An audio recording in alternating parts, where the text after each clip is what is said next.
All right, everybody, welcome to Food Sports Live. All right, you're watching Food Sports Live on the real Futv, people. This is the payback edition. All right, Alexander Usyk, he's returned. And he did what some people thought he couldn't do, which I think is kind of funny because, I mean, look, he owned this guy completely in that very first fight.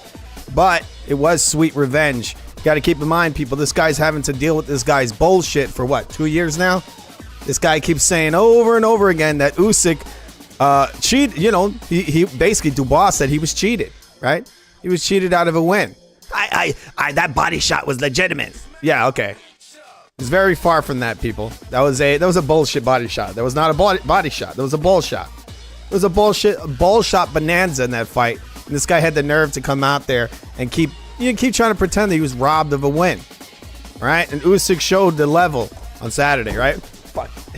I just dropped something on my desk. He showed his level, and he showed Dubois' level, and it's way, way, way beneath Usyk's, right? All right, but even with that win there, very impressive. You know, he basically owned this guy completely. This guy was coming off of what? You know, he was rebuilding himself, I guess. He had a couple of wins there. Most people would say he wasn't going to beat AJ. I didn't think he was going to beat AJ, but AJ came in there like a damn retard. Fought like a moron. And he beat him, so it was a good setup. And obviously the narrative of the man being robbed allowed him to have this rematch. And again, him talking all that shit about, I got robbed. I beat him fair and square. Got him the fight, and then Usyk just beat the shit out of him, all right? He deserved it. Usyk was smacking his bitch up.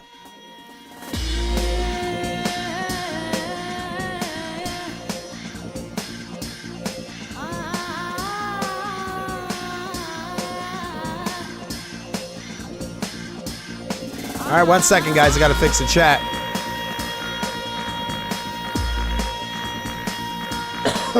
See if it works now. All right, I might have to hit this button. Give 1 second and set this in.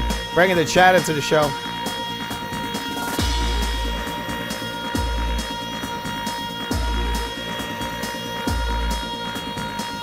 One second.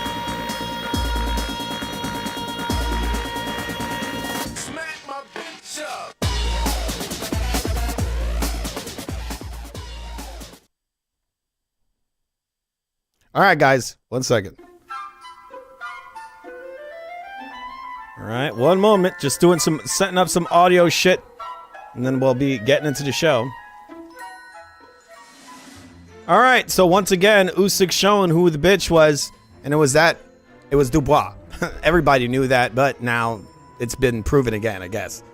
All right, but there are a lot of people in the I guess the YouTube community or throughout the boxing community that are kind of upset about this. They really thought that Dubois was going to win, and we're going to be watching some of that during this live stream. Actually, I have to open up my damn folder, which I forgot to open. It's the folder where I keep all the files for the show. All right, here we go. So yes, believe it or not, there are people that are actually not very upset about this. It's the guys that claim to not be racist, except they're incredibly racist. Find that funny. Pretty hypocritical, isn't it? All right, so I'm going to read some of the comments, and we're going to go into our topics. All right? But the main topic is the payback. You had this guy, Dubois, coming over here. They asked him in a recent interview, they asked him, hey, what do you need to do to win this fight? And then they showed the moment where he punched Usyk in the balls, and he says, I have to do more of that. More ball punching.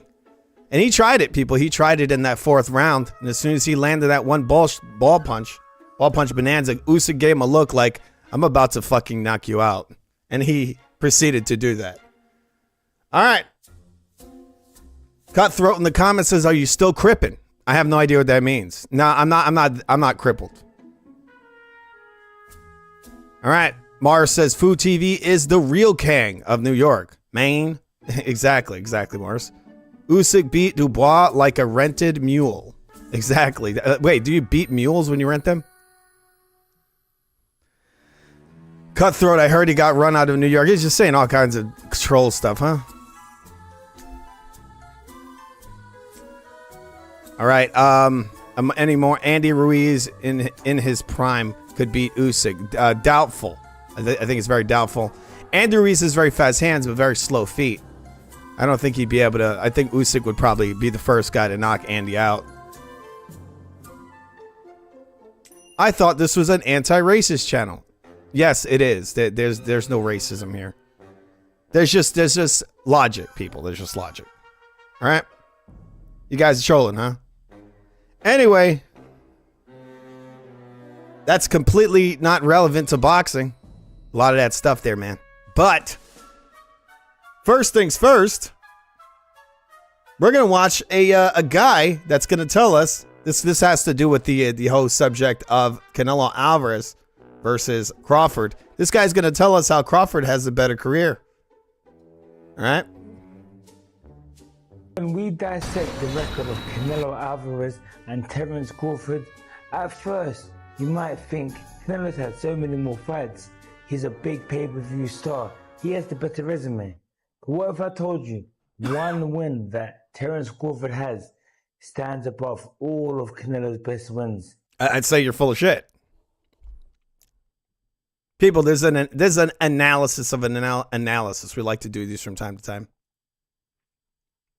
Listen now, when you look at a clean win, we're going to call a clean win boxing someone in their prime, no controversy around the decision, and were they a killer at the weights? So let's look at Canelo Alvarez's record. We're going to say Canelo Alvarez has beat Golovkin on paper, he's beat Kovalev, he's beat Billy Joe Saunders, Caleb Plant, Callum Smith. Wait, did he say he beat Triple G on paper? I think he won the third fight. Now, that was an older Triple G, but I wouldn't say he won on paper, you know? Right? But this, I mean, I would say that Terence Crawford beat Madrimov on paper. I would say that would be the case, right? He did. I don't think he actually beat that guy. I mean, at the very best, Terence Crawford could have got a draw in that fight. That's it. There's no way in the hell he took that guy's belt. Joe Saunders, Caleb Plant, Callum Smith. Now, first, I'm going to get to Kovalev and Golovkin. First, let's start with Callum Smith. Callum Smith fought around the COVID time period and he had short notice to prepare for the fight. So although Callum seemed to be like on the rise and he's going to be a good boxer, hard for a hard bout, Callum Smith wasn't on that worldly level where he was dominating the beating Cutthroat in the comments says that Triple G is better than anybody Crawfish has ever fought. Yeah, exactly. Definitely. I mean, Canelo's got a lot of guys on his resume that are better than anybody that Crawford fought. But, you know, Crawford's got some fanboys, people. They jumped on that Crawford bandwagon. I don't know. Maybe they don't have another fighter to jump on the bandwagon, right? The guys don't like Devin Haney. He doesn't have a dominant knockout win. I'm going to guess that after Crawford gets laid out, maybe they'll go and become Brian Norman fans. Maybe that's the next one. I'm hearing Otama. That's the new, or Otama, whatever his name is. That's the other one. We're going to see a guy building that one up because he's the YouTube guy. He's upset about the win that Usyk got. So he's going to go and throw around names that guys that could beat him. Yeah. And there's also excuses going around. There's a narrative going around that, oh, well, Dubois had a party the day before the fight. That's kind of a nice built-in excuse, right? They probably, if anything, that party happened weeks ago. And if it had the day before the fight, it probably happened just so they could build up a narrative of, that's why he lost. It isn't because he sucks or he's not as good as Usyk. He's just not as good. For the first one, he was an up-and-coming star who never had enough time to prepare for the bouts. Then we look at Danny Jacobs, which is probably his solid win, his most solid win.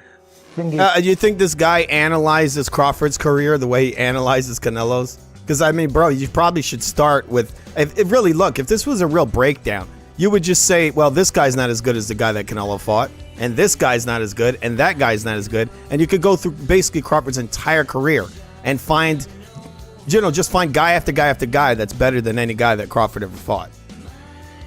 Beating Peter Quillen, he's a good guy. You also got to think about the time that Canelo fought these guys. This is why I brought up Austin Trout, because for a 22-year-old guy, Austin Trout was no joke. I mean, you know, that was a pretty young Austin Trout. So he was a very good fighter. He's never really given the credit he deserved.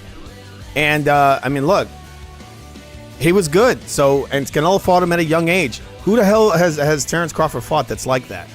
You know, at that young age. Even in his older age, he hasn't fought anybody like that. Danny Jacobs, again, he was top level, he's there, but he wasn't a killer. I would say he was still in his prime, was still in a good condition, but again, he wasn't a killer, he was just a top level boxer. All right, so Danny Jacobs wasn't a killer. He had fought Triple G in a tough fight.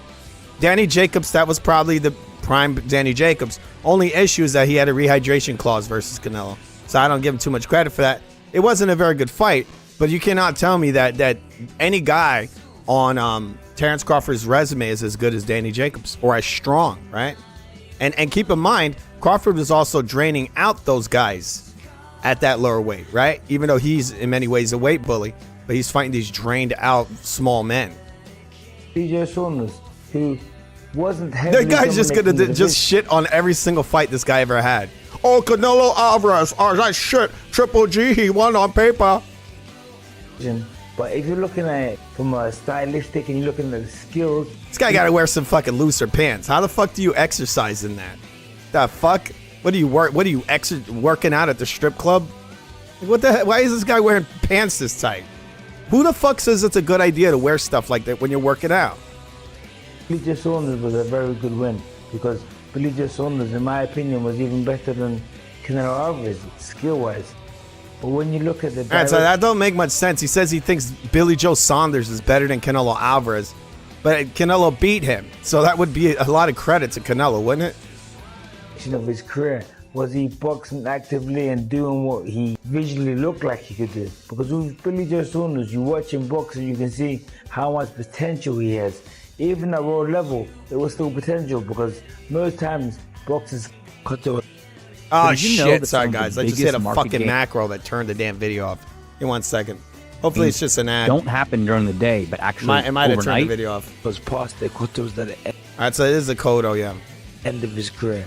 But secondly... That's like he's just gonna shit on every fucking win that this guy ever had. Like, you gotta keep in mind, look, Cotto still had a couple of fights after that. That's not prime Cotto, but that was a very good Cotto. And I think Cotto actually might have edged it. But either way, that was a very good version of Cotto. This guy's over here just shitting on every win. I'll tell you this. Terrence Crawford never fought anybody that's as good as even that older Cotto. Nobody. No, none of them. No, Brook, no Wash Brook. Not even Prime Brook was as good as that Cotto, right? And then you have, what was the other guys? Amir Khan and all this. Come on, bro. This video, this dude's just a fucking fanboy. He's a Crawford fanboy. Have time and beating them. I haven't had enough time to prepare and won the fight. This has never happened. Now, when you compare him to Terrence Crawford now, who has beaten decent level guys. I like how he has to bring them up like that. And then Crawford looks like he has to use the bathroom. World champions, but when they look at the world champions that he has beaten, like Amir Khan, because that was past it. It wasn't the real Amir Khan, even though I think the result would always be Wait. Did he just say that Canelo fought a past at Amir Khan? Well, if he fought a past at Amir Khan, then what the fuck did Crawford fight? Because he fought that guy years after Canelo, right? Years after it. The guy was literally like a fight before retirement. We're not going to look at Sean Porter either. Well, I hope he's talking about Crawford. Terrence Crawford resume. Okay. So he's talking about Terrence Crawford, so I'm wrong, I guess. We're not going to look at Sean Porter either, who was a good, solid world champion, who was beating other world champions, just like Amir Khan. We're going to look at just Errol Spence.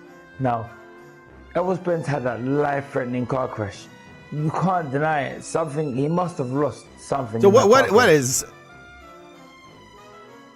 It doesn't even make any sense. He says the title of this video is Crawford's win over Spence destroys Canelo's resume. Here's why. He just said the guy had like a what did he say? Life-altering car crash? Let's hear that again. This guy like disproved his own point. Errol Spence. Now, Errol Spence had that life-threatening car crash. Yes, exactly. He had a life-threatening car crash. You can't deny it. Something, he must have lost something in that car crash. But when he did box Terrence Crawford, in my opinion, it wasn't clear that he lost anything. But it was just... Of course he did. Of course he did. He fell onto his head at over 100 miles per hour. He broke all his teeth and everything. Come on, bro.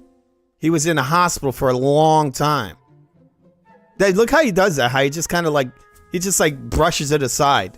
Oh, well, you know, I know he was in a life-threatening car crash, but he looked okay versus Crawford. Okay. clear that stylistically. How are you gonna say that's gonna blow away any win Canelo's ever had? A washed Earl Spence, who was never even that good. Even if you believe Miguel Cotto was washed, Miguel Cotto was an A-level fighter. He's a very high-level fighter. He's way beyond Earl Spence, okay? And he didn't fall out of a fucking car onto his head. Spence couldn't keep up with someone who controls the distance so well.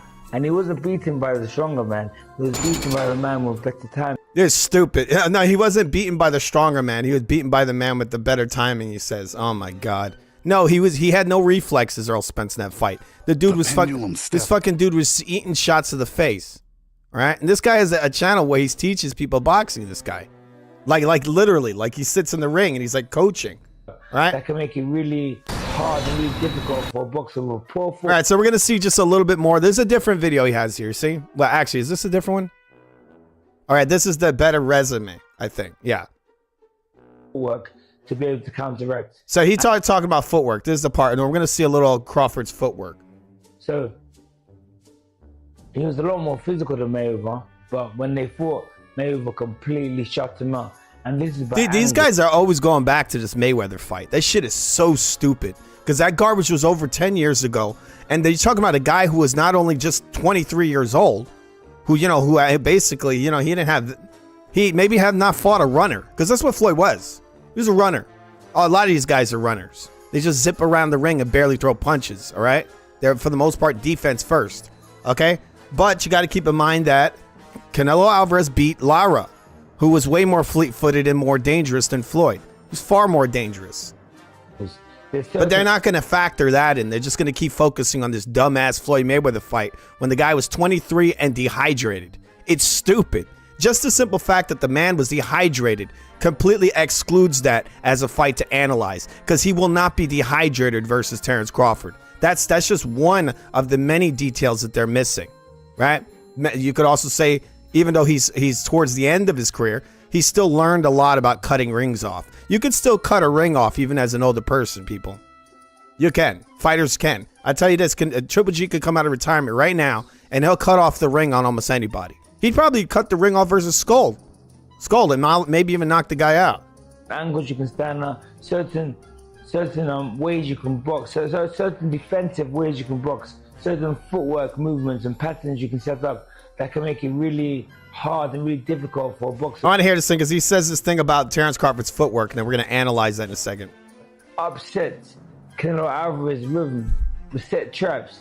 That's why I believe that that Crawford will win. He's going to have two good footwork. He's going to be able to punch and move.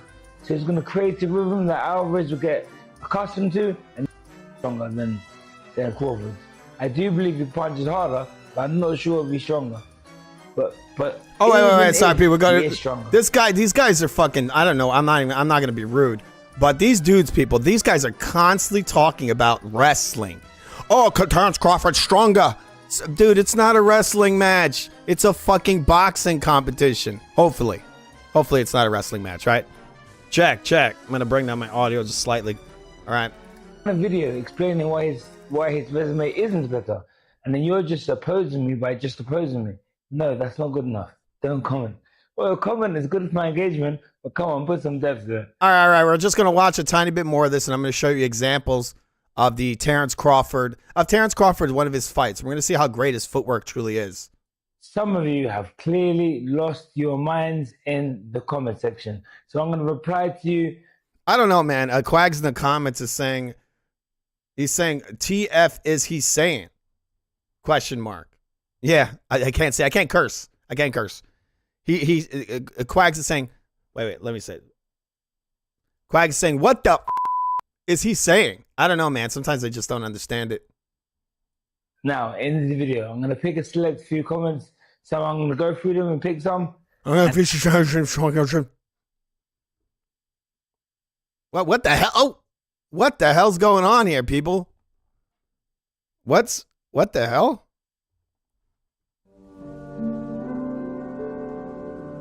What is going on, guys? What the hell is happening here? Things are getting a little weird. You know that? A little weird today. Wait, what What the? Hello, guys. I finally made it to the final plateau.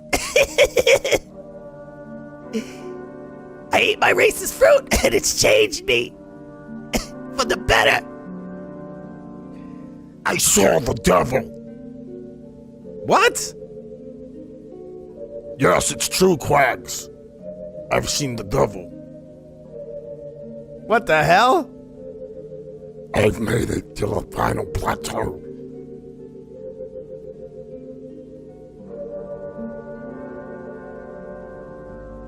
Let's see what happens. So the first comment, Canelo's resume is 3 times better than Crawford's. Now, I've told you already, when you comment, we need some sort of depth. You have to say something that can validate your point. You can't just make a statement. Wait, did this guy validate his statement by saying that Earl Spence fell out of a car onto his face at over 100 miles per hour, but it was a better win than any win Canelo's ever had. What? That doesn't even make any sense. I've done a video explaining why his resume isn't better, and then you're just opposing me by just opposing me. No, that's not good enough. Mars in the comments says now he needs a snack. You should get some fruit, man. Get some fruit. From Fruity Keyshawn's. I can't find my Fruity Keyshawn button. Damn it. Well, we'll see him later. Don't comment. Well, comment is good for my engagement, but come on, put some depth there. I think his do-rag's on a little too tight. Maybe that's what it is. For me, it's the size of the opponent. Canelo has become accustomed to fighting. I think he will easily be able to walk through everything Crawford has, making fights a really negative turn to the fights, constantly backing him up to Canelo's pressure. I just don't see how Crawford can win enough rounds where he looks confidently enough to take. Okay, great. I just love these fucking commercials. Sorry, people. We're trying to analyze this amazing video. The tank. I'm not sure what you meant there. At the end, now listen. Canelo is a tank. Canelo is a big guy. So it's such a big guy, such a strong guy, he ducks Benavidez. Now listen to this. Okay, jokes aside. Canelo is a big guy. To be honest, he ducks Benavidez. Crawford ducked basically everybody at 154, 160. That's his weight. That's actually Crawford's real weight. This shit here is just a cash grab. That's what this is. Yeah, you can't, I mean, yes, he is ducking Benavidez, but Crawford is ducking everybody at 154 and everybody at 150. All of them. And I bet you 154 is he's actually bigger than a lot of those guys at 154. But we'll just say he's a 154 pounder. He ducked everybody. He just leapfrogged over here for a payday, and he didn't deserve it at all. You know what would be funny if Canelo just cancels this fight. And then what's Crawford going to do? What's he going to do? He's just going to retire probably. He ain't going to fight nobody at 154. He's going to beat his ass. We're not actually sure how strong he is in comparison to Crawford because we've never seen Crawford out-muscled, never. We have seen a little clip. Yeah, we saw how strong Canelo is at the press conference, people. Remember when he mushed Crawford and the guy literally fell over? And keep in mind, that's Fatford's son. That dude is bulking. He's got muscle on that. Whatever muscle he had in the Madrimov fight is there, plus fat and water. And Canelo literally pushed this guy over with a little girl push with his bent wrist. He pushed this guy over. Dude fell over. I don't know if guys really analyze that. Canelo showed he's clearly stronger than him. And that was without even trying. If he would have pushed with both hands, he probably would have thrown that guy to the ground. Like you guys, you've seen Canelo lifting weights. I've never seen, you'll see Crawford do one deadlift, but I see Canelo doing all kinds of fucking weightlifting and shit in the gym. He probably shouldn't be doing it, but it seems to work for him. I've seen him doing all these squatting, a lot of weight. The guy lifts heavy weight, and he does it in every camp. You've seen him doing it for over a decade. Crawford, this is just a recent thing where Crawford, I guess, eats some snacks and then lifts some, does a deadlift that looks like it's going to break his spine. I don't know if you see the way this guy lifts these weights. It looks like he's going to injure himself. And then he lifts up some midgets. Clips of Crawford wrestling guys like Big Baby Miller, and they say, right, he's really strong. Big Baby Miller is a heavyweight. We have seen him handle Errol Spence's strength easily, pick up Sean Porter. He handled a dehydrated Earl Spence easily. Dehydrated brain damaged Earl Spence. who are big guys for welterweight division. They're strong guys. So I'm not really sure that Alvarez is on. Quentin says that Ryder can deadlift 500 pounds. Canelo pushed him back the whole fight. Crawford's strength is overrated. It also doesn't even matter. Like, why? Strength doesn't mean that much in this sport, right? It's not about lifting guys up. Like, what do you mean by strength? You know, punching power is another story, and we've seen what Crawford looks like without his magic gloves. He fought a guy named Amir Khan. He failed to knock him out. Is stronger than Crawford. I do believe he punches harder, but I'm not sure if he's stronger. But who cares? Even if he is stronger, even if Crawford isn't going to beat Alvarez by strength, he's going to use him. He's going to beat him by movement, by rhythm, by fluidity. He's going to be able to upset Canelo Alvarez's rhythm with set traps. That's why I believe that. Oh wait! I got to go back just a slight bit, guys. Sorry. I got to react to this appropriately. Wait, give me a second. Where the hell's my clips? What the F? Okay. Shit. All right, I think I found the sound effect. All right.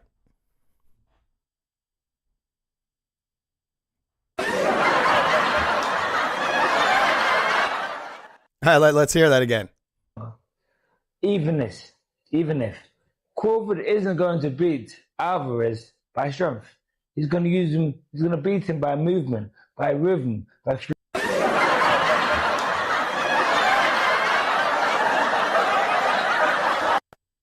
fluidity. He's going to be able to upset Canelo Alvarez's rhythm with set traps. That's why I believe that Crawford will win. He's going to have two good footwork. He's going to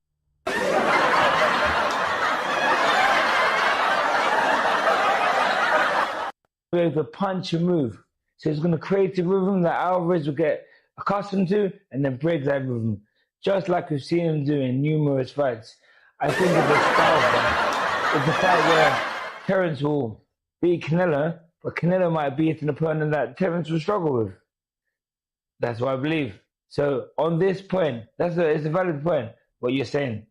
All right, so he's going to beat him with his foot movement, and he's going to use off timing or whatever the fuck this guy's saying. We're going to look at a fight that I keep showing people because keep in mind, people, this is one fight removed from the Errol Spence fight, okay? And then this guy in the Madrimov fight turned back into this same Terence Crawford. This is Terence Crawford here, people. And I noticed that Terence Crawford's actually slowed down. But I don't even think prime Terence Crawford could beat Canelo Alvarez. And yes, I know this is not a prime Canelo, but once again, this is a fighter in Terence Crawford that's been cherry picking his whole career. And he himself he is way out of his prime as well. Okay. So he's actually slowed down more than what people know. We're going to watch a little bit of a classic fight with where Terence Crawford was wearing his special gloves. They say that Las Vegas is the fight capital of the world. But right now, it sure feels like it's in Omaha. Terence Crawford, 38-0, 29 knockouts. David Avanesian, 29, 3-1 with 17 KOs. All right, guys, look very closely at this guy's amazing footwork. Rounds for the WBO welterweight championship of the world. And Crawford comes out right-handed. All right, so Crawford's circling to the left with the clear effective. Ba-doink! How he's going to come out, how he's going to end. Can switch stances constantly. Most of that Dude, the guy's footwork is just so fast. I mean, extremely elusive. top four stance, so I wonder if I'm any surprised to see Crawford coming out. So he got touched with a body shot. Right-handed stance of round one. It is deafening in here. I appreciate that he's staying close enough to land the punch, but it's not too impressive. I'm not impressed. Hits him with a ba-doink. I think I analyzed this before. This guy likes to punch guys while standing tall, which is a no-no. Right-handed stance of round one. He likes the body shot standing tall. This is why Earl Spence rocked him with a left hand. Deafening in here. You're going to see him do it now. I mean, this is a little better than usual, but his head is right there. Other times, he'll throw this completely standing up tall. This is a little better than his usual technique, but he didn't land.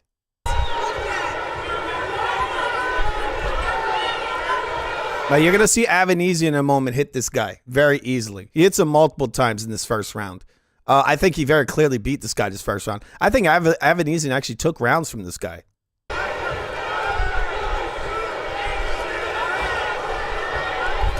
Boom. He hit him with an overhand, right? Hits him. Terrence Crawford throws 2 punches and misses both. Avanesian coming off a... Look, anybody that slips and rips can hit this fucking guy very easily. The only problem with Avanesian is he comes straight forward with his high guard. He's not slipping and ripping. That's why I call it, you know, when you slip off the line and come right back. You can hit this guy very easily when you do that. A knockout win in March over Askari Metz. Of course, Crawford fought 13 months ago. A knockout win over Sean Porter. I mean, look, people, this guy got some fucking slow-ass feet. I don't know what the hell they're seeing where they think he's going to fight Floyd Mayweather performance. Yeah, I know he's got snack on his trunks, but at a certain age, you know, when you were never really that good, it ain't going to change much. Maybe he'll have stamina, maybe. Keep in mind, this guy really has not landed really much of anything in this round. You hit him with a little badoink jab, right? Always measuring, always studying his opponent. Let's get to hit him with this overhand in a second. Really gathering the info as Avanesian tries to get into range. Crawford tries to walk him into something. But as long So Paulie Malignaggi says that Crawford's trying to walk Avanesian into something. as Crawford's throwing that jab, that controlling jab like that, keeping Avanesian at bay, it's going to be... Boom! Overhand. Very elusive, huh, guys? People think that Canelo can't land one of those. He'll land the fucking overhand from hell. From hell. Big right hand, right on the butt. Crawford tries to walk him into something. But as long as Crawford's throwing that jab, that controlling jab like that, keeping Avanesian at bay, it's going to... Crawford tries to walk him into something. But as long as Crawford's throwing that jab, that controlling jab like that, keeping Avanesian at bay, it's going to... Crawford tries to walk him into something. But as long as Crawford's throwing that jab, that controlling jab like... He just comes over the jab. This is the same thing Canelo's going to do. That's the easiest thing in the world. This guy is not elusive. He's not hard to find. He's just going to come right over this guy's jab. Keeping Avanesian at bay. Boom! It's that easy. And the guy, like a moron, he pushes instead of blocking. You notice that Crawford had an open hand. He was pushing straight out. Dude just came right over Crawford's left hand. Very, very easy work. Easy. Canelo could literally just step in and throw an overhand, and he'd smash this guy. I've seen many, many fighters do it to him. I saw Madrimov do it. Simple setup. Just flicks in a jab and comes over the top with an overhand right. And he smashed this guy right in the face. Easy. Where I don't see the elusiveness. I see a guy who just got rocked by Avanesian. Right on the button from Avanesian. Like I was saying, And then he goes back to his patoink, patoink, patoink, patoink. It's a good thing this guy had loaded gloves in this fight. You're going to also see that Avanesian is able to trap this man against the ropes. He's able to box him in. Look at how he crosses his feet. People, this guy's footwork is not very good. That's what it was there. You know, the reason Avanesian was able to land that right hand over the top was because Crawford at times lays it out there a little too much. Sometimes, you know, he's got a great... Got trapped again. Snappy jab when he uses it, but right there, he laid it out just a little bit too lazily. He's trapping him. How good is this guy? People, this Avanesian guy doesn't have footwork nearly as good as Canelo's.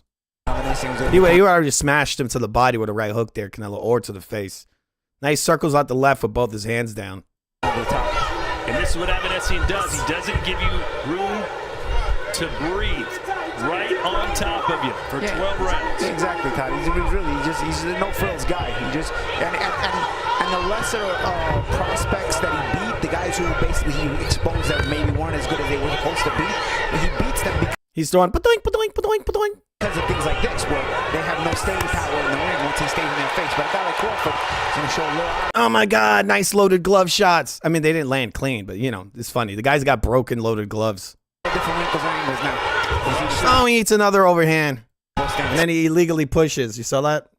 But you see Crawford now switched back to southpaw now. He came out, surprised everyone, conventional, but now he's back in his most I'm still waiting for this other overhand. This guy hits him with another big overhand. Watch. comfortable stance, I believe. Yeah.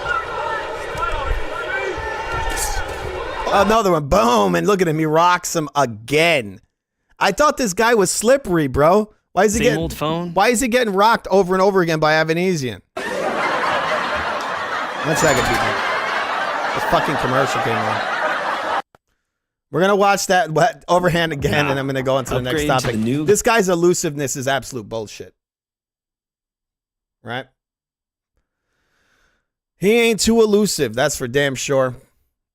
All right, 1 second, please. We're watching a bunch of ads came up.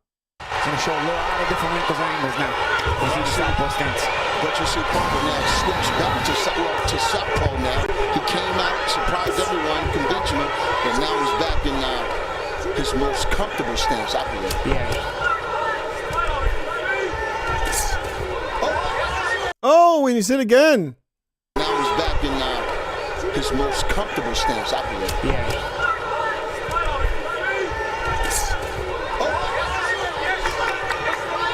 I like how he gets hit, and the guy for a second goes, "Oh," and then he's like, "Oh yeah, I'm not supposed to point out Crawford's opponent's work." So he made it a reaction, then he shut himself up real quick. Dude, this guy getting rocked over and over again. Look at this shit. Boom. This guy's just like fucking overhand city over here. He's also always wide open for left hooks. Look at his hand where it is. It's down. This guy is a punching bag. He really is.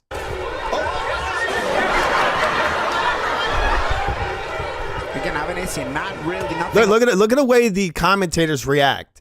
The guy goes, "Oh," and then they shut up. They don't say anything. If it's Crawford lands one single, he could land a partial, and they'd be like, "Whoa!"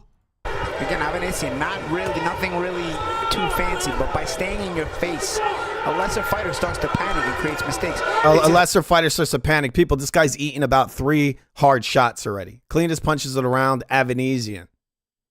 So right now, it's Buck Crawford in front of him. Buck Crawford will sit there being just as patient as Avanesian. He's patient, and he's losing the round. And he'll open him up. So it's going to be up to oh my God, that's amazing technique. Even though it's basically legal. You push the guy over and then throw a stab to the body. I don't know when that fucking technique became legal in boxing, but I see multiple guys doing it. Floyd Mayweather, Shakur Stevenson, this bum. I think I've seen Keyshawn do it. You're not supposed to push your opponent over and hit him with a punch. It's equivalent to hitting him with your shoulder and then punching him. You're not supposed to do that. And not just bring this kind of pressure, but also give me some thinking behind it. And you got to be in good shape to fight someone like Avanesian as well. Yep. He's not showing any fear to Crawford at all. 1 second.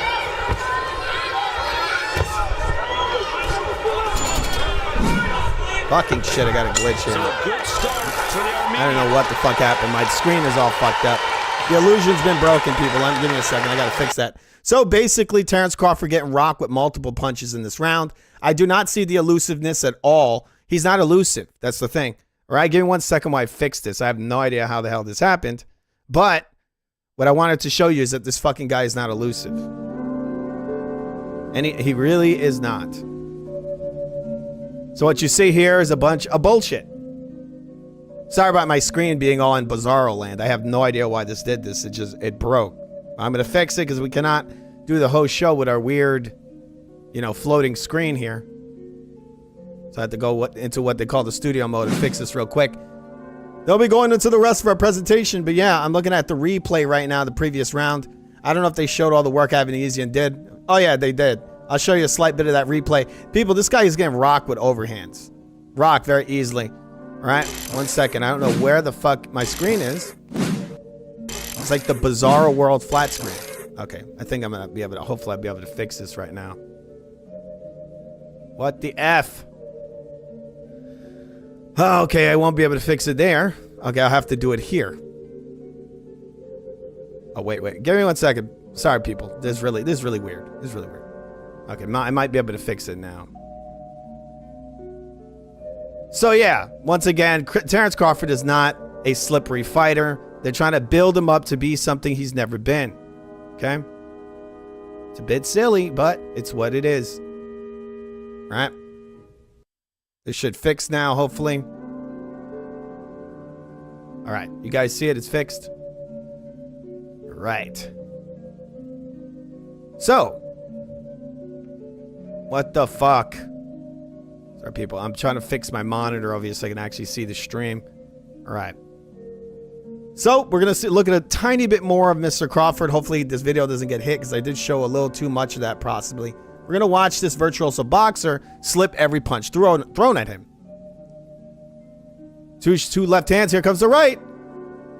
Over the top. Here it comes. Did they show it? Oh, no, they didn't. Okay, we're going to go back slightly. Okay, we're going to go to the replay. Here it is.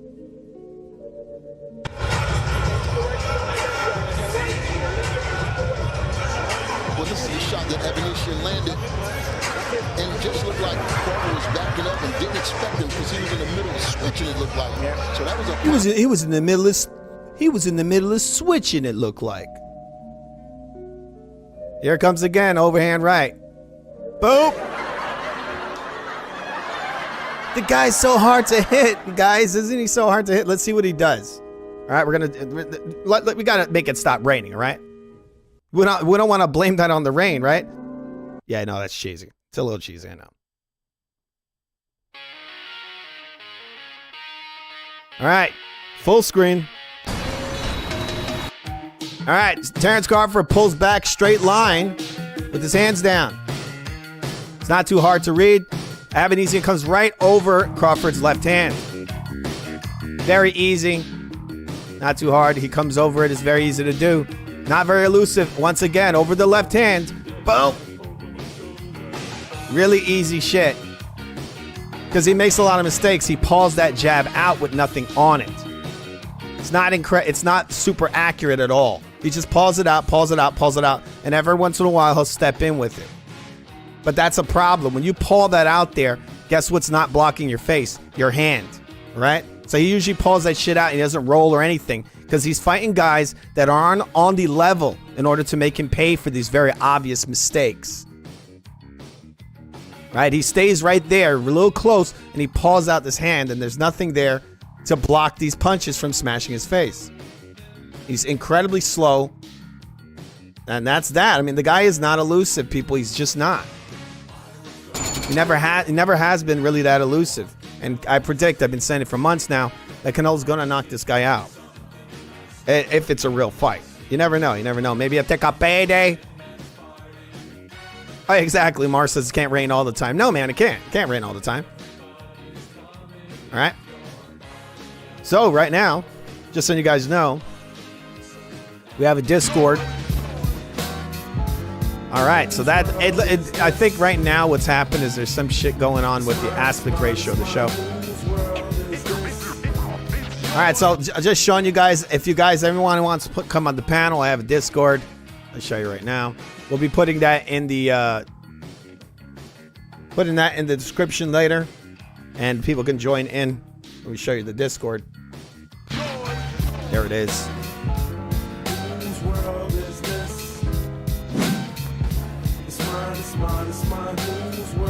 Got all kinds of people in there. People, Discord. This show is also an open panel show. We also have a show called Expert Panel. But from time to time on this show, we bring people into the show. 1 second. Got some music running. It's a bit loud. So there it is. That is the Discord, the Foo Sports Discord. Okay, give me 1 second. Look at all those people in there. My God. Look at those guys in there. We got Fight Sports Talk. Gonzalo? Stop recording, man. Stop recording. There's people in there. My God. Never sobers? Celebrities? What? Anyway. Yes, we have a Discord, people. All right.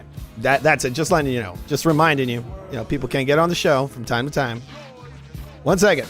Just gotta take that shit off the screen. Where'd I press to get that out of here? There it is. There it is. All right, so we're gonna look at some more stuff around the YouTube community. This is what we do on this channel. We're doing, we're analyzing things and stuff and things. All right. Okay. But with that said, give me 1 second while I check and see if Discord brought my audio up, because it tends to do that. It actually will go into your settings and change your audio, which should be extremely illegal. But we live in a very corrupt country, I guess, right?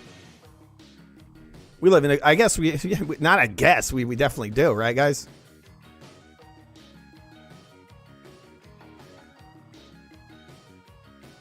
Wait, wait a second. Where the hell's my audio settings? 1 second, people. I'm trying to fix the audio here.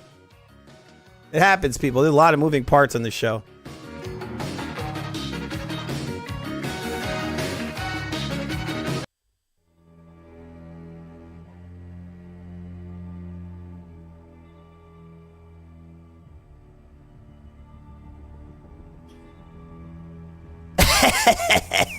So we meet again.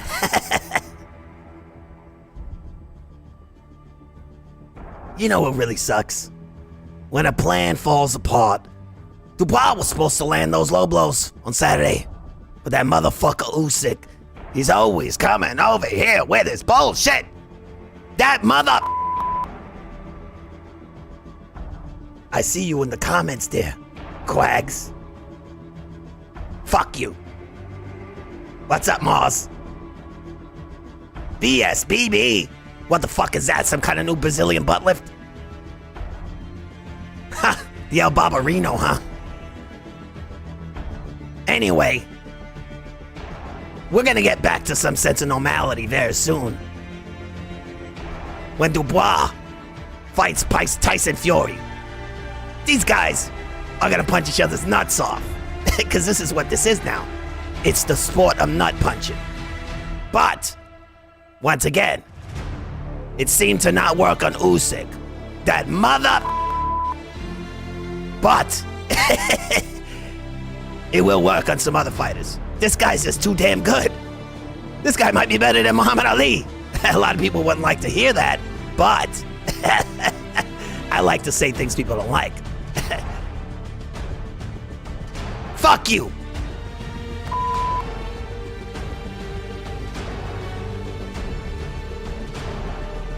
All right, so.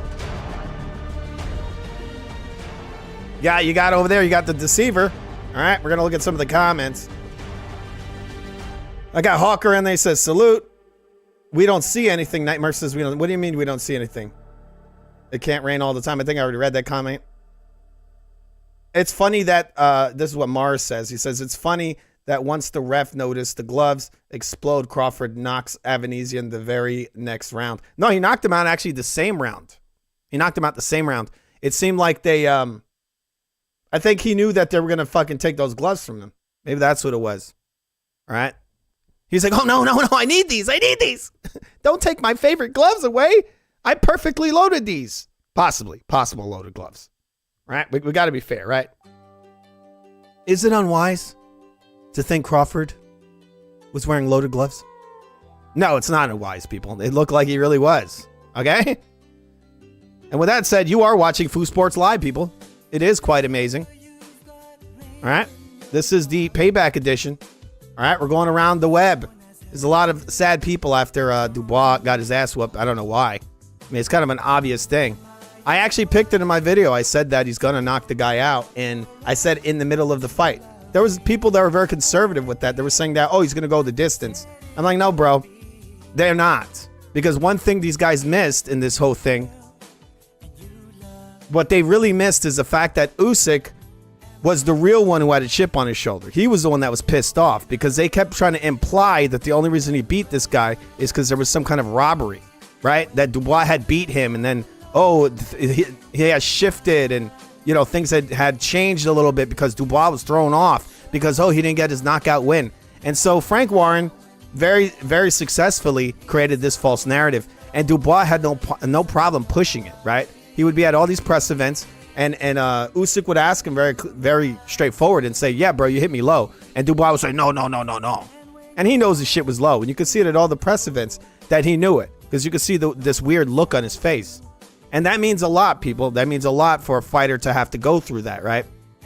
They basically, in a lot of ways, they kind of took the win away from him. Like he had it, but they took it away. And so you would see him at all these press events, and Dubois would say this to his face. He would lie straight to his face. A lot of people, and you could see the look in Usyk's face. He was not happy about this. He's like, this motherfucker's gaslighting me. This is what he's doing. And I'm going to beat the shit out of him. That's why after the fight, when he beat Fury again, he says, set this fight up. Set it up. He's like, from the very beginning of this, I'm pretty sure Usyk through the whole camp was thinking, I'm going to fuck this guy up when I get in the ring. I'm going to fuck him up really bad. And this is what the look I kept seeing in his face. Remember, he's at the press event. He looked at him. He went, "Relax, relax," because he could see the bullshit in the guy's face, and I could see it as well. I could see it the whole time. Dubois wasn't serious. He was pretending. He was acting because he was supposed to play the guy who was robbed and was coming back for redemption. Right? That was the idea. They were gonna even try to rob this guy because Dubois landed an open, huge low blow in that 4th round, right in front of the ref, and the ref said nothing.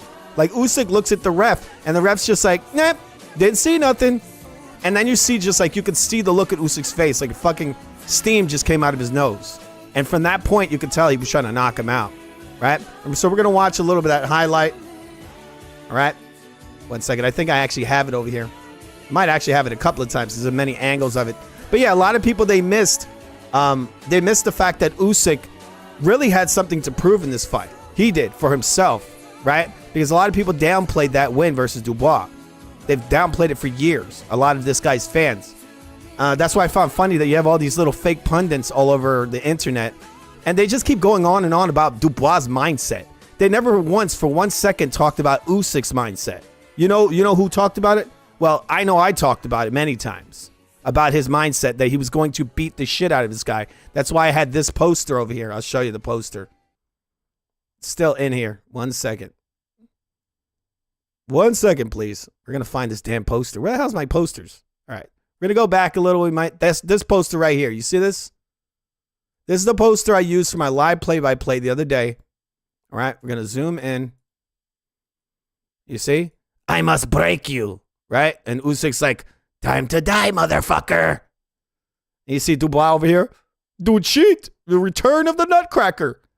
Because that's what Dubois wanted to do, right? He wanted to be the damn Nutcracker all over again. It just didn't work out. He got 2 good Nutcracks in there. I'll tell you, the second one was better than the first one. But after that, Usyk just completely dismantled this motherfucker. He destroyed him.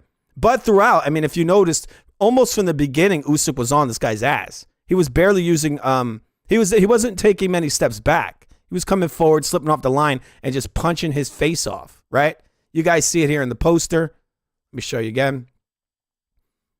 I don't think anybody's ever beat this guy up as bad as this, right? Look at this. He comes in with this big-ass overhand. He smashed him with this jab.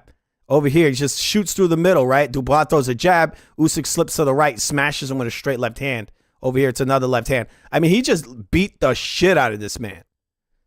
Like, if that fight would have kept going on, this dude definitely would have been completely knocked out. But from what I hear, they threw in the towel, but it looked like he was finished. I think his corner knew he was finished and that he was psychologically broken, that he wasn't going to do it. And that's the thing, people. The thing is that Usyk had, and I said this in multiple videos, this guy had like adrenaline going, right? This guy didn't really have that kind of like energy in him of a person who had a chip on his shoulder, because he always knew that moment was a lie. That whole thing about him landing the legal shot to the body was never true. It was always a fucking lie, okay? All right, so we're going to look at some of what these amazing commentators had to say about that moment, right? These guys constantly lying. Let's see this. Points in the action. Hey, 1 second, I got to line that up. I have no idea why that's all fucked up.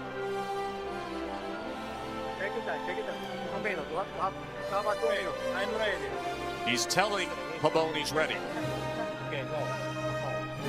Pabon's encouraging him to take his time, and Usyk is saying, I am ready. Tess, that looked like it was right on the bladder, Tess. I'm telling you, that was right on the bladder. Encouraging him. All right, so keep in mind that Tim Bradley says it's right on the bladder. And so there's a little readout I put. It says your bladder is a hollow muscular organ that stores urine and sits behind the pubic bone. Right? You see that guy? Pubic bone. It's right behind your pubic bone.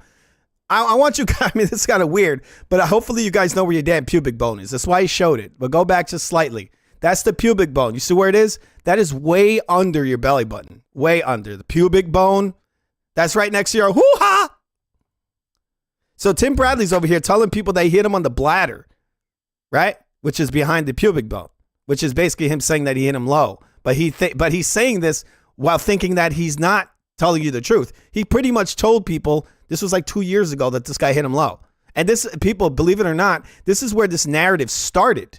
This whole thing of the non-low blow started from this moment. So these fucking idiots who watch this heard Tim Bradley saying that this guy hit him on the bladder. And then they said, oh, well, it wasn't a legal blow. Sorry. They said it wasn't a low blow. Yes, it was, people, because your pubic bone is not a place you can hit people in boxing. Now we're going to watch the rest of the video and you'll see. Encouraging him to take his... You should go read that whole thing there. It says behind the pubic bone, all right? It says that, it's behind the pubic bone, right? It says pain in your bladder can occur when you develop some underlying condition that causes aching or discomfort in the lower abdomen, the area located just below your belly button, all right? But the most important part about this is that your bladder is right behind your pubic bone, right? Extremely illegal place to punch in boxing. Time, and Usyk is saying, I am ready. Test that look See, like this it was is right why I emphasize a pubic bone, right? on the bladder test.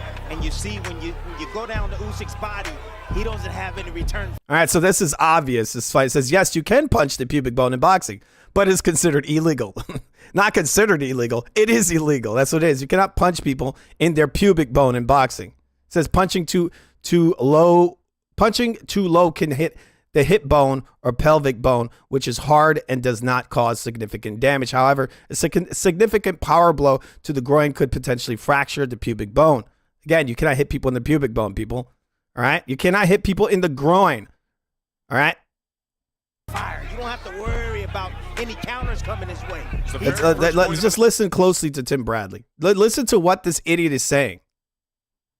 All right, we'll watch him. Look like it was right on the bladder test. And you see when you go down to Usyk's body, he doesn't have any return fire. You don't have to worry about any counters coming his way. It's the very first point of analysis you made when we started this fight.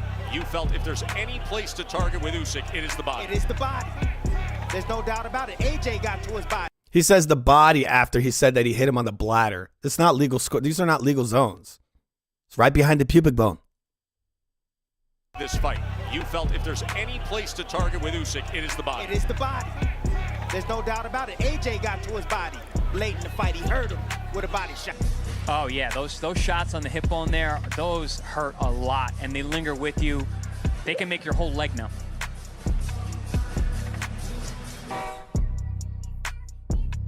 All right, so there you go. Yeah, the pubic bone, right? That's all. Sorry, not pubic bone. Hip bone. Those shots to the hip bone. Yeah, those things make your nuts hurt too, right? Don't they? It's a pretty low blow there. All right? But this is what these guys tell people. AJ hurt him to the body. Keep in mind that punch was deemed a low blow. And you want to know why? Because that's exactly what it fucking was. It's a low blow. But this is what they always do to fighters that are actual great boxers. They have to hit them low because they can't beat them any other way. They got to cheat them. Just like Manny Pacquiao the other day, the ref in the ring was cheat him, right?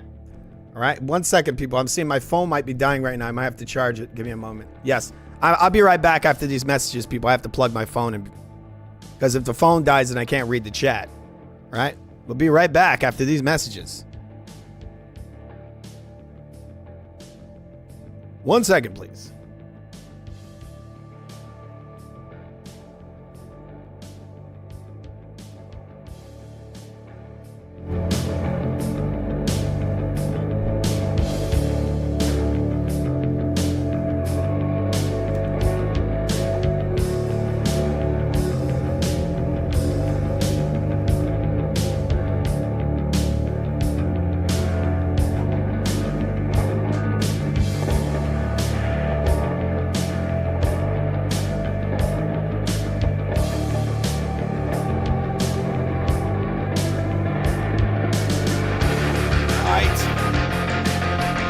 Okay. Remember to subscribe to the Real Food TV, people, the greatest channel on demand. It is quite amazing.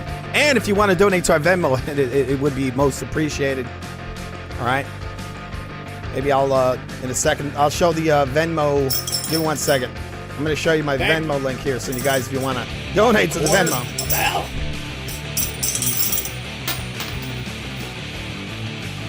One second, please. Where the hell's my game Venmo? Thank you. $1. I got $1. I got $1. I got $1. Hey. All right, here's the Venmo, people. Nothing else. See if you guys can see this. Oh, wrong one. Here it is. I got $1. There's our Venmo. Anybody want to use that QR code, people? It's pretty important for the page. You guys want to donate to the production of this amazing channel. All right, for Food Sports Live and all of our other programming on this channel. There Money, it is. please. Money! $1, please, friend. I got damn dog. All right, give me 1 second. I got to fix our phone. Take it out. It makes it look like, I can't let people think I have like millions of dollars. Ooh, wow. Thank you, sir. Another dollar. Thank you. It's really nice of you. Nice of you. Donate to our Venmo, please. All right. All right, so we got B-Day Boxing there. What's up, man? B-Day Boxing's in there. What the hell? We got celebrities in here. What the hell? We're incredibly famous, people. Aren't we?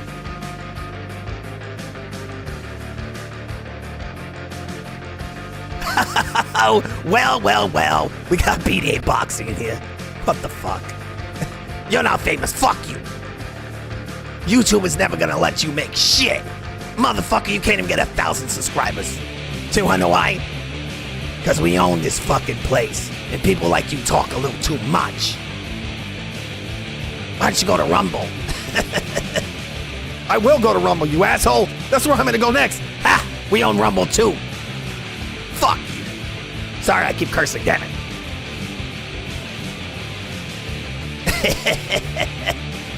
YouTube's returned to a state of normality where people like you can't do shit on here. You can talk as much as you want. We'll never let you be the next PewDiePie. Only Showbiz eyeballs. He gets to be the next PewDiePie. Taco Tuesday!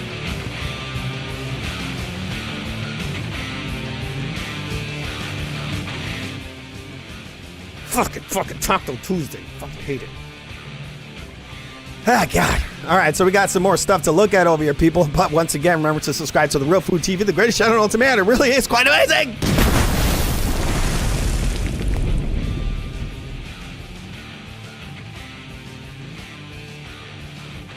Hey, what the hell's this music?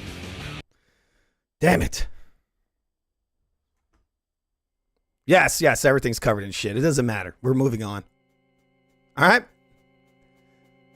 All right, people, you got the viral band over here. The name of the band is Pentagram. People, they become bigger than ever. We're going to look at a story of them. This has absolutely nothing to have to do with boxing, but kind of is relevant to the death of Mr. Ozzy Osbourne.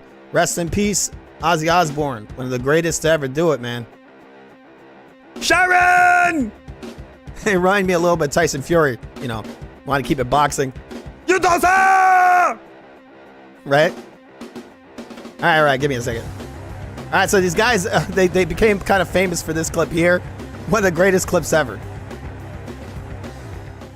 We're going to watch this little clip here. These guys are fucking hilarious.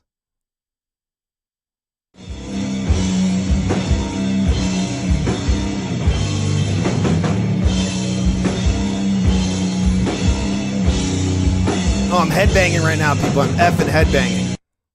Wow, what the hell? Gotta play that again. Well, let's see this for a second, people. 1 second. This is awesome.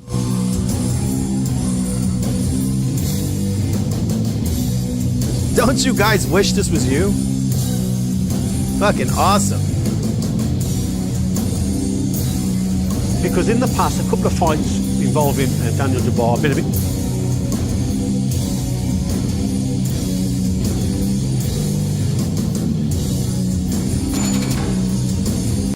It's kind of weird how that guy's gumming it. Like, you can tell that he's like got no teeth. All right, give me 1 second, people. This is the best clip ever. It really is. All right, let's see this one more time.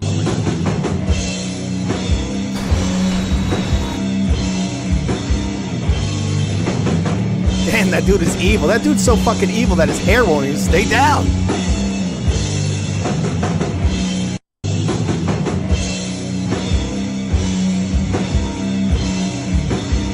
Oh my God, Showbiz, eat your heart out.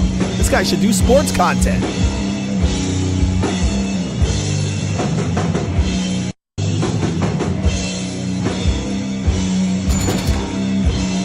right. So that is the band Pentagram.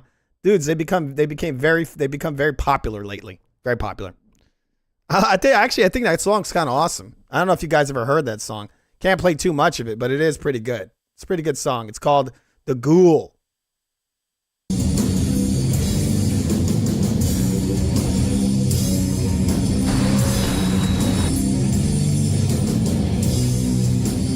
All right.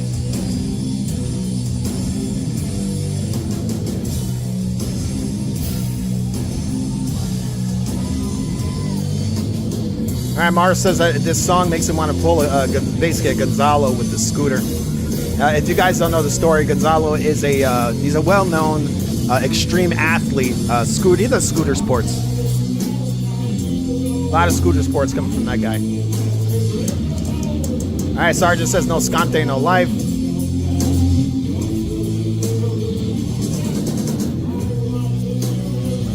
PDA saying weird Japanese words. Never sobers puts LOL. Never sobers. Damn, he's a fan of fans of Masters of the Universe. I don't understand.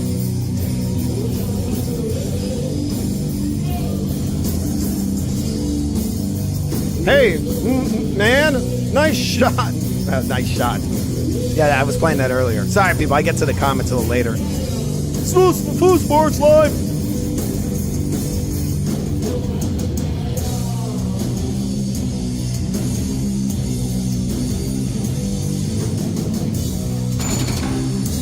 Damn, I wish I was at that damn show, people. That looks kind of awesome.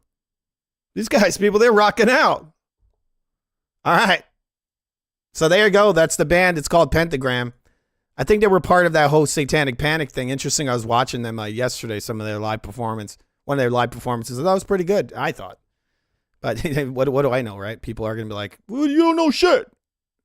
I know things. I know many things, people. Now, there's a video I put in here, and the shit got removed. What the hell? Hopefully that's not my video. We're not lying. All right, so I had a video here, and they effing removed it. But anyway, people, guess what? 1 second. 1 effing second. What the hell? All right, I got two different songs playing at the same exact time over here. All right, so what we're going to do right now, people, is we're going to look at not having two songs playing at the same damn time. I have no idea where this other song is playing. All right, so we're gonna watch some of these guys crying around the internet. There's a guy named Dante, I think it's Dante's Boxing Nation, something like that. This guy's over here crying about the outcome of the Dubois fight, all right? 1 second, there's a replay. I'm looking for the video. This is how AJ hurt. This is also funny. Look at this. We're going to watch, going back to the whole subject of nut punching and the sport of nut punching, which kind of boxing seems like it is. Usyk to the body. Listen to this AI, what this shit says. Body. Usyk is controlling the... This is how AJ hurt Usyk to the body.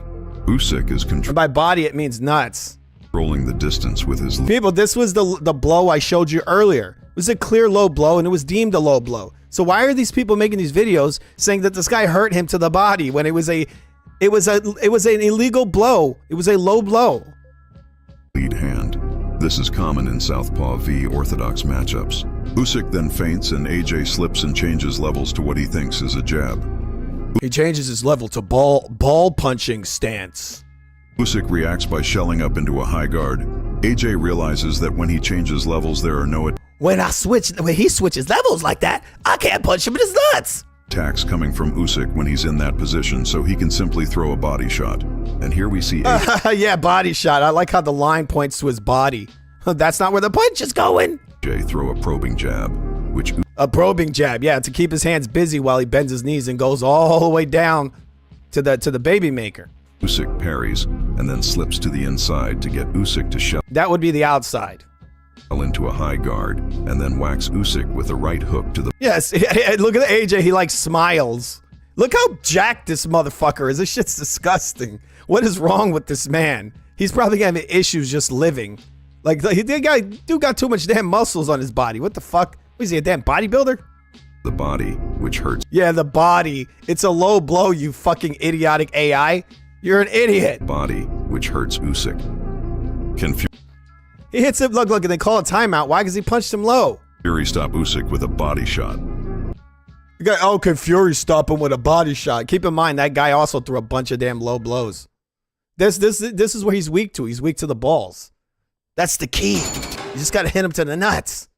The guy is the weakest to the balls. All right. Sorry I keep showing all this ball stuff, but I feel like a lot of these guys nowadays, these boxers, they like to punch people low. That's kind of the main thing. That's why I talk about it so much. Is it happens so often. And a lot of these idiots are constantly pretending it's not happening. This is how AJ hurt Usyk to the body. This is how AJ hurt Usyk to the balls. 1 second, please. I'm looking for this damn clip. Where the F did I put this? Maybe the guy, maybe he removed the video because I have broken links here. Like basically people, I put together a show. I save a bunch of files. And what's happening is I'm clicking on these links and they're all broken. All right, they basically have been removed. All right, so what we're going to do right now is we're going to find that freaking link from that guy. Yeah. All right, sorry. The guy that intro is just yeah. That's I'm not even kidding, people. That's the way he starts his shows. That's not very manly.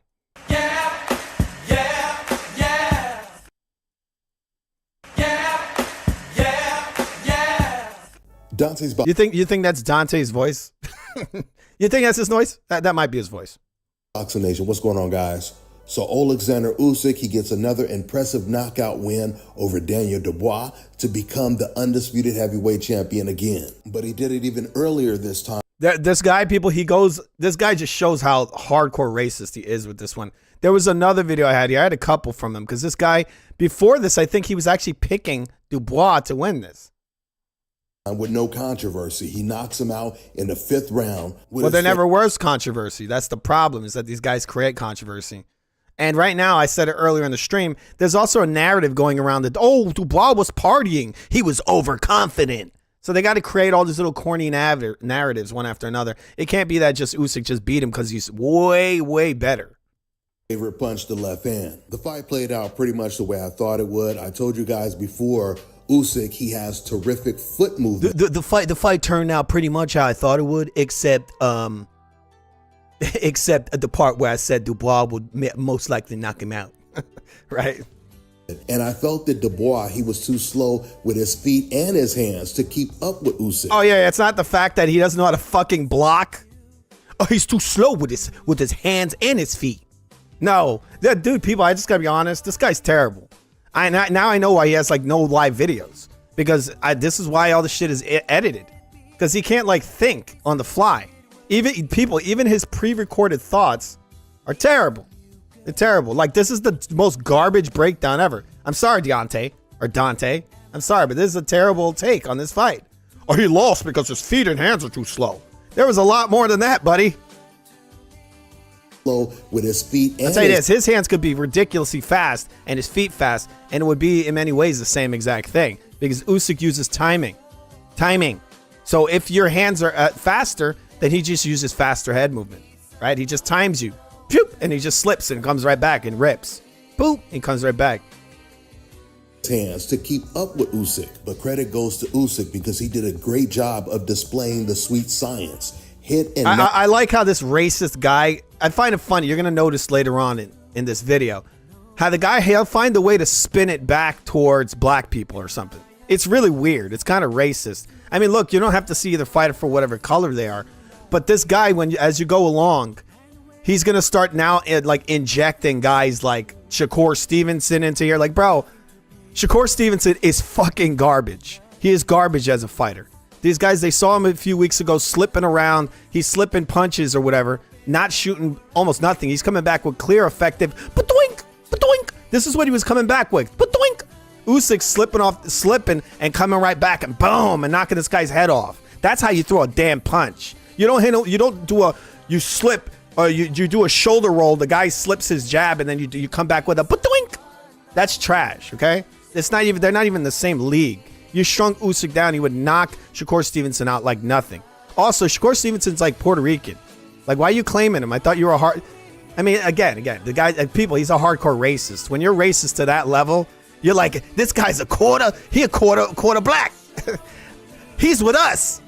Because later in the video, he brings up Atama. I thought Atama was like he's Atama. What the fuck? What is that guy? He's like the most. You gotta. That's what you gotta do. You gotta go to the bottom of the barrel. You gotta get pull the mulattoes out. I'm just kidding, mulattoes. I don't hate you. But you know who hates you? Dante. But behind your back. Don't worry. He does it behind your back. But he'll claim you when he wants you to beat the evil white guy, I guess. Hit and not get hit. And honestly, all right, again, oh, it's the sweet science, a hit and not get hit. Which is funny that I think that they coined that, I think, with Muhammad Ali, because he ran around the ring a bunch and did a lot of hugging. But I'll tell you this, people don't like to hear it, but Usyk is far more impressive as a boxer than Muhammad Ali. Far more impressive. He don't have to come in there and do some rope-a-dope bullshit versus the bigger man. He boxes you, slips off the line, uses very good head movement, very good defense. It's just all good. And when he wants to fight, he'll fight. And he did it in this fight because he wanted to show this guy that you're a little bitch. And he came in there and treated him like his little bitch. And not get hit. And honestly, Usyk, he's lucky that he has the complexion. Also, keep in mind, I put this in my comments today in the community post. This man here is 38 years old. He didn't need no fucking rope-a-dope, okay? Versus the bigger, stronger, heavier hitting man, all right? Like Muhammad Ali there, he was 32 when he fought George Foreman, and he had to wrestle the fuck out of him. But they'll come out and say that guy's the greatest of all time, right? But this man over here at 38 years old, he ain't in his prime anymore, and he boxed this motherfucker's ears off. I don't think I've seen a more impressive display of boxing in the heavyweight division in a while.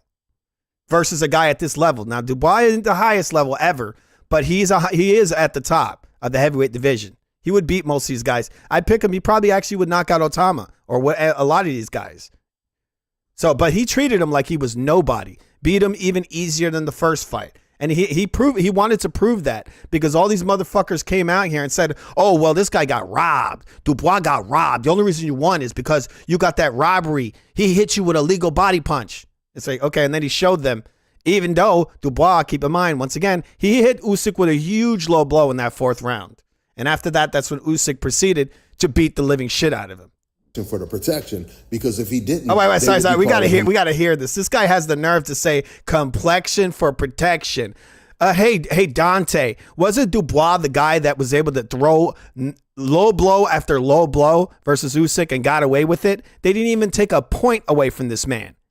This guy landed this big low blow, and they created the narrative throughout the entire media that he was robbed. You didn't see? Did the white guy, the evil cracker on the left, get the benefit there? Of course he did it. All right, he did it. Also, you got Shakur Stevenson a few weeks ago, who's getting this kind of very questionable decision versus Zapata.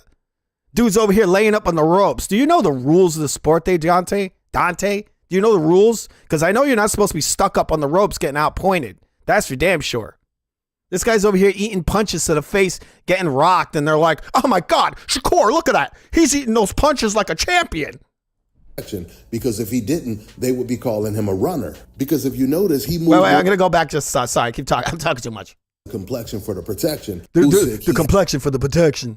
What, like Floyd Mayweather? Did he have the complexion for the protection? Because I tell you this, I got to be honest. It's usually the protection is usually the other color outside of the one. It's the extreme opposite of the color that Usyk is. Has terrific foot movement, and I felt that Dubois, he was too slow with his feet and his hands to keep up with Usyk. But credit goes to Usyk because he did a great job of displaying the sweet science. Hit and not get hit. And honestly, Usyk, he's lucky that he has the complexion for the protection because that actually is not even the sweet science, whatever the hell he's saying. That's not the sweet science. It's a fight. You're going to get hit regardless. That's how fighting is. Even if you're blocking a punch, people, you're getting hit. I thought hey, Dante, you know that when somebody's punching you in your fucking arms, you're getting hit? You're getting hit. You get hit in boxing, okay? The point is to slip punches and come back and stay in range. That's the sweet science, all right? And usually in order to display the sweet science, Dante, you have to actually have a boxing competition. You have to be willing to have the boxing competition. And that's what Mr. Usyk did in this fight, right? Dubois throws a big right hand. Usyk will slip it and come right back with a right hand, right? Or a slip to the outside, come back with a straight left. And he's always in the pocket. What he's not doing is the stuff Lennox Lewis did with a punch and grab, punch and grab, punch and grab. Ali, punch and grab, punch and grab. Floyd Mayweather, punch and grab, punch and grab. Right? Everyone's, oh, that's the sweet science right there, bro. That's the sweet science. No, it is not. It is not. All right? The scientific requires defense and punching and slipping. Not punching and grabbing. All right? That is not boxing. That is not a boxing competition. And I'm going to say that over and over again because most people don't keep pointing that shit out. In the sport, it is illegal to punch and grab. And if you're not being hit, like these guys will say that shit is the sweet science because the guy's not getting hit. That's not the sweet science is what you see from guys like Usyk, right? Or it's things like, yeah, I mean, he is the definition of the sweet science. Another guy would be a guy like possibly a Bivol, right? There was another one. Manny Pacquiao is another one. You know who's not the sweet science? Floyd Mayweather, Muhammad Ali, Roy Jones Jr. I could go on and on and on about these guys that are not the sweet science. And these dudes they're never going to understand that because they don't even know what the fuck the sweet science is. They just talk right out their ass. That's why he said this guy, the only reason he lost is because his feet are slow and his hands are slow. No, it's a lot deeper than that. It's a lot more than that. This guy really is he's just clubbing guys over the head and cheating. That's what he does. He needs to work on his craft more. That guy there, Usyk, he's worked on his craft heavily in many, many different ways. I think the dancing probably helped him a lot because, you know, it helps you with your footwork. If he didn't, they would be calling him a runner. That guy here, one more time, people. We hear this. We're going to listen to some of this shit this guy says. They would be calling him a runner. Because if you notice, he moved more than Shakur Stevenson did last weekend. Yeah, I know, because Shakur was too much stuck up on those fucking ropes. Also, to say this guy moved more it's retardation at its finest. This guy barely moved away. He slipped and he stayed always right in front of this man. Do I have to show the videos of these guys literally fucking running away? Do I have to show Ali versus George Foreman? I could show a little bit of that, and you will see a runner in that fight because that was a straight up runner punch and grab. The reason I bring it up is I hear a lot of people. Showbiz made a video recently. He says that Usyk is not great. He says he's not great. Why? Because he don't do a punch and grab. Punch and grab, punch and grab, punch and grab. Bullshit. Anybody that does that should just get disqualified. That's it. This is completely against the rules. You cannot have a boxing competition, when the other fighter prevents you from having the competition. It's a cheap tactic to hit a fighter and then grab them. It doesn't allow you to have exchanges, which doesn't allow for the sweet science. But what Usyk did, it was not running. It was boxing. He stayed off the ropes. He circled. He used angles. Yes, just like Shakur doesn't use. He doesn't box, right? He hits you with a clear effective ba-doink, ba-doink. This fucking idiot gets stuck on the ropes and they give him all this credit. He set up traps by jumping back and catching Dubois with the left over traps by jumping back. He didn't jump back. He took a step back. He took very minor steps. He not jumping. And catching Dubois with the left over and over again until he knocked him out. But there was a moment where it looked like... And then he said he circles him. You don't have to circle him. Using lateral movement doesn't have to be circling. Over and over again until he knocked him out. But there was a moment where it looked like Dubois, he started to get Usyk's timing down. Because in the third round, Dubois, he started to come in with his high guard. And then he started bobbing and weaving. He was actually slipping more of Usyk's punches in that round. And he caught Usyk with a couple jabs. People, this fucking guy lost every round very, very clearly. This guy must have been wasted out of his mind when he watched his shit. Hands. What he was doing is he was staying small and he was trying to close the gap, because if he stands up straight or he pulls back, he leaves himself open for the left hand. And that's exactly what everything he does leaves him open for the left hand. This guy can barely block. He doesn't block very well. Everything left him open to. It don't matter what he does. Also, he never made himself small. I don't know where this guy saw this. This dude never made himself small. Happened. after he started to bob and weave. For some reason, Dubois, he starts standing up straight again and pulling back out, and that's how he got caught with the left hand and ultimately got knocked out. So there's no doubt about it. Usyk has That's how he got caught with the left hand. He got caught with many left hands. Many. That's how he got caught with the left hand. Which one are you talking about? Because he's eating one here. He's eating them throughout the whole fight. And I'm going to show that ending because the footwork that Usyk used was beautiful. It's some of the best footwork you'll see in boxing. Not just the heavyweight division, boxing as a whole. Because he did some minor steps and he baited this fucking idiot he baited him into that right hand. He threw this big looping step hand. Usyk took a minor step back and just swung a big haymaker and knocked him right out. Well, he wasn't completely knocked out. He was very close to it. He was about to be clean knocked out. That's why they threw the damn towel in. That, and they could see the look in his face. He was done. He was going to quit. That he's the best heavyweight right now. There's not too many athletic heavyweights in the division right now, but I would really like to see how Usyk would look against an. Here we go. There's the hope over there. This dude pulls the mulatto out of his pocket. It won't matter, bro. You're dreaming. This guy's over here. He's like 20 years old, and Usyk will still wipe the fucking floor with him. And guess what he won't need to use? He won't need a rope-a-dope or a hug.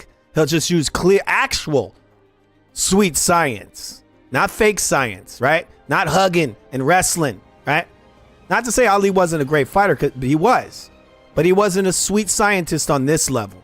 This is a much higher level than the sweet science that he did. He was a very good fighter, yeah. He used good movement. But he wasn't on this level of sweet science. This guy's extra sweet, okay? Not in the Shakur Stevenson way. Not in that way, okay? But if he was, I would accept him. Athletic heavyweight. Someone like an Itama, because Moses Itama is one of those athletic. Oh my God. What the fuck is this garbage? Look at this trash. Oh yeah, he's going to hit Usyk with this left hand, right? Look at this stupid ass highlight this guy shows. He's going to punch this plumber in the head, right? Itama, because Moses Itama is. He just comes over the guy's jab. That's what he did. This is basic shit. Basic. Is one of those athletic. Oh, he comes right over it. The guy's not even blocking. Boom. He just punches him in the head with a left hand. The fucking guy isn't even blocking the punch. Type of heavyweights, but he is a little too green right now. He most likely won't be ready for a title. He most likely will never be ready for Usyk. Maybe he'll try to get a 50-year-old Usyk, and Usyk would probably still beat him. Green right now. He most likely won't be ready for a title shot for probably another year. He's going to fight against Dillian White, and I assume he's going to fight someone else. I assume he might actually lose that fight. And then after that, he'll probably fight for the title. But for now, I guess I'm happy that he's actually taking on some actual competition, I guess, right? This is what you're supposed to do. He's a young guy. But if he loses, he loses. There you go. And I think Dillian White might actually beat this guy. He's going to end up fighting against Joseph Parker, which will be an interesting fight just because Parker, he also uses a lot of foot movement. But neither one of them have to worry. He's like, good Parker fights, okay? But he ain't black, right? Nah, I don't care about that fight. Because once again, no one is going to call these guys runners. We know what time it is. Now, something else. Well, we know what time it is. The complexion for protection. Even though it's always on the other foot. It's never on the cracker man. It's never for the cracker man. Be honest there, Dante. All right? What happened to Kovalev when Andre Ward punched him in his dick and got a win on it? Did he get protected? What happened in the first fight when he got robbed? He got robbed in both fights. Who got the complexion for protection that time? Dante. What about when Lomachenko fought Haney? Who got the protection? Right? Haney's over. You got Loma's over here rocking this guy's face off with shots, clean shots. This guy throwing belt line shots. They give him the whole fight on belt shots. Fucking pathetic. Usyk versus Itama fight interesting is the fact that they're both southpaws. Because Usyk is so good at oh my using God. his advantage. This guy really trying to make a case for Itama. You are fucking, dude, I got to say it. You're the R word all the way. I'm sorry. I have to say it. I have to say it, Beaners. I have to. All right. Fighting left-handed. You see those beautiful exits fighting left-handed. You see at using his advantage. Oh my God, Itama threw a left hand on a guy who's not even blocking. Okay? Let's see Itama first fight Dubois. and see if he could do better than Usyk. And then we'll see. We'll have some discussions about if he should be able to fight Usyk. Let's do that one first. Usyk is so good at using his advantage of fighting left-handed. You see those beautiful exits that Usyk uses when he dips to the right and he throws his jab at the same time, which completely nullifies the right hand if he's fighting against an orthodox fighter. Well, he won't have that weapon against another left-hander. I feel it. Problem is, buddy, that Usyk's got dynamite in both hands. He dropped Dubois with a right hand. That was the first shot he dropped him with. All right? You also got to keep in mind, this is a guy that walks. There's many, many different layers to Usyk. Not only does he have an incredibly high boxing IQ, but he's got the athleticism. Now, I'll say, whatever the hell his name is, Odama or whatever the fuck his name is, Otama. Even though Usyk actually said Otama looks to be a very good fighter. He's from his own mouth said this guy's going to possibly he's going to be the top heavyweight in the division when Usyk leaves. He said that. That doesn't mean that's going to be true, but I guess he likes the way he moves, right? He is very athletic for a very large heavyweight. But he ain't on Usyk's level. You know, there's a lot of different layers to Usyk, right? Like a lot of people, you know, you hear them say this, there's layers to this game. But there's not just layers to this game. There's levels. They say there's levels. I say there's layers because a guy like Usyk, not only is he at the top level, but he's a very, very layered fighter. There's just so much to overcome when you fight a man like that, right? It ain't just even his athleticism. It's his fighting spirit as well. Because you saw what he did to Tyson Fury. This guy took all his boxing ability and went like, I'm not even going to use any of that. This guy talks so much shit, I'm just going to walk straight at him. And I'm going to do these minor slips. I'm going to push him back. And he pushed Tyson Fury back through their entire first fight. He could do that. He could become just a straight up beast and just beat you up. With just not even using all those abilities. But if he wants to pull that out of his pocket, he could use all his slick movement and all that. You know, he has a lot of different ways he can beat you. Moses Itama got that. Just get one big win, like beating someone in the top. Most fighters never get on that level. 5 or the top 3. That's going to make for a really, really big matchup against Usyk. So let's see how he performs against Dillian Whyte and see who he chooses to fight after that. With that being said, I'm gonna wrap this video up. That's all I got. With that being said, Moses Itama. Wait, let me see who could beat Usyk. Wait, who black in the division? Ah, shit, I can't find nobody. Otama. He quarter black. I'll pull him out. All right. But yeah, that was funny. He actually said that this guy, that Usyk got the complexion for the protection. Did they protect him when he was eating all those low blows in that first Dubois fight? Did they do that? No, they railroaded his ass. They said he got a BS win. Even though you got Tim Bradley over here literally saying that the guy's got punched in the bladder. Does he not understand it's a low blow? He probably does know it. They just probably, I don't know if he notices this, but these guys have earpieces in and they're told what to say. It was on the bladder. Oh, so it was a low blow. Is that what you're saying? But that's all been put to rest. It's all been put to rest now after this guy completely destroyed this man. Right. You did it. And this guy's got to go and pretend that he likes it. Because he's so racist that he has to go and say he's given the guy some credit, a level of respect, I guess. And then he'll go spin it right back to black fighters and say, well, if he was a black fighter, they would have talked shit. Say, what? You getting on your pity train for what? All right. 1 second, people. I don't know why. I have a link in here. I don't even know why I have this in here. Oh, it's wrong. All right. So we're going to look at some of that knockout win that Mr. Usyk had on Saturday night. Fight Night on DAZN, brought to you by that prize guy. 26 years after Lennox Lewis unified the division against Evander Holyfield, and 14... All right, so they're bringing up Lennox Lewis. This is probably why Lennox Lewis came out after. And he said... he came out, people, and he said that he would beat Usyk. I'll tell you this. I used to like Lennox Lewis. He was a very good fighter. But Usyk would crush Lennox Lewis. If Lennox Lewis was not allowed to cheat, Usyk would crush him. Even in Lennox's prime, a guy like this would have crushed him. After Alexander Usyk made all the belts his against... People got to go back. Watch the Lennox Lewis Holyfield fights. That shit was horrendous to watch that. All right, we're gonna We're going to look at this moment. Because this guy's just saying the only reason Usyk won is because he got faster feet and hands. Okay. Knocked out Groves when AJ had lift off against Klitschko. I said in my breakdown, Usyk really doesn't have to change much of anything. He's just going to come over the guy's jab. He's going to step on the outside of his lead foot. Dubois, really what he needed was a left hand. None of these guys know this. They're freaking retarded.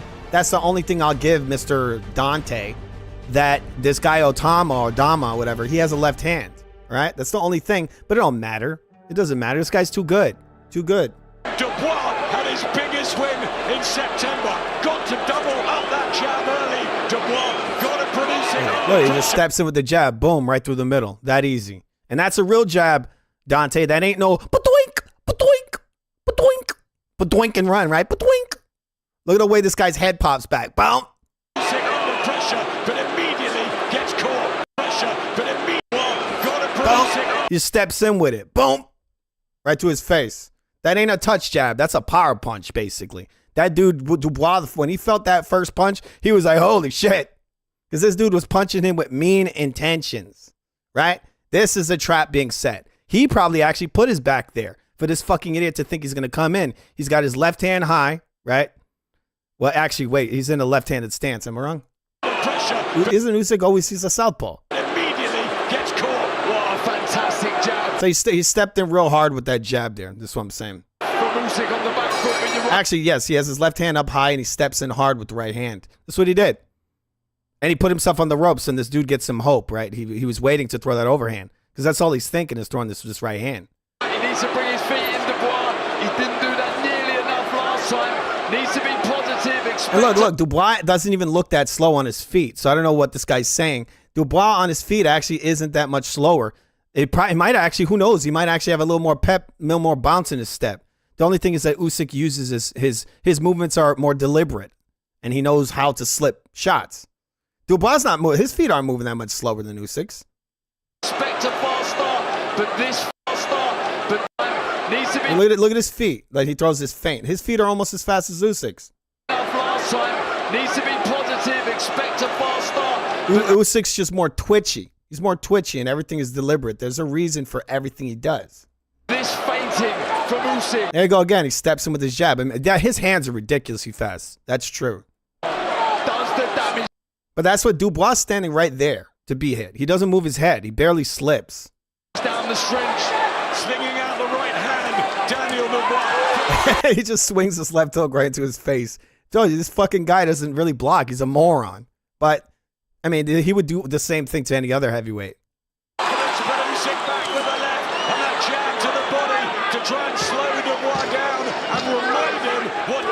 Those feints is one of the things that fucks these guys up royally because nobody, it was the same with Lomachenko. These guys are like masters of that shit. Those feints, they're just popping in and out with feint. He also does the exact same technique you see Terrence Crawford running away from when he fought Madrimov.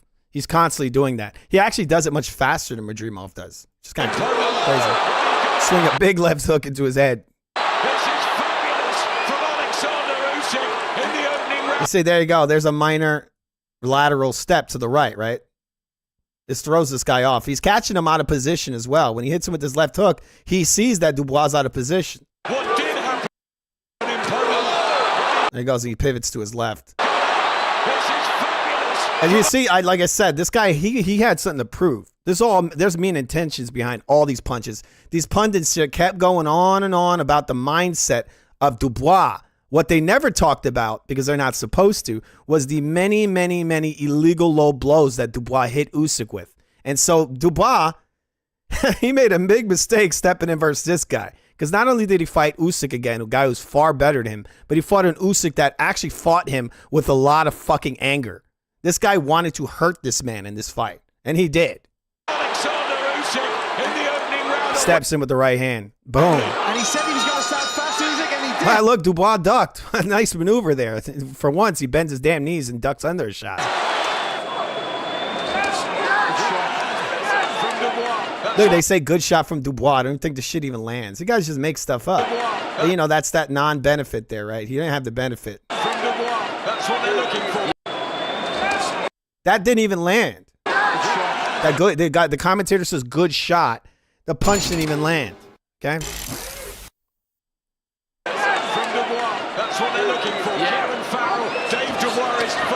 Look at that. That's the sweet science there, Mr. Dante. Okay? And no one's doing it this well at almost any weight class. Maybe old Manny Pacquiao does it as good, right? There's some fighters, but not like this. Look, watch when Dubois is out of position. He's out of position. He leaps in. And this is what happens when you get a little too aggressive versus Usyk. He's waiting for you to do this. Now, Dubois is going to step in hard with this right hand, right? And Usyk's just going to take that step back and smash him with a counterpunch. Boom. Gets him right out of position. Left hand. Boom. This is why I said a guy like a Lennox Lewis could never beat Usyk. Why? Because Lennox Lewis is a punch and grab guy. He's a punch and grab. And this is exactly what he would do to Lennox Lewis when he shoots in with both his hands. His arms wide open. Oh, yeah. Boom. Oh, yeah. Punch you right in your face. With arms wide open. Oh, yeah. Damn, I should get that music, shouldn't I? I'll get it next time. I'll get it next time, guys. Beautiful work from the Ukrainian. Well, mentally, must be so much stronger at 27 after those wins over. That guy's getting just smashed with the straight left hand. He steps in with his 3 badoinks to try to set up the right hand. Usyk knows what he's doing. He's throwing his clear effective badoinks, right? He's falling in. He's out of position. He's getting ready to load it up. Look, he got his damn foot off the ground. He's stepping in a little too much.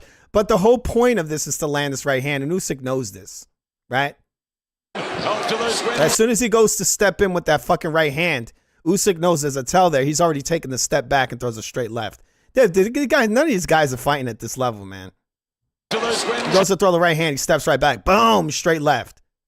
He's Shakur Stevenson. He's blah, blah, blah. Well, where is Usyk? He's in the same place Shakur was. Only difference is that he doesn't punch like a bitch. He punches to knock you out. Boom! And now Dubois on his bike. He's like, holy shit! He got one off on Usyk, but the countering shot from the southpaw, and Daniel Dubois just wobbling. That's 2 in the bucket. He beat the shit out of this guy every round, man. In the second round, most people who picked Dubois said he Otama got him in the pocket. He got him. He gonna get him because he got a left punch. He a southpaw, man. has to win between 1 and 6. Boom, again. A whole fucking fight. He's just pulling back on that shit. Every time he throws this right hand, he got that shit all figured out. He slip counter, right? Floyd never threw a slip counter this well. Boom! Just comes right back, right into his fucking face. The smaller man just rocking this fucking dude. Like I said, all this fucking guy got is a big lumbering right hook. That's all he throws is right hooks. You got to have more weapons than just one hand, right? This guy can beat a right hand very easily. You need both hands.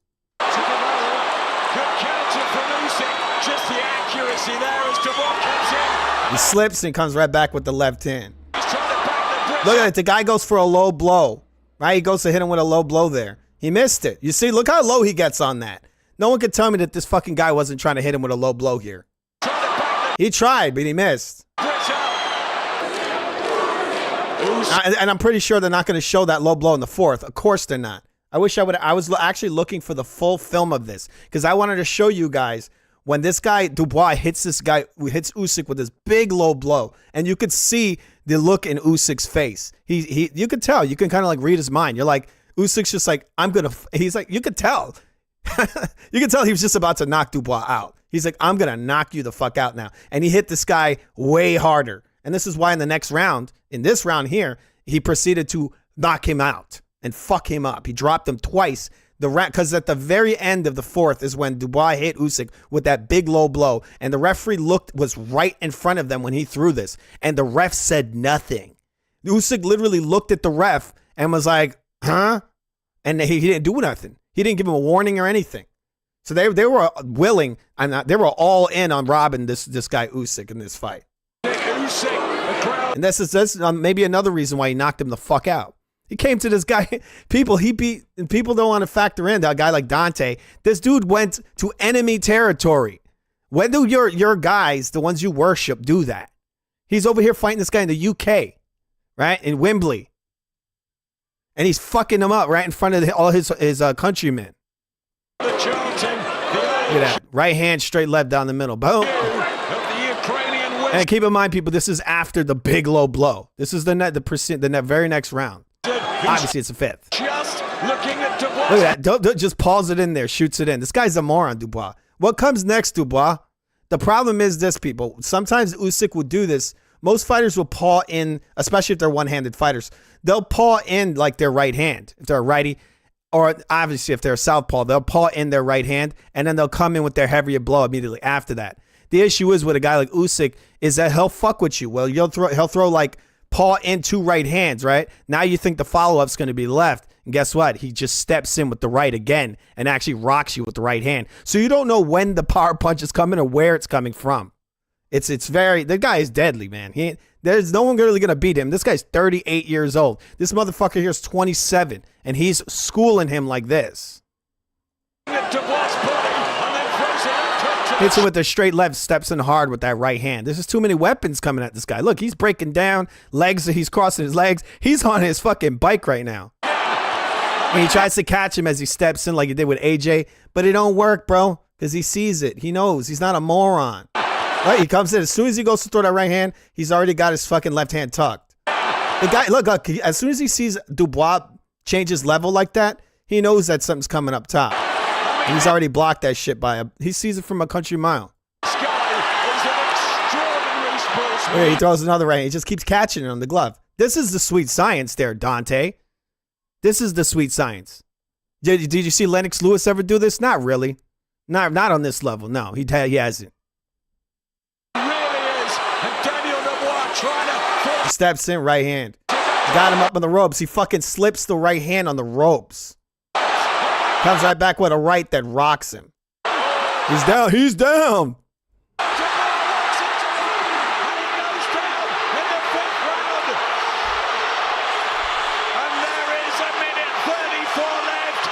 That's how you fight off the ropes there, Dante, right? That's how you do it. You slip and you come right back with a right hand. You don't sit your ass on there for round after round after round after round. Oh, whoa, oh my God, look, the shot slipped off his shoulder. He went in the rounds. It's the round where his dreams came true. He's not sitting there doing some gay-ass shoulder roll, slipping shots off his shoulders. That shit ain't boxing. That's a technique that they used, from what I hear, in Philadelphia. That was a style they would use in order to survive. When they were hurt, they would sit up on things like to sit on the ropes, and they would roll and roll and roll in order to kind of conserve themselves or to save themselves for later in the fight. These guys here, what they do is they use that as like a tactic in order to tire their opponent out. It's fucking stupid. And you should lose round after round after round for it, right? When you're sitting up on the ropes, which is a form of losing, it is. When you do that, you've given in to your opponent. You're sitting on the ropes. That they try to swap this shit around. This is why I brought up Muhammad Ali, because he's one of the guys that popularized this thing they called the rope-a-dope. And what's funny is that if you watch the George Foreman fight, George Foreman was actually winning most of these rounds. This guy's just sitting up on the ropes getting beat on. And they're giving him like all these rounds. I'm telling you. That's what they do for the media darling. But if it's any other fighter, they're losing, right? They're losing when they do that. When you saw Caleb Plant get all over McCumbee. Yeah, the cum, remember? And he became like some bully and was pushing him back up in the ropes. Was McCumbee winning? No, he was losing because Caleb Plant had him stuck up on the ropes. He was beating him up. Stage A, will they turn into a nightmare here at Wembley? Big right hand from Usyk. Oh! All right, so this is the thing these guys don't see, because this actually is boxing, right? A lot of people wouldn't see this. You're going to see Usyk set this guy up. All right, he throws this right. People, he has no intention of landing this. He's swooping this out with an open hand. He throws, I think, about 3 shots here. On the third one, he takes a step back. Very minor step. He knows Dubois is going to throw in this big right hook, and he lets him throw it, and he comes right back with the fucking left hook from hell. He winds it back real far in a way he usually doesn't. The intention was to knock this guy out. Like I said, there was a lot of anger in Usyk in this fight. Yeah, goes the right hand. He's already taken the step back. Boom, and he just steps in with that left hand. He took that minor step out and came right back in with the right hand.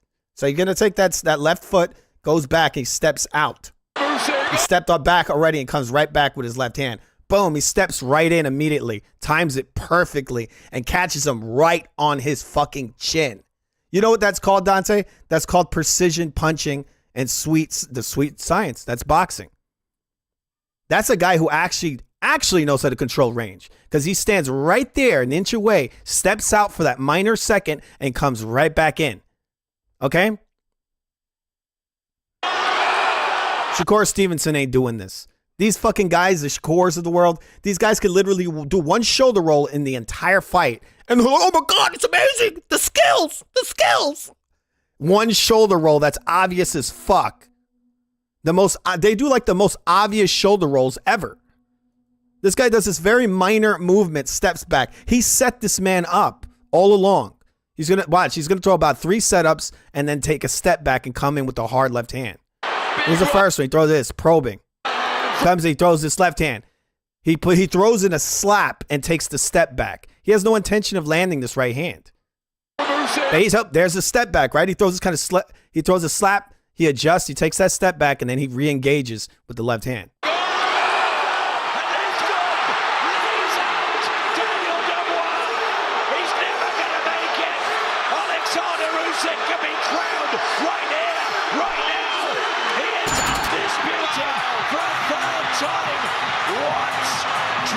And you notice that Dubois gets up. He gets right up. We'll see that one more time. Now his corner threw in the towel, right? But look how fast he gets up. He's not even wobbled. Like, he's not wobbly. Yes, he got hurt very bad there, but he was not knocked out. He quit. I mean, they threw the towel in because they knew. I think if you really look at him, he's looking across towards his corner. I think they knew that he was going to sleep, or he was going to get embarrassed because he was going to quit himself. So they ended the fight before he got to that point. He was on that at that point. This is sort of like AJ when Andy Ruiz had dropped him multiple times. He knew that he was not coming back. This guy had basically no success in this fight. He was completely dismantled. This guy embarrassed him. Alexander Usyk can be crowned right here, right now. He is undisputed. You also got to keep in mind there, Dante. Did Usyk dehydrate this man? Did he dehydrate him? Right? Did he make him wear pillow gloves? Did he make him wear pillow gloves? Dante, if you ever watch one of my videos and you hear this, or any of your followers, did he make him wear pillow gloves? Did he dehydrate him? This man here, who's 38 years old, beat the fuck out of this 27-year-old man and schooled him, right? And the only advantages he had, this man, keep in mind, is bigger than him. Bigger and younger. And he's at the top of the division. He beat this guy with just his skills. With his skills and whatever attributes he has, all the things he learned, he beat him fair and square. Can we say that about Floyd Mayweather? Because you guys will say that, and Mr. Showbiz, he'll say that. He'll say that Floyd is great, but Usyk is not. Why? Because Floyd can make Chino Maidana a C-level fighter wear pillows? Is that why? And hug him all fight long? Dude, this shit is just ridiculous. That racism knows no bounds, man. That shit is just straight up hardcore racism that they won't really give this guy the respect over a man like a Shakur Stevenson. Hey, you wear Shakur Stevenson? Oh, shoulder roll. Or Floyd Mayweather. Bro, this guy is way better than Floyd Mayweather. Okay? If you shrunk this guy down to 147, he would have beat the fuck out of Floyd very easily. And you know what Floyd would have done? He would have punch and grab, punch and grab, punch and grab, punch and grab. That's all the fucking bum does. And that's completely against the rules of the sport. That is a display of the sweet science. Not what Floyd did, not what Caleb Plant did, not what what's the other guy? Roy Jones, not what he does. That's not sweet science. All that is reflexes, athleticism and reflexes. This guy used a lot more than simply reflexes. Once, twice, thrice, the genius of modern boxing, Alexander Usyk, pound for pound king. On August 1st, a new contender. Oh, so there you go, people. There's the greatness of Mr. Alexander Usyk, who showed why he is, once again, showed why he is the top heavyweight in the world. Okay? 1 second, please. All right, so we got some more stuff over here. I'm going to look at the comments real fast before they remove my video. They might. Hopefully not.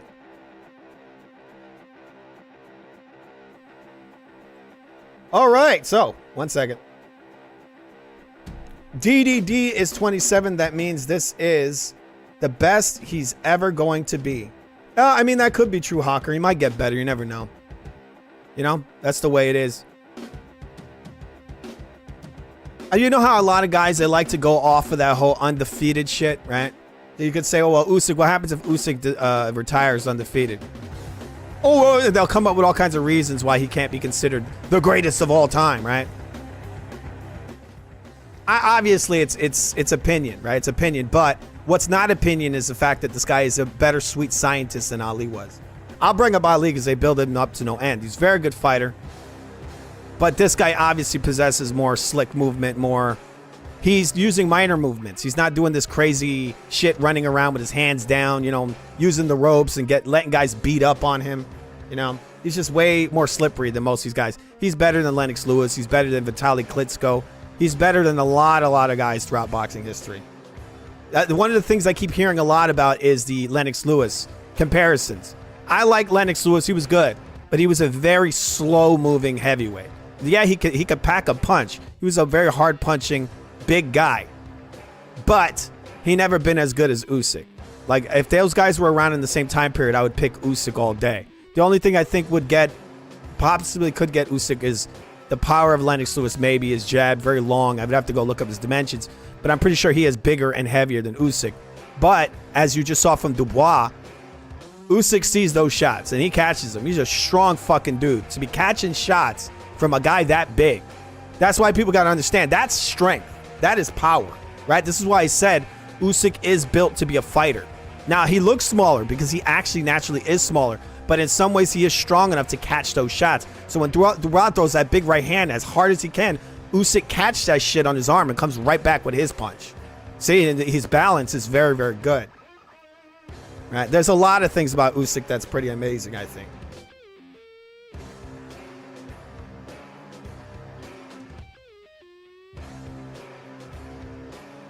DBN would call you a racist KKK cracker? Okay, cracker, sorry. That's a weird spelling cracker with a K. What is this? What are you? Are you the guy that created the name for the band Korn? You know, they spell it with a K. Dubois got a little Matt Damon in him. Matt Damon. You know, that's pretty messed up there. You know that, man? All kinds of things you guys say you're mean. You guys are mean. All right, it was hilarious when he said, I guess he was robbed, just proved himself as a quitter. I hope that the quitter is quieter now. But I think, dudes, he had to do that. You know, he did that. He had to do that because that's what his promoter, that's the narrative that his promoter created. They put that into the media. I showed the video earlier where you got Tim Bradley doing the play-by-play for this fight, and he was building the narrative that was a legal shot. But at the same time, he's saying it was on the bladder. So he's saying the quiet part out loud, that it was a low blow. All right, so it's always been a low blow. And so Usyk came in there and he came to prove something. He had to deal with this for 2 years now. These people basically gaslighting the fuck out of him. They're acting like he doesn't know the sport. I mean, the guy had, at that point, over 100 fights, right? You know, I'm combining with his amateurs and everything. This guy knows a lot about boxing. He knows what a low blow is. And for them to keep repeatedly saying, oh, all right, what's legal? It was legal. It was legal. It was legal. Right? And downplaying his win. You don't know how many times I heard this shit. All these different guys on YouTube or even the mainstream pundits, they're over here saying this shit nonstop. Right? This shit is bullshit.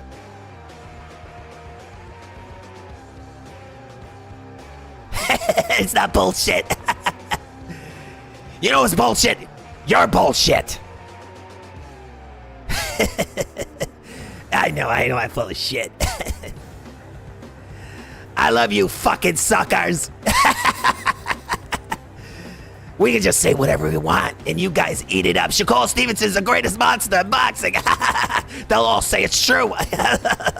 The guy's a beast, because when you sit up on the ropes, round after round after round after round, you're just too good. Oh my God, look at the way that shot slipped off the shoulder. That's a scoring block. Even though blocking isn't scored in boxing. But remember Willie Pep? He won a round without throwing a punch. Now that's what you call some A-level cocksucking. We've been lying for a long time. And we're gonna keep on lying.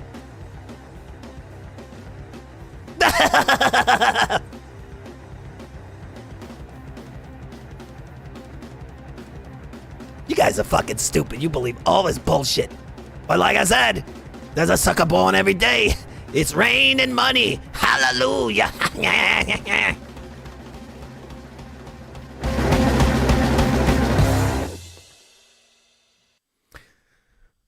Okay. So we're going to go look around more in the world of boxing. Don't get racist in there, man. Look at ninjas are furious. What does that mean, ninjas? You keep saying ninjas. What the hell? What the heck does that mean? I'm not even going to try to guess what that means. I'm pretty sure it's something racial, possibly. Stop being racist! Okay? They're making a new Naked Gun film. This thing looks like shit, people. I gotta be honest. It looks like absolute garbage.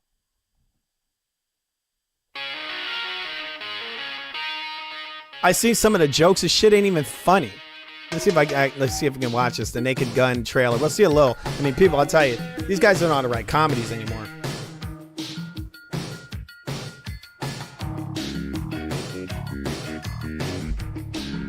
You guys see that fucking Dana White now is working with it looks like they might have an actual like UFC event at the fucking White House. What is this, the Running Man? Is that what's going on here, people? Because you know nowadays they can actually do what they call deep fakes, which is what happened in the movie The Running Man. Remember like how they frame him for a murder he didn't commit? They did a deep fake.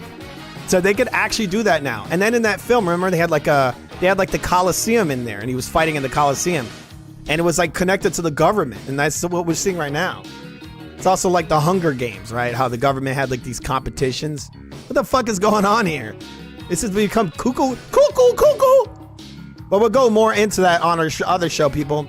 It is called CW News. You can watch it here on the Real Food TV. That's what you're watching. The Real Food TV. Remember to subscribe, people. Because it's just one of the greatest channels known to man. I'm ugly, but after this trick, I got a 9-inch toy that makes me go out with 3 different women every week. Yes, we talked about it before. It makes him go out with 3 different women every week. It's got a mind of its own. Because in the past, a couple of fights involving Daniel Dubois have been a bit controversial. The USYK fight and the low blow. Now, I don't think it's deliberate. I just think it's a case of Daniel occasionally loses concentration, but he can't afford to do that in this fight. So let's have a look at a couple of examples of him losing concentration. So against Gerald Miller, look at that for a shot there. That's a low shot, and there's another one coming up there again. He nearly gets him on the kneecap. Like I say, Fletch, it's a lapse in concentration, and he's just throwing a low shot. It's a lapse in concentration, people. This is a lapse in concentration. That's all it was, and that definitely ain't an excuse, right? People, he got distracted. He forgot he was in a boxing match, right? He thought he was in a ball punching competition. But this is what Usyk said to Dubois right before they fought that night on Saturday. Your soul is mine. And Dubois was a little bit scared when that happened, when he said that. You know that? All right. And fight. He has questions. It's the greatness of Shakur Stevenson. Shakur's jaw. Oh!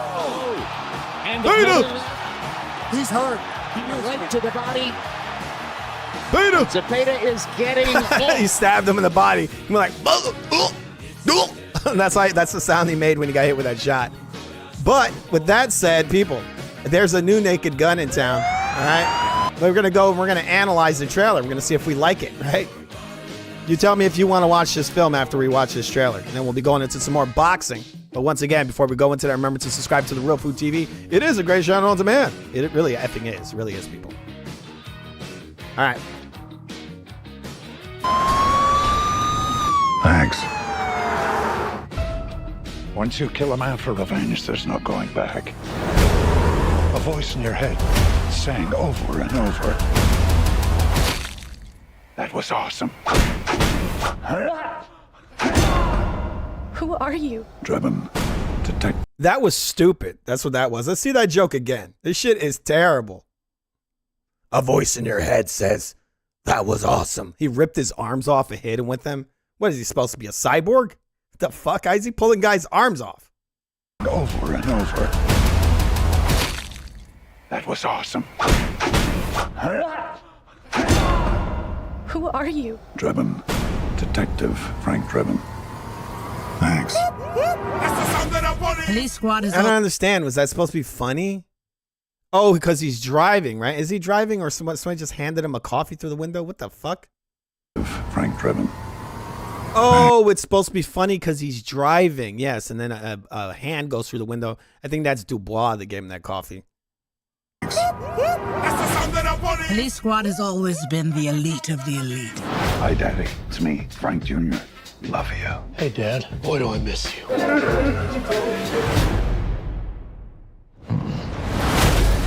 And you, Frank, are the best of the best.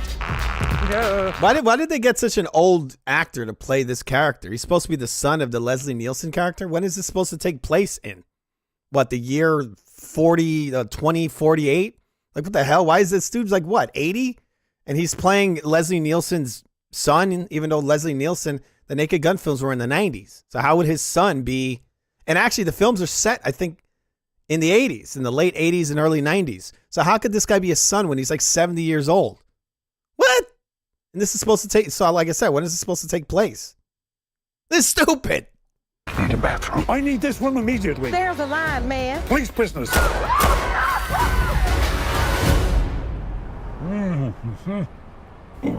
Oh, I'm gonna ruin another suit. These jokes are falling real flat. I really feel like they are. This is just terrible. Lieutenant, I think someone murdered my brother. Please, take a chair. Thank you. Oh my God. I'll find them. This is what I do. Says you serve 20 years. Can these dudes get like an original fucking score from movies nowadays? I feel like this music was made by AI. That's what it sounds like. It's like, and then they always inject like this dumbass, like someone else's stupid ass song. Whoop, whoop, it's a song of the police. Like, can you not come up with an original score? It's so, like, the music is just so generic, and then we have that KRS-One shit in the background. Man's laughter. You mean manslaughter? Must have been quite the joke. Well, let's hear this again, because this has got to be one of the worst fucking jokes ever. You mean manslaughter? Watch. I saw this ad, I was like, this is terrible. I'll find them. This is what I do. Says you serve 20 years for man's laughter. You mean manslaughter? Must have been quite the joke. They're going to oh my God. shut down police squad if you do not solve this case. Do this by the book. Show a little respect. Why? Who's going to arrest me? Other cops? And then there's the typical shit they do in the movies nowadays with the gang. Like, it's shit, none of it is original. Like, I feel like all this shit's made by artificial intelligence. Yes. Is she serious? Is he serious? No. Could they have gotten an uglier woman to play the uglier black lady? Like, what the hell? That's kind of racist. It looks like the fucking Wicked Witch of the West, but brown. Is he serious? She looked like Bill Cosby. What the fuck? Who is this woman? Where did they find her?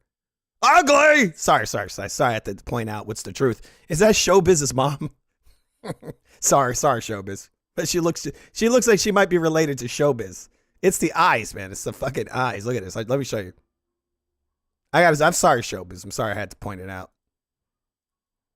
Taco Tuesday! She looks more like Bill Cosby. I just got to be honest. Like Bill Cosby, if he had like the same haircut as like Mo from like the Three Stooges.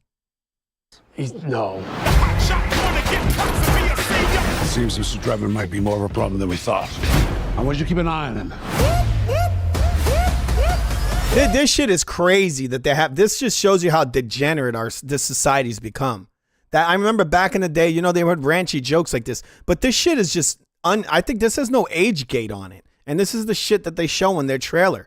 And the people going to be in the theater watching. Like I don't even think this thing is R-rated. I think it's like PG-13, and there's probably kids sitting in the fucking theater seeing this shit. Look at this.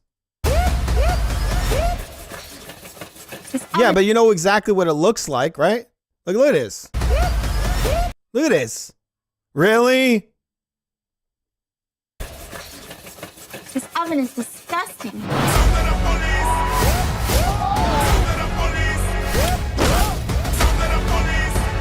Rest assured. And again, the music is so unoriginal. Like, not only are the jokes to me just trash, but the music, John, son of the police. You know, they've been doing this for like a decade. This is one of the reasons I don't even watch movies anymore. Like old, like new films. I don't watch any of them. They're just absolute garbage. They can't tell a joke. They cannot make a scary movie without having a million jump scares in it. This shit is garbage. I remember back in the day, even as a kid, I'd watch a movie like Tales from the Crypt, Demon Knight, right? And they would have these, and I actually really liked that film. It's actually one of my favorite horror films. But it had like 2 jump scares in there, and even as a kid, I rolled my fucking eyes. I'm like, that shit's so cheap. And I remember back in the day, they would only do like maybe 1 or 2 of those in a whole movie, in a horror film. Now, the whole movie's just as jump scares. That's what the horror films are nowadays. And then the comedies are just, I mean, the shit ain't funny at all. They're so heavy-handed. And I mean, in a film like this, you want to be heavy-handed, but it's just not delivered. It's delivered really flat. It's not heavy-handed enough in a way. Except that little stupid blowjob thing they did there. They've already done that in an older, and I think in the first Naked Gun film, they had something stupid like that. Won't stop until I found justice. And look, did he jump out of a fucking automated car? What the hell? Is this thing like coded? Look at that. What is that? A car, a self-driving car? Until I found justice. What do you want, little one? Your ass. Oh, wait, is that Boots Ennis? You know, going back to boxing. He says, what do you want, little one? Your ass. Wait. But before that, Devin Haney was at Diddy's house. Yeah. Beta! I know he's a beta. And we're going to beat up that woman beater. You guys like that? Like this guy, woman beater? Yeah, he is a pretty big woman beater. Well, wait, I don't. Where the hell's my Boots clip? Wait, where the hell is it? An A. I need to pee. My. You have to piss. Help me.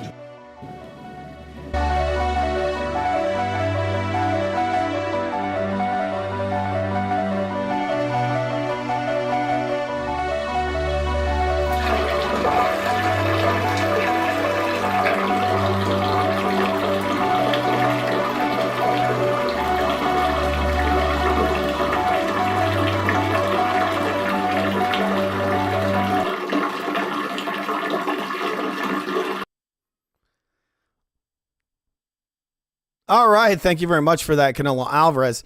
I can't find my damn clip I have over here of Boots Ennis. Cannot find it. Damn it, it's like perfect timing. I need to create buttons so that I could press them when the relevant things are said, so I could bring up proper clips. You know.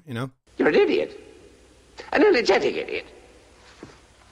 But an idiot. I know. Lapse in concentration, and I'm aiming for the body, but I've just aimed too low. All right, that's a lapse in concentration. I cannot find my damn Boots Ennis clip. All right, I hate to lose, woman beater. I'm just looking through my files here, people. Bear with me. All right, we'll watch the end of this. I thought it was perfect timing when he comes up and he says, he's like, what do you want? And he's like, your ass. And then I could have hit like the Boots Ennis clip. He's like, no, Diddy. You know that one, you know the one I'm talking about. Your ass.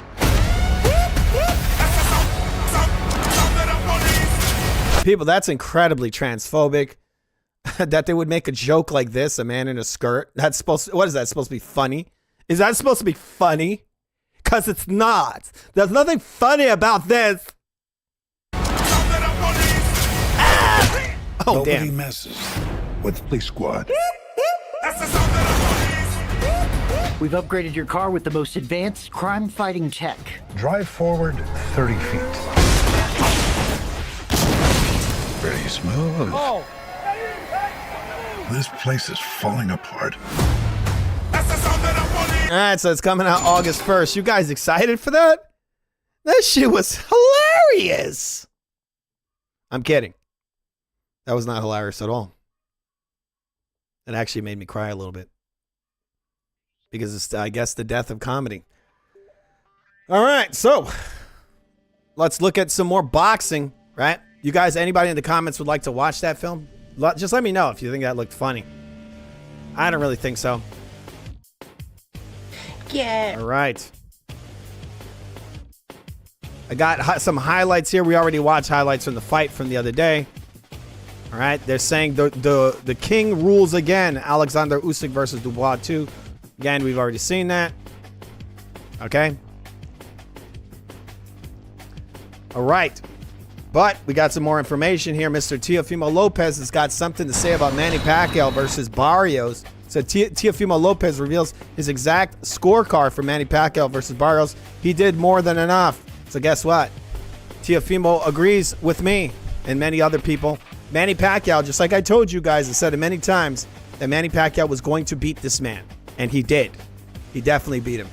Now, the only reason the outcome that it didn't come, the outcome wasn't what I thought it was going to be, is because Barrios fought a very bitch-like fight. He was throwing ba-doink, ba-doink, and he was trying not to really get into the fire with this guy. Because believe it or not, if he did, Manny Pacquiao would have pieced him up. And he did. You know, he had a little shiner under his eye. He didn't really want to trade with Manny. He was trying to catch him as he came in. That's what he did throughout the entire fight. He was trying to do the same thing Ugas did. But in the end, I don't think it worked, and I think he was clearly outpointed. And he should have lost. They robbed Manny Pacquiao in this fight. That's insane to think that this guy's that great. He's like, it feels just like the old days. Getting robbed again. I love boxing. I love boxing. I get robbed. What the fuck is this? Why are people all their hair coming out? What the hell? What is this? It's like the Toxic Avenger. Like they got exposed to radiation. Anyway, Manny was like, I get robbed again. I feel like the old days. I just love being back in boxing. All right, so what's being talked about right now is Manny Pacquiao fighting some other fighters. He's saying he might not want to rematch Barrios, but the guy says he's not done with boxing. You know that, guys? He's not done boxing. But, like I told you, I said it. People are saying, you're going to cry when Manny loses. I analyzed the Ampo fight. A lot of these guys didn't do that. And that was Manny Pacquiao completely out of shape. He looked pretty good for a guy who was very inactive. 4 years out, you know, fat, came in there versus Ampo. I saw him beating Barrios, but once again, the guy fought a very safe fight. And that's one of the many reasons why he lost that fight, right? Manny Pacquiao actually looked pretty damn good for a 46-year-old. So good that I think if Tank Davis came up in weight, Manny would basically box his ears off.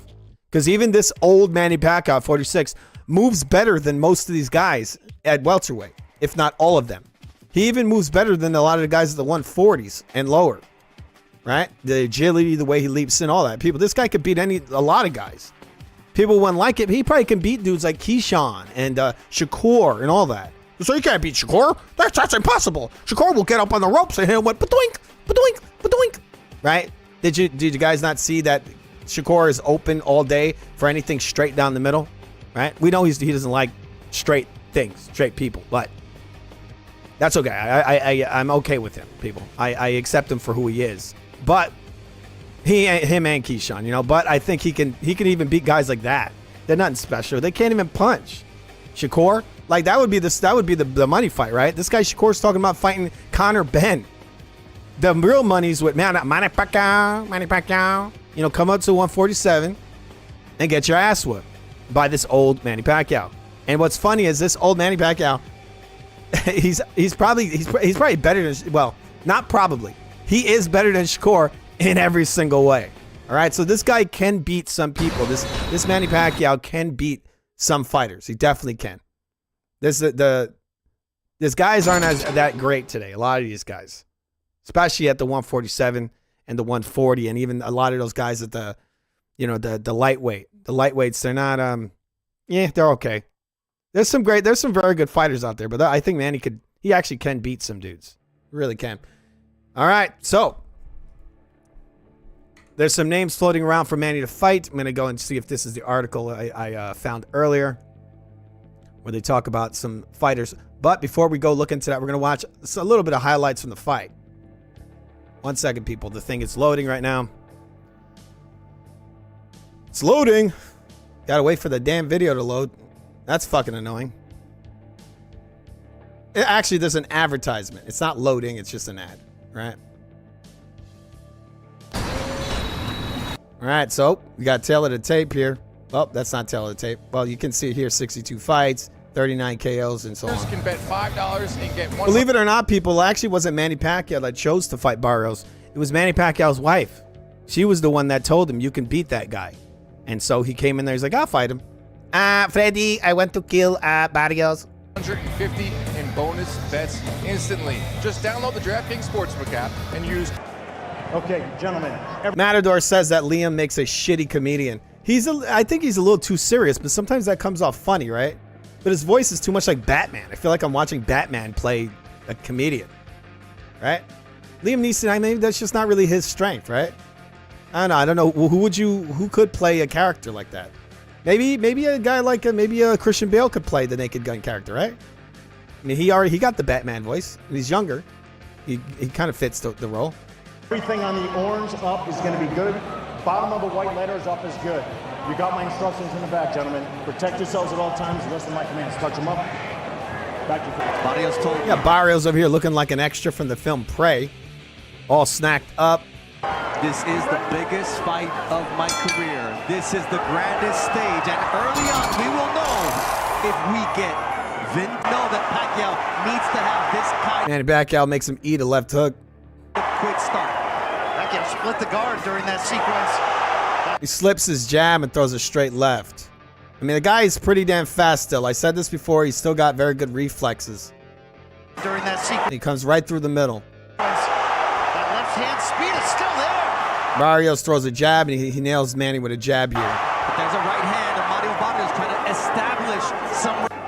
And it almost seems like he wants Pacquiao to get some sense of confidence for him to come in. And do something like He says he wants him to get a level of confidence, which is actually bullshit. It was Barrios who had no confidence. Open up and then land a quick, sharp uppercut. Getting more confident. And that means that Manny Pacquiao will start to open up and get caught. Barrios hit him with some shots. Obviously, it's a fucking fight, but throughout, Manny Pacquiao landed more punches and better punches. Shots like that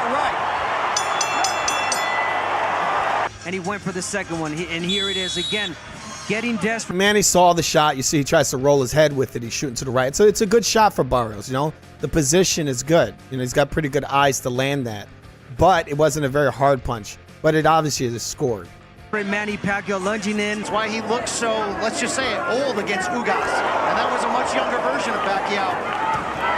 Nice body shot. Yeah, the body shot. So he's hitting this guy a lot harder than he's hitting him. There with the left from Manny Pacquiao to the solar plexus of Mario. I feel like they're like cutting past Manny's work. You see, he throws that jab, and then they clip it right there. Like, why would you clip it there? Oh, nice jab from Barrios. That was stiff and right in the face of Manny Pacquiao. He's still, you know, his legs are still lively. He hits him with two big shots here, and he actually hurts Barrios. So that's a good combination. At one point in the fight, he actually hurt Barrios, and he was pressing in. Through there, it's going to impress the judges. It just impressed me. Look, he slips his jab and comes right back with a right hook, and this guy's completely off balance. So he gets hurt with that. He actually hurt Barrios in here, people. Look at that. Steps in with it. Boom. Impressed me. There's two of them. Now Pacquiao at this age, after this layoff. Again, he just he could not miss with this right. He's hitting this guy a lot. Every time he stood in punching range, Barrios would throw this little jab, this badoink, and this dude would step in and hit him with a right hook on the badoink. It just shows you how fast his feet still are. That he could step in and land a good shot like that. Even these young guys can't even do that. Almost fighting on even terms here with Barrios. Oh, what a nice So there's Barrios land a decent right straight there. Manny comes through the middle and hits him with an even better straight left hand. From Barrios, but the answer from Manny Pacquiao. If they Jiggy said to Manny Pacquiao, you got what it takes. Again, look at that left hand he hit him with. People thinking like Manny was playing around. I'm telling you, if this guy would have stood with Manny Pacquiao and actually put some power on his shots, and actually, if Barrios was to put anything on these shots, he would have got fucked up so much worse.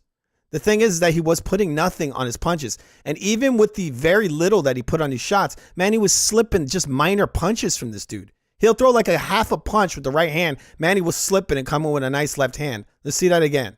Manny Pacquiao, you got what it takes. Oh, look at that the way that left hand hits him. That shit thumped on his face. This guy knew Manny's no joke. Even at this age, look, he comes in, watch. Boom! And it rocked him to the face there. Well, guess what? He's tonight. We do wonder, though, is there a little fool's gold in there? That was a combination of punches, a flurry. 1, 2, 1, 2, boom. 4. And hits him with a left and a right. 1, 2, and he's going straight back, Mario Barrios. But he really close fight, really close rounds. Manny Pacquiao doing exactly what. Look, even to this day, he could set these guys up. He's throwing it, pawing in these shots. Barrios thinks it's going to be a body shot, and then Manny comes over the top. He attempts to throw a right hand. So this guy's very sharp in his mind. Rounds, Manny Pacquiao doing. His mind is still very sharp. So he do this left hand. He comes in with the right overhand. Look, you see that? He faked a left hand to the body, and then tried to come over the top. Manny Pacquiao doing exactly. Saw that? Now Barrios tapped him with something, but you just see that he's setting traps. He's playing with this guy.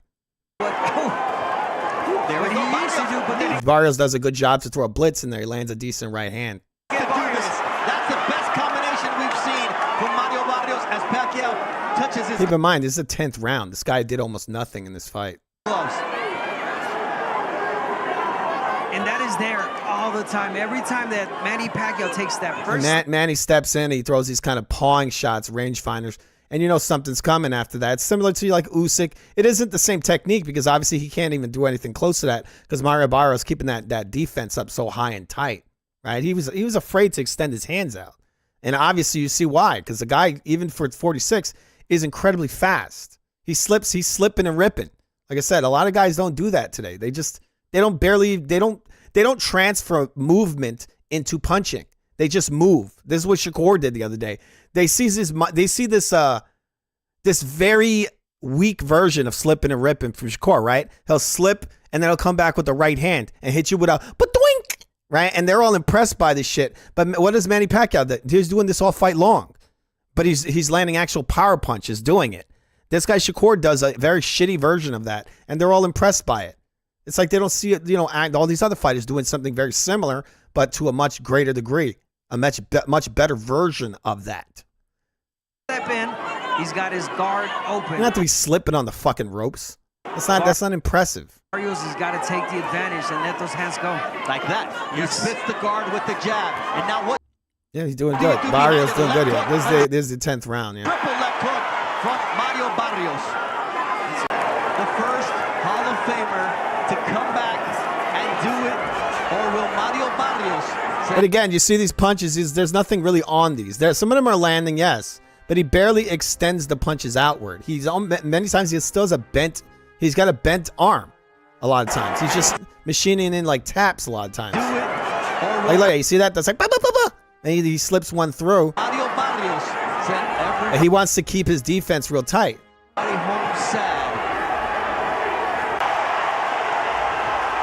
And these are just ba-doink, ba-doink.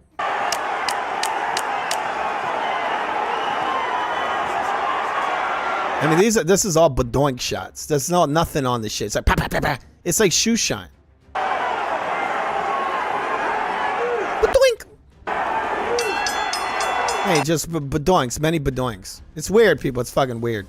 Anyway, I didn't think he won the fight. They didn't really show a lot of Manny's highlights. They showed a lot of badoinks in those highlights. Not a fan. But I thought Manny Pacquiao pretty much got robbed in that one. I don't know what anyone else thinks, right? You guys write it in the comments. Give me a second to bring the comments up in a minute. Just looking around through my files to see what else I have here. My final prediction. All right, so we're going to watch. We're going to watch our good friend there again. We're going to watch Mr. Dante for the second time. We're going to listen to his prediction, which I forgot to show that earlier.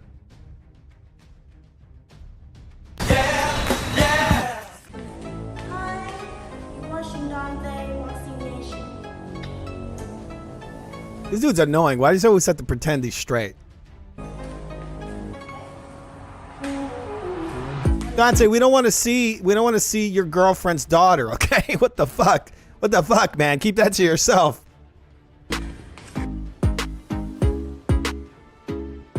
Dante's Boxing Nation, what's going on, guys? So I just wanted to give my quick thoughts on this fight between. I'm kidding. He probably went to a fucking what's those people that do nails? He went to like some nail shop, and he was like, "Oh, you're a pretty girl. Can you say this for me? Can you say you're watching Dante's Boxing Nation?"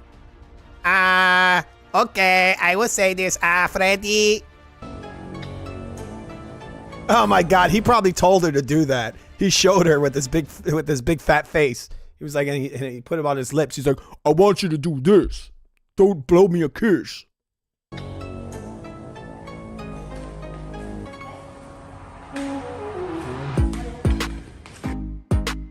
She's like, I'm not gonna walk out of my own business. Dante's Boxing Nation, what's going on, guys? So I just wanted to give my quick thoughts on this fight between Alexander Usyk and Dubois. I just watched the fight again. I've been studying it, to get a better idea of who's going to win the rematch. And it's funny how this guy was studying it. Like, that fight really needed much study. You're going to study the first fight. Why? I mean, there really wasn't much there to study. Just got to say. The guy got owned in both fights. He just got more owned in the second one. And that's because Usyk came to destroy this guy. Watching the first fight and watching every single round, it looks like Usyk is going to win the rematch. It's hard for me to see Dubois winning this fight outside of him knocking Usyk out with just one punch. Usyk has great foot movement. He moves his feet a lot. He circles. I didn't watch this whole video, but I'm just going to assume he's going to say something about race at some point.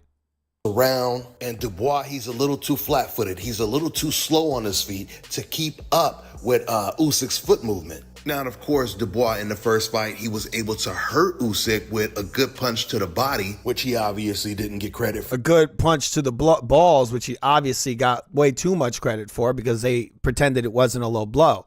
So he obviously got a lot of credit for it. They literally said he was robbed. He's got multiple commentators coming out. Sergio Mora, he's on the stream last week, and he's over here saying, oh, that was a legal blow. That was a legal blow. Oh, he obviously didn't get credit for it. Yeah, he did it. He didn't get credit for the fact that it was a low blow. With a good punch to the body, which he obviously didn't get credit for because the referee ruled it as a low blow. And of course, which is what it was. There's been a lot of debate over that. Now, speaking of that body punch that was landed on Usyk, he's just gonna keep saying it's a body punch. That's what shows you how dumb this guy is. He doesn't know what the hell a low blow is. I remember a fighter by the name of Jesse Brinkley. For those of you guys who don't remember him, he fought on the first season of The Contender. So years back, Jesse Brinkley, he had a fight on ESPN. Well, in that fight, Jesse Brinkley, he gets hurt with a body shot and he goes down. Referee Draculich, he goes over to him. This is all caught on camera and you can hear it clearly. He whispers to Jesse Brinkley, say it was a low blow. Say it was a low blow. Oh my God, the guy's just such a scumbag.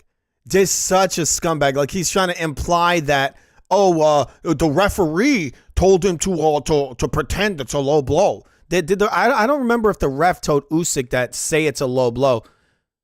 All right. Also, it doesn't matter because everyone who saw it knew. Anybody who knows the sport knows that was a low blow.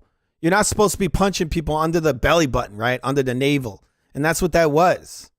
Okay. He just realized that you could hit a guy low even if it's on the belt. And again, that belt is not just a belt. It's a groin guard. It's there in some ways to add padding to your groin. Now, I do understand that guys like Dubois and Tyson Fury will wear that belt over their fucking ribs. It's like 2 inches underneath their nipples. But Usyk was not wearing high trunks. Okay. We saw many, many pictures of it. His belly button was right there. And I showed you a video earlier where Tim Bradley from his own mouth lets the quiet part out loud. He let it out. He punched him right in the bladder. Oh, yes, in the bladder, right? Well, I think he said the bladder, which is directly behind your pubic bone, okay? And guess what? Your pubic bone is much lower than your belly button, okay? It's a lot lower than your belly button, your pubic bone. Blow, right? You could see Jesse look at the referee, then all of a sudden he starts grabbing down. So this is what this guy does. This was before the fight. He's coming over here and just building up a bunch of bullshit, a bunch of lies. And I bet you people will be saying this forever. They'll be saying this. They'll be going back. Anytime you talk about Usyk's career, you're always going to have idiots like this are going to bring up this low blow and say, it wasn't a low blow. Yeah, just like the Joshua one wasn't a low blow, right?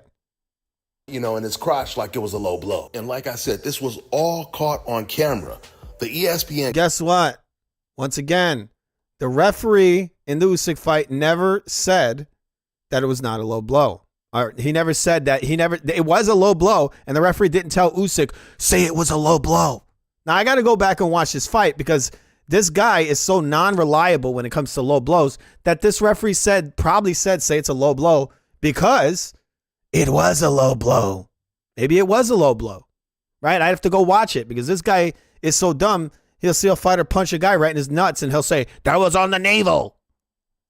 Commentators, they were talking about it. They actually kept replaying it on air where he tells Jesse Brinkley, just say it was a low blow. Okay, I'm going to go check this out real quick, people. Just give me 1 second. I'm going to see if this is the real deal because for all we know, that this guy's talking out his ass. I don't remember this fight. I don't remember dumb Jesse Brinkley. What the fuck is that? Is that a newscaster? Right? Give me 1 second. I'm going to go look that up.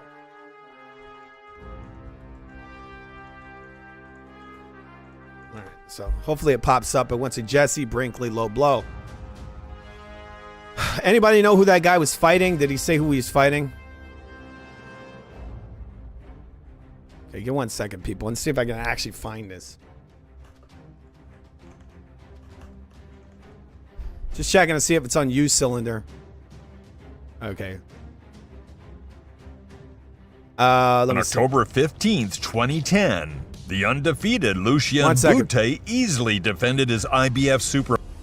That's not the fight. So, on October 15th, 2010, the undefeated Lucian Bute easily defended his IBF Super Middleweight title, pleasing the resident. Looking for this Jesse Brinkley. I don't know who his verse is.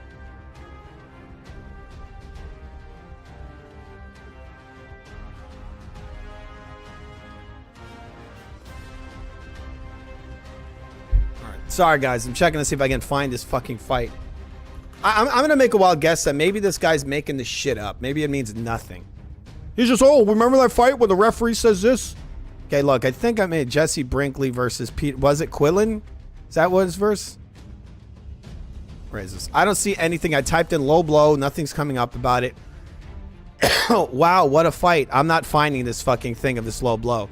So no one gave a fuck about this moment. He's acting like it's the most controversial thing ever. I'm just trying to see if I can find out if it actually is a low blow. Because if it is a low blow, then this once again shows this guy has no idea what the fuck he's talking about. I mean, obviously we kind of knew that already. I don't see anywhere where this fight is. Anybody know what fight this happened in? I probably should have listened a little more to the video. So I'm going to go back to slightly in that video. I'm going to see if this guy said the name of the fighter because I think I missed it when he said that. Hopefully he did say it, right? 1 second.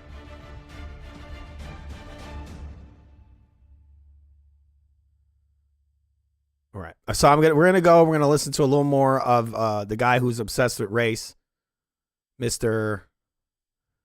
Deontay's Boxing Nation, or Dante, right? This man is caught on camera basically fixing fights. And with all this evidence, nothing happens. I wonder if Dante pointed out those low blows that Andre Ward hit Kovalev with. Oh, let me guess, Dante. Those were not low blows, right? I can go type that in. I bet you will find that. People, these guys are full of shit. Guys like Dante are absolutely full of shit. They're so inconsistent. If another fighter is cheating their ass off, they'll never point it out. And many times they'll actually openly lie. For example, again, we'll go back to the Kovalev-Andre Ward fight. And I bet you these guys will say nothing about those low blows. But they say, you're trying to fix a fight over here. That's what happened with Usyk. Andre Ward didn't get the benefit of the doubt. He didn't get, what did he call it? The privilege, right? The complexion for the protection. That's what Andre Ward didn't get. Okay, all right. Fixing fights. And with all this evidence, nothing happened to referee Rick. All right, sorry guys. I'm going to go back. I want to hear if he actually brings up the fighter so I can actually look that up. Of that body punch that was landed on Usyk. I remember a fighter by the name of Jesse Brinkley. For those of you guys who don't remember him, he fought on the first season of The Contender. So years back, Jesse Brinkley, he had a fight on ESPN. Well, in that fight, Jesse Brinkley, he gets hurt with a body. Why wouldn't you name the fucking fighter he's fighting so we can go and look it up? You see this? He was fighting a fighter. You should have said the name of the fighter so I can actually see if you're correct. right? I can see if it was an actual legitimate low blow. But I can't find. Maybe this might be it. Let me give you a second. I see a guy here looks sort of like that white dude he has on the screen with the funny hair. We'll see. I'm looking at a video right now. It is the same ref, but I don't know where the low blow is. I have no idea what's happening here. What, did he knock the guy out? This is Peter Quillen. He's fighting Peter Quillen. Maybe that's the fight, because I said, look, tell me if I'm right. Look at this guy over here. He got that weird-ass hair. He's like, you got a white guy with that weird, like, 80s hair. I'll show you. You see that dude over there with the white hair? This is the same guy, right? I think it's the same fucking dude. So maybe it's the Peter Quillen fight. So I'll have to go and look that up. Give me 1 second. Sorry, it's dragging on a little bit. All right. So Peter Quillen, low blow. I'm going to make a wild guess. The reason why he's bringing this up is because he's trying to imply that Peter Quillen was robbed, right? He was robbed. He was going to win that one. But they robbed him. Quillen hit him with a clean, effective low blow, and the referee robbed him. Wait, is this a case of them doing the same thing they try to do to USYK? Right? Just make fake narrative. Because it is funny that it's another, it's a black fighter, right? And this guy seems to be like what they call, what a lot of racist boxing fans called race fans, which I find really funny because the most racist guys are the ones using this label, race fans. They call everyone else a race fan while they're the ones who are incredibly racist. It's very comical. Cannot find this fight. I don't know. Did he fight Quillen twice or something? I typed it in, people. Low blow, Peter Quillen, this guy Jesse Brinkley. Cannot find it. So this is probably some controversy that this idiot made up in his head. And some bullshit artist made up. Now I cannot find this moment where this guy gets low blowed. All right, Peter Quillen, Brinkley. I got an 11-minute video here. Okay, I'm clipping through it right now. But this ain't the same referee. So I don't know. These guys, am I wrong? These guys only, I feel like maybe they fought each other twice. Because I see one here where it's Kid Chocolate. I mean, this is probably on the level of like Danny Jacobs saying he beat Triple G. And all these fucking idiots coming out and saying, he beat him! Danny Jacobs beat Triple G! Like some of these guys, they just get really retarded. It's the same thing that happened when Manny Pacquiao beat Adrian Broner.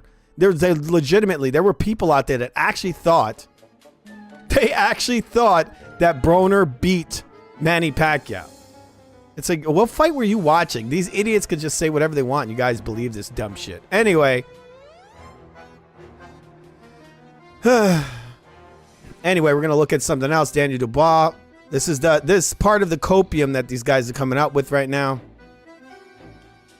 All right, there's actually people all over the net bringing this up, this whole thing about Daniel Dubois having a party before the fight. Here it is. He gets violently knocked out in round 5.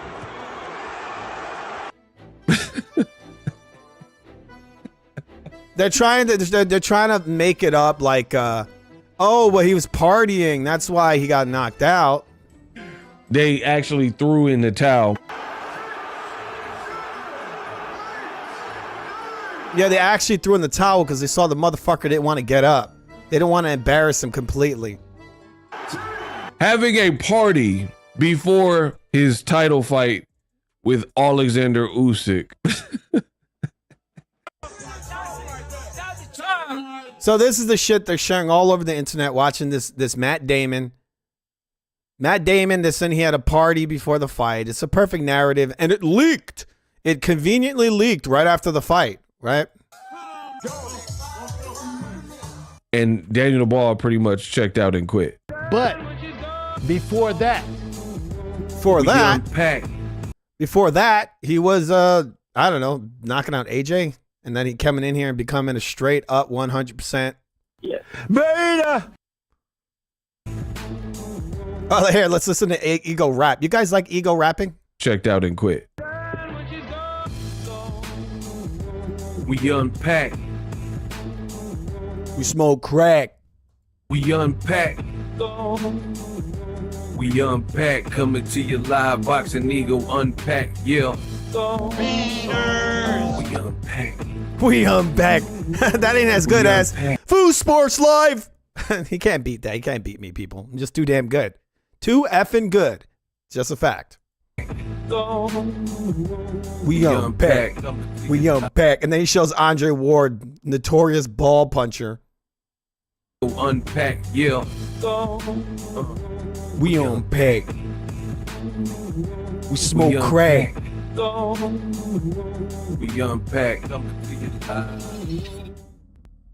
What the hell? We unpack. What the fuck? This is like the worst song ever. Foo Sports Live. That's what you got to do, man. You got to have like Foo Sports Live. That's, again, people can't be as cool as us over here. I'm back, baby. I'm in the 10th plateau. Let's listen to more of that ego music. Checked out and quit. We unpack. We unpack. We unpack. Coming to you live. Boxing Ego unpack. Yeah. We unpack. We unpack. We unpack. All right. We're going to watch a little bit of this. Shocking. Scandal. Mayhem. Bro. And what was shocking about the Dubois Usyk fight? Nothing. I mean, it really wasn't that shocking. For some people, it might have been shocking because they thought this guy was going to go to the decision. I'm like, bro, this guy lied and gaslighted the fuck out of Usyk right to his face. You could see it, the fire come out of this guy's eyes. He was going to knock him out all along. He went in there to prove something. Daniel Dubois caught in 4K. Caught red-handed. A brand new video has again, it was a very conveniently released video immediately after Usyk beat his ass. It's so that his little fanboys can come out and say, oh, he didn't take the fight seriously, even though this is the guy that made him quit, right? That beat him up so bad in their first fight that he actually quit. On the internet, your boy Ego has obtained the video in question. So you need to watch till the end. Daniel Dubois has been caught. People were just analyzing these videos. That's what we're doing. Having a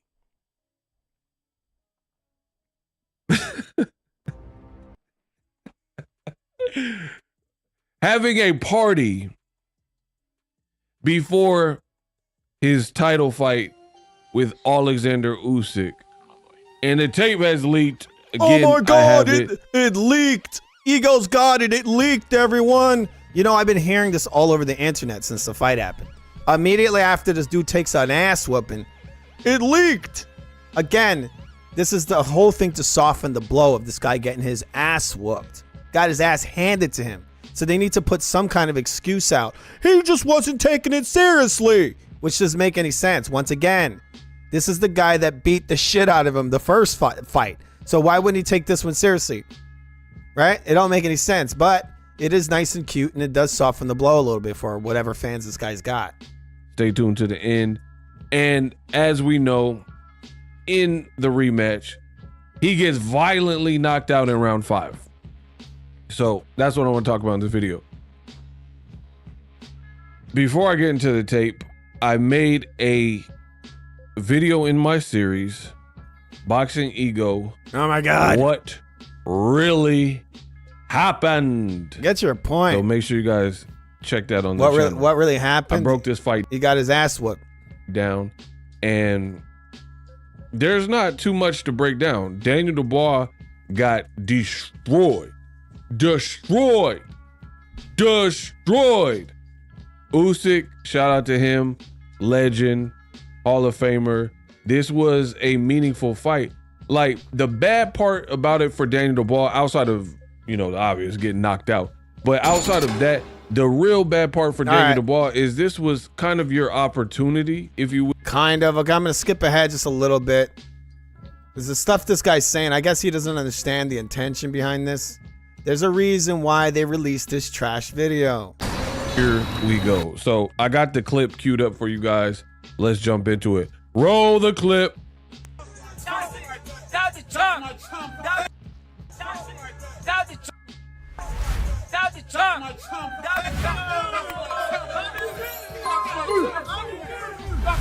Shit looks staged. Like, to see the way they shake the camera and all that.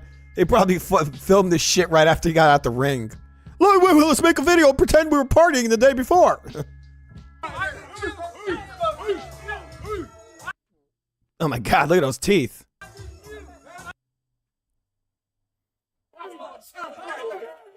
What the hell is this shit? Hey, look, what is this? He got like nobody in there. Where the fuck did they film this? It looks like that was in the gym. Why they got gym equipment in there? What, they had a party at the gym?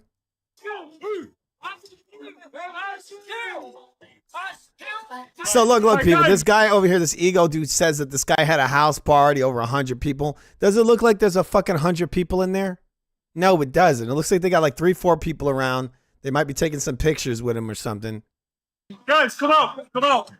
There's like almost nobody in that room. There's no one in there. It looked like some fucking fans taking pictures with him. They're trying to pretend, oh, he had a party. Where's the party? When you play some fucking music at a party? That would be fun. It's like the worst party ever. What are we doing, bro?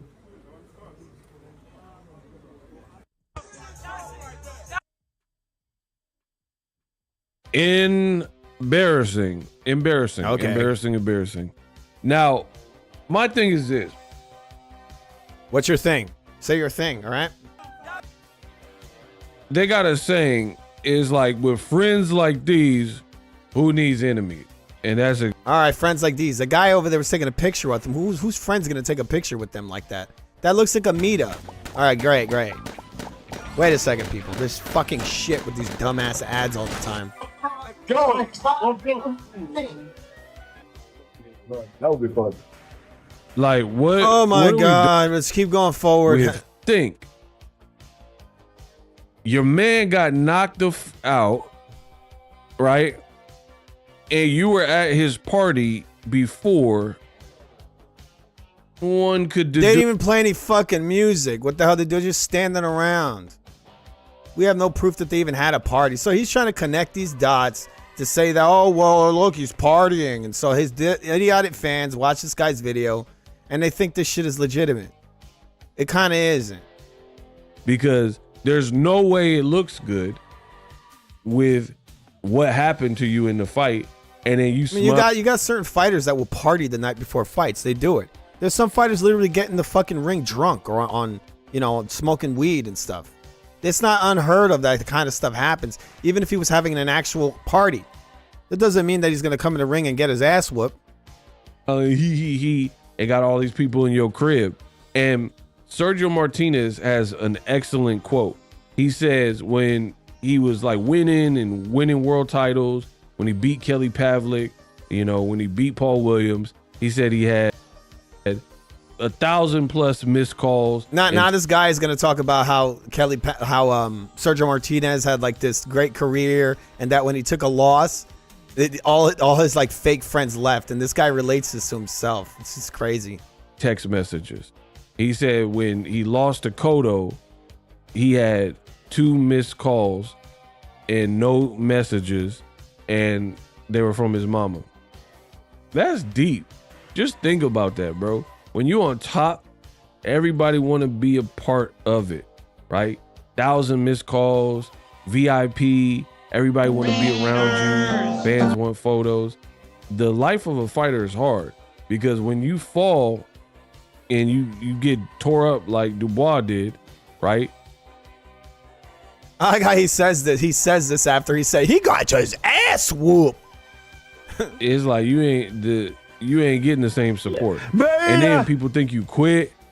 You're hit. You're not a champion. All right. People thought you quit in the Joe Joyce fight. Yep, because he did. That win didn't really age great because Joe Joyce People thought he quit in the USYK fight, which he did. And then he quit in the next one as well. He took more of an ass whooping in that second one, but he quit in the first one. He looked the same. And, Joe Joyce did go on to beat Parker and have a couple of good wins, but now he's looking like a shell of his former self. The UK is down bad, people. I don't know what else to tell y'all. They are down bad, and you can't count your chickens before they hatch. You out here celebrating and having people at your crib. Oh my God. Whatever. Okay, we get it. We get it. Okay. Yeah, he had a party. Oh, well, the only reason he lost is because he wasn't taking Usyk seriously. You can't have parties. Now we'll look at just a couple more seconds of Mr. Dante. I'm sorry, people, I have to do this, but we didn't finish watching that. But before we watch some more of Dante, all right, we got some talks going on in the UFC. Dana White talks about Max Holloway fighting Ilya in a rematch at lightweight, okay? Now, we're not going to watch the interview, but that is one of the things they're talking about right now. I called it on Saturday. I said that Max Holloway is going to beat Justin. A lot of people didn't think it was going to happen, but I told them. I said that the Max Holloway that Ilya fought was not the real Max Holloway. That was a dehydrated fighter. This is why Ilya was able to beat him. I think Max Holloway at lightweight, I think, has a very high probability of beating Ilya. Not only beating him, he might actually knock Ilya out. Okay? This guy, they're all high up on Ilya right now. Ilya! That's hard to say, people. 3 times fast. Imagine 5 times. I don't even know if I pulled it off. I might not even said it right the 3 times I did. But I think Max can beat Ilya, all right? He's got him. He's got the eel in his pocket. Yeah, I know, it's weird. No, did he? What is this? Johnny Fisher. I'm looking at some of the other files. This was my... This is pretty funny. Just going towards a guy who's got all this attention throughout YouTube. Like, this guy getting pushed to me every day. He's like the white showbiz with smaller eyeballs. Look at this, look at this, look at this. Incredibly emotional, live, in-the-moment reaction to Dave Allen knocking out Johnny Fisher. Left hook to the body from Dave, right uppercut. Go on, Dave, right hook. He's coming alive here in round 5. Right hand from Fisher lands. Left uppercut from Dave. I gotta do this fake voice. He's coming alive. Dave lands. Right, oh, he's knocked him down. Come on, Dave. Oh, he's knocked him down. Oh, come on, Dave. This guy have rain in his heart? Oh, I wonder where he got the scorecard idea from. Here in round 5. Right hand from Fisher lands. Left uppercut from Dave lands. Right. Oh, he's knocked him down. Come on, Dave. Come on. He's knocked him down again in round. Come on. He's knocked him down. Hands. Right. Oh, he's knocked him down. Come on, Dave. Down. Come on, Dave. Come on. He's knocked him down again in round 5. He's got him. I can't believe it. Johnny Fisher's very hurt. Come on, Dave. 5 seconds to go. Left hook from Dave. Right, but hooks to the body. Left hook. Fisher's out on his feet. The tail's got it. Oh, the smile on him. The smile. I need to make that clip when this guy talked about Shakur Stevenson's smile. And then I realized where he got it from. He was probably listening to the fucking commentary in that Zepeda fight. People, all night, these guys kept talking about Shakur Stevenson's mouth. You got a purty mouth, Shakur. Like, what the fuck was going on over there? Then I saw this guy, you know, his videos getting pushed to me all day when I go looking for any boxing stuff, which is just insane. And I saw this guy's first fucking video. He was interviewing a well-known boxer. Like, how the fuck does that happen? Your first video? Like, where did this guy come from? So it's probably, you know, he's probably a guy that's kind of a plant in a way, possibly. But I'm looking at his videos. He's getting fucking 40,000, 42,000 a video for a live stream. Like, what the fuck? That shit's got to be some kind of weird setup, you know, pay-to-play shit. He's done it. He's done it. He's done it. He's done it. Is his mom in the house or something? Like, why can't this guy? Why is he whispering? Come on, Johnny. Oh, come on, you can do this. Come on. He's knocked him down again in round 5. Oh, he's knocked him down. Oh, he's knocked him down. Come on, Dave. He's knocked him down. Come on, Dave. He's knocked him down. Right. He's knocked him down. Come on, Dave. Come on. He's knocked him down again in round 5. Down. Come on, Dave. He's knocked him down. He's knocked him down. He's knocked him down. Knocked him down. Come on, Dave. Come on. He's knocked him down. He's knocked him down again. Come on. He's not. Come on. Come on. Come on, Dave. Come on, Dave. Come on, Dave. Come on, Dave. Come on, Dave. Come on, Dave. Come on, Dave. Come on, Dave. Come on, Dave. Come on, Dave. Come on. He's knocked him down again in round 5. He's got him. I can't believe it. Johnny Fisher's very hurt. Come on, Dave. 5 seconds to go. I don't know what's happening here. This is the weirdest. Lift hook. Fisher's out on his feet. Why does this something about this reaction scream like? Because it just looks kind of fake to me. It's like a guy that doesn't really even like boxing that much. Just kind of like he's phoning it home. Come on, Dave. The tail's got it. He's done it. Oh, God. What the fuck is this? He jumps on a damn chair. What the hell? Who is this, Showbiz? Like I said, is this white Showbiz? He's done it. Dave, he's done it. He just runs off to the store. Feet the tail's got it. He's done it. What the fuck? His feet the tail's got it. Oh shit, my oven! Oh, my food is burning! My ass is on fire! Oh. Left hook from Dave. Right, but hooks to the body. Left hook. Fisher's out on his feet. The tail's got it. He's done it. He's done it. He's done it. People he was never heard from again. He disappeared. We'll miss you. We'll miss you. We will. With that Zen moment. Well, actually, we'll see this last. He's done it. Dave Allen stopped him and he's done it. He's done it. He's done it. Okay, he's done it. Oh my God, he's done it. He hit someone with a punch and knocked them out. He's done it. Come on. Get in. Get in. Come on, get Come in. on. I can't believe it, guys. I'm just so happy for him. Why am I crying? Fucking hell. This What is the? ridiculous. Oh my God. Oh my days. This was my incredibly emotional, live, in-the-moment reaction to Dave Allen knocking out Johnny Incredibly Fisher. emotional. I mean, I sorry I say, people. That shit's that's kind of embarrassing. That's what it is. He should say my embarrassing moment. All right. But before we go back to watching the Danny whatever his name is. What the fuck is that guy's name again?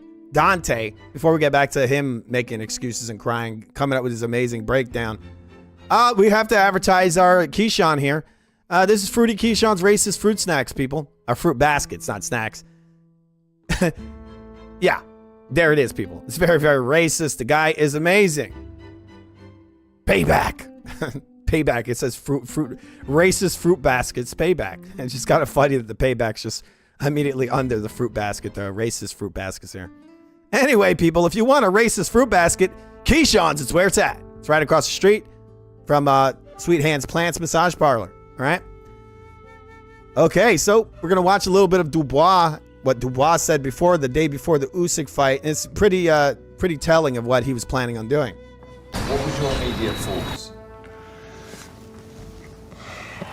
He didn't expect it, I guess. He didn't see it coming, and that's why it hurt so much. And yeah, bingo on the button. But on the button, and by the button, he means the cock button. All right, give me a second. When you landed that shot, what was your immediate thoughts?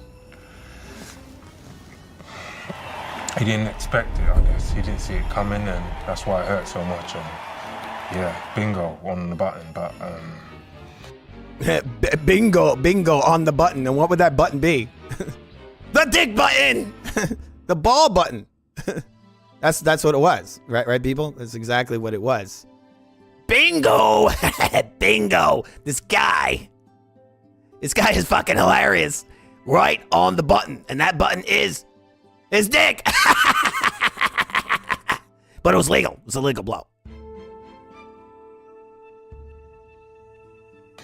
Yeah, we're gonna have to do more of that, and He said you gotta do more of that. He looks at a video of a low blow. It says, "Oh, we're gonna have to do more of that." Well, he didn't get the opportunity to do more of those low blows. Yeah. Once again, people, Dante over there says that this guy wasn't given any benefit, right? The guy's got the other guy, the white guy. You know, he's got that complexion for protection. Meanwhile, this guy over here gets low blows called legal blows and gets a rematch built on a lie, built on the stupidity of many boxing fans who don't know what the hell they're looking at. We're gonna have to do more of that, and really mess up the show for him. When you landed that shot, I like how the guy doesn't even want, this dude didn't even want, so he didn't say what it was, right? The guy who's interviewing this Muppet, he says when you landed that shot, right? Which is a low blow, right? And this is what he said in response. He looks at the low blow and he says, "Oh, I got to just throw more of that." What was your immediate thoughts? What's your your immediate thoughts of a low blow? So this commentator's not going to say when you landed that low blow, what was your immediate thoughts? That's how he should have framed it. Because even if you don't believe that it was a low blow, it was officially ruled as a low blow, which is what it was. So why not frame it as, you know?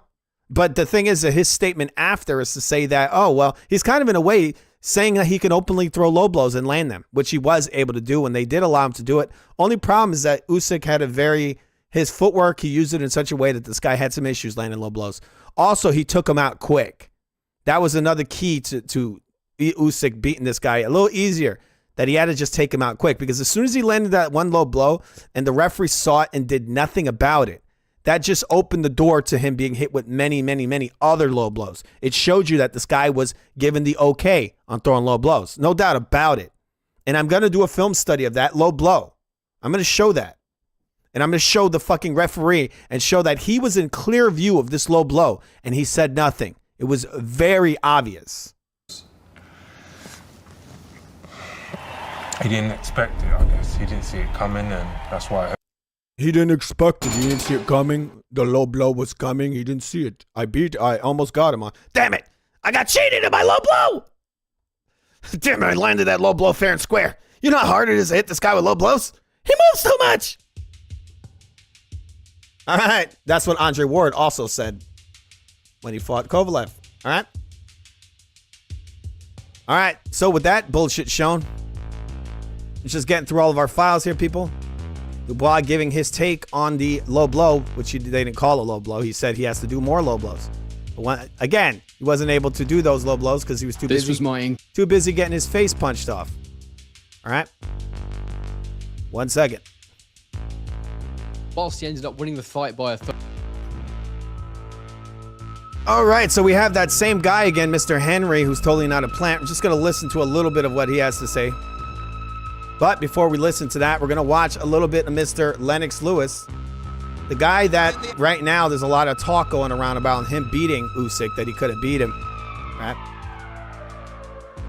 Because there's another guy that I think was two-time undisputed, right? That's most likely why they're saying this, right? I'm going to be doing a fighter breakdown probably on, I'll be putting out a single video. It's not going to be in this form. It might be a live video, but it's going to be analyzing Usyk and Lennox Lewis. And I'm going to do a fighter breakdown. I'm probably going to add more detail to the current fighter breakdown system I have, just so we can kind of go over their different attributes. All right, but before that, we're going to analyze a little bit of this is mostly the highlights because of the, the copyright on YouTube. You can't really go in detail. They don't let you do full film breakdowns. So what I'm going to do right now is we're going to watch a little bit of the highlights of Lennox Lewis versus David Tua.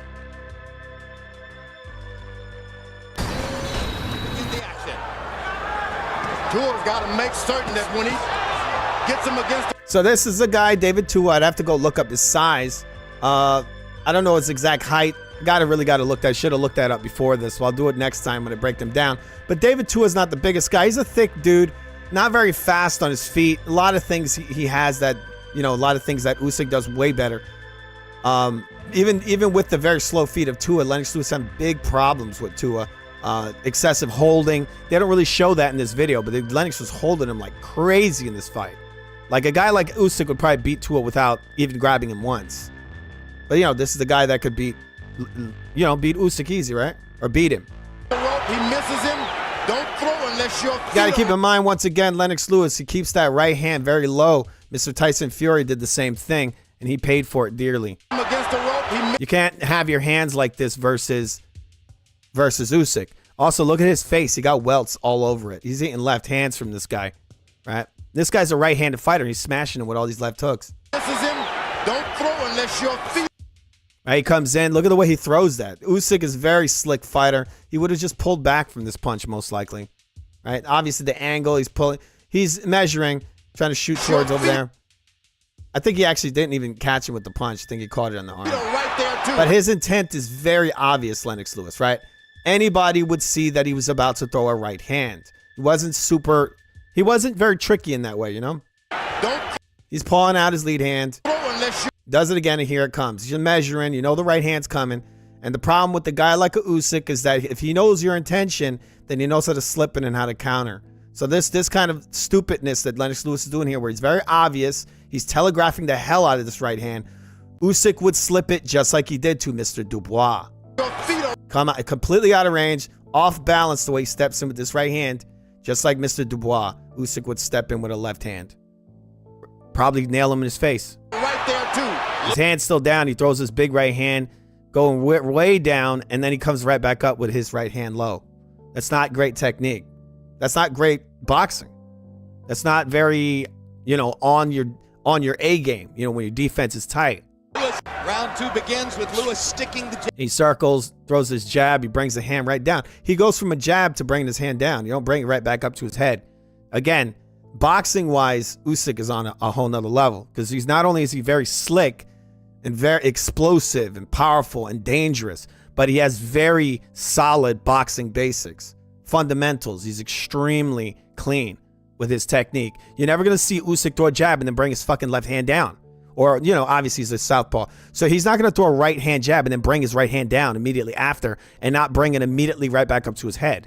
No, he'll throw like a jab or a strong left hand and then slip after the shot, right? He's always thinking of the follow-up of what you're going to do next. Jab, sticking the jab, sticking the jab, sticking the jab. And this is a reason why you saw a guy like Rahman come over that jab. It's a long-reaching jab, and he sticks his chin up in the air. This is very similar to what Ryan Garcia did versus Tank Davis, right? When you punch down like that, standing tall. Obviously, he's a tall man. But, when you're at that angle, if that guy slipped that, he could come in with overhand. Stick it. Rockman showed that's a real thing. Do something. He circles, he jumps back. Hands down. If he was fighting the wrong guy, they throw an overhand. A guy like a Dubois might actually catch a Lennox Lewis here. Because look at the way he pulls straight back with both his hands down. Sort of like Mr. AJ, remember? Lewis want to fight. And there, he eats a left hook. Now the problem is that David Tua didn't turn the punch over correctly, but the idea was correct. Lennox Lewis is not boxing. He's circling with his hands down. He would have clipped him. He might have actually knocked him out there. That's the punch that's going to make Lewis decide I'm getting even. Making a lot of mistakes in here.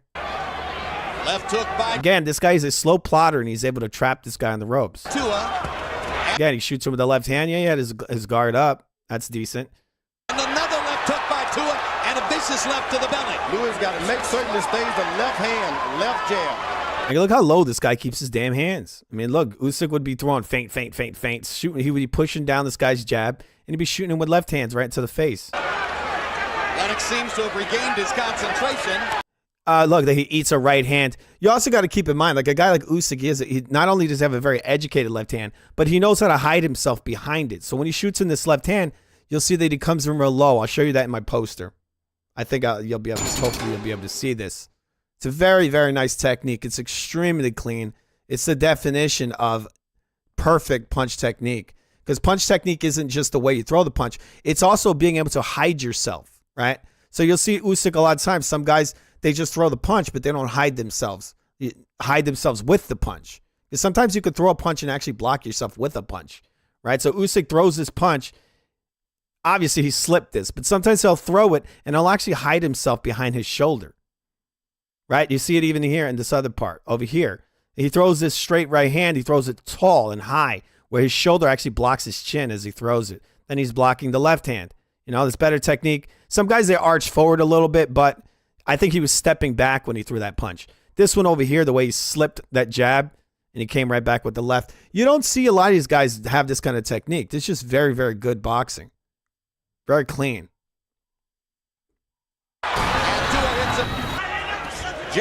Lennox, I mean, you guys are seeing this. Lennox Lewis is having a problem hitting this slow plotter. This guy's a slow fucking plotter.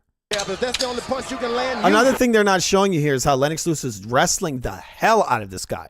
I mean, I don't even know. I mean, there were so many clinches in this fight. If I made a video, I bet you he probably grabbed this guy probably over 70 times. He grabbed him so many times.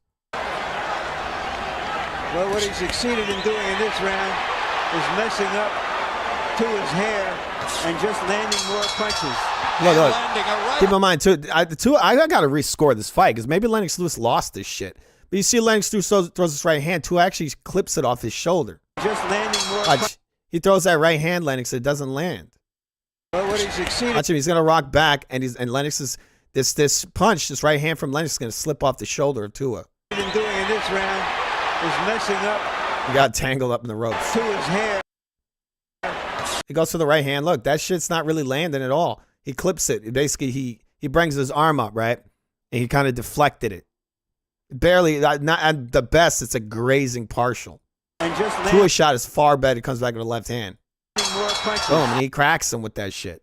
Way better punch. And landing a right hand, which Tua answered with a leaping left. It's going to interrupt you and it's going to hurt you.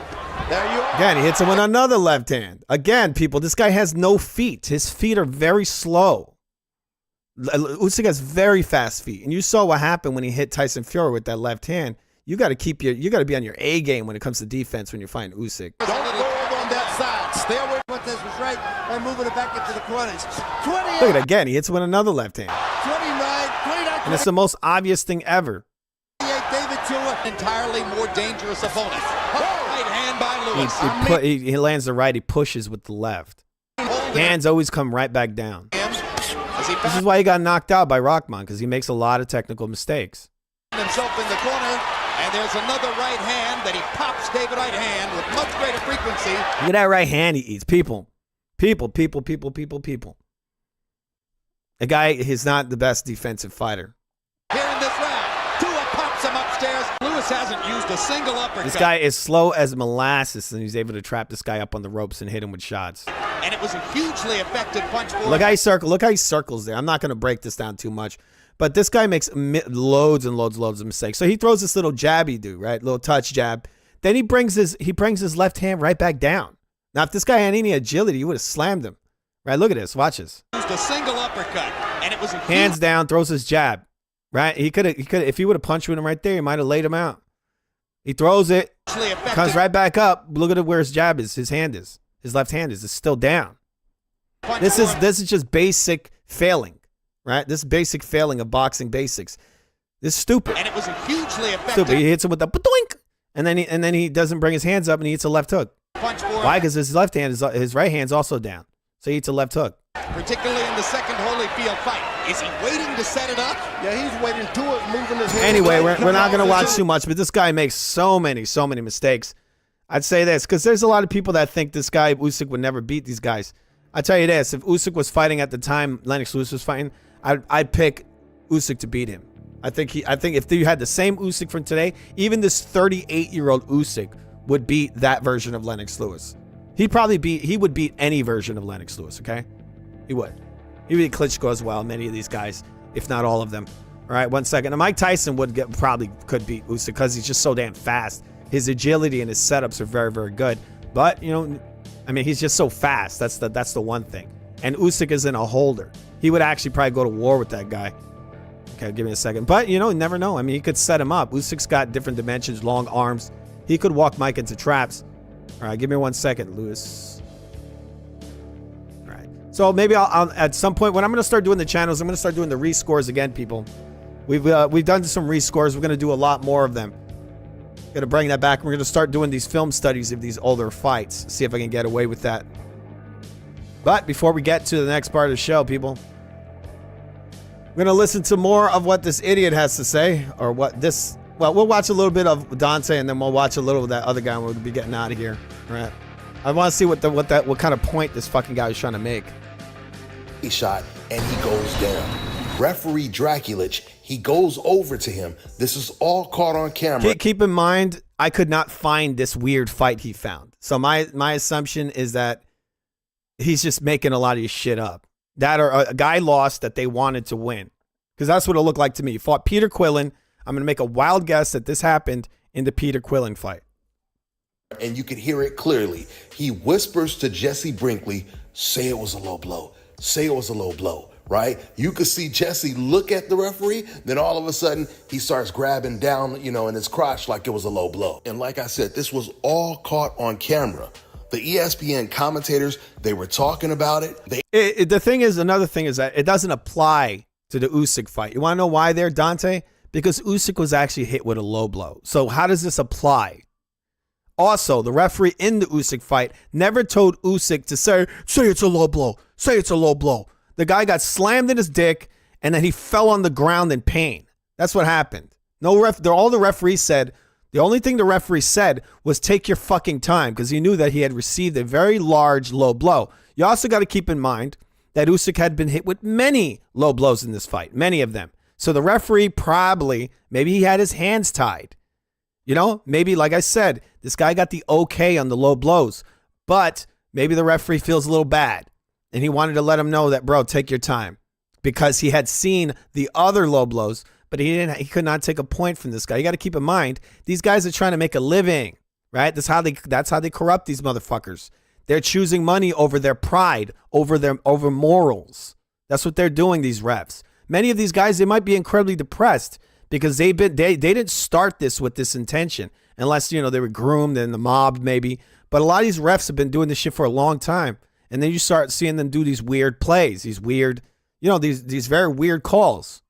And so maybe he said, hey, take your time, bro. You don't have to rush into it because he's seen him receive many low blows. But you got to keep in mind, he never took points away from Dubois, even though he had been throwing so many low blows. But this guy over here, he's trying to say that, oh, well, it was the same in the fucking Usyk Dubois fight. It ain't even close to that, right? It wasn't even close. But I see in this picture, you see this guy on the left, he's got his finger up in the air. So once again, I'm going to assume that this is the Quillin fight, and this guy wanted to see Quillin win. And they probably, the commentators, just like in the Usyk fight, they were implying that the referee is helping him, even though he was just telling him what he's entitled to, which was 5 minutes. That's what all fighters are entitled to when you're hit with a low blow. The problem with here is that this motherfucker saw the actual rules of the sport being enforced, and he don't like it because he was choosing the other guy, right? That's probably what happened here. He was choosing the other guy because, I don't know, because he's a fucking race fan. That's why.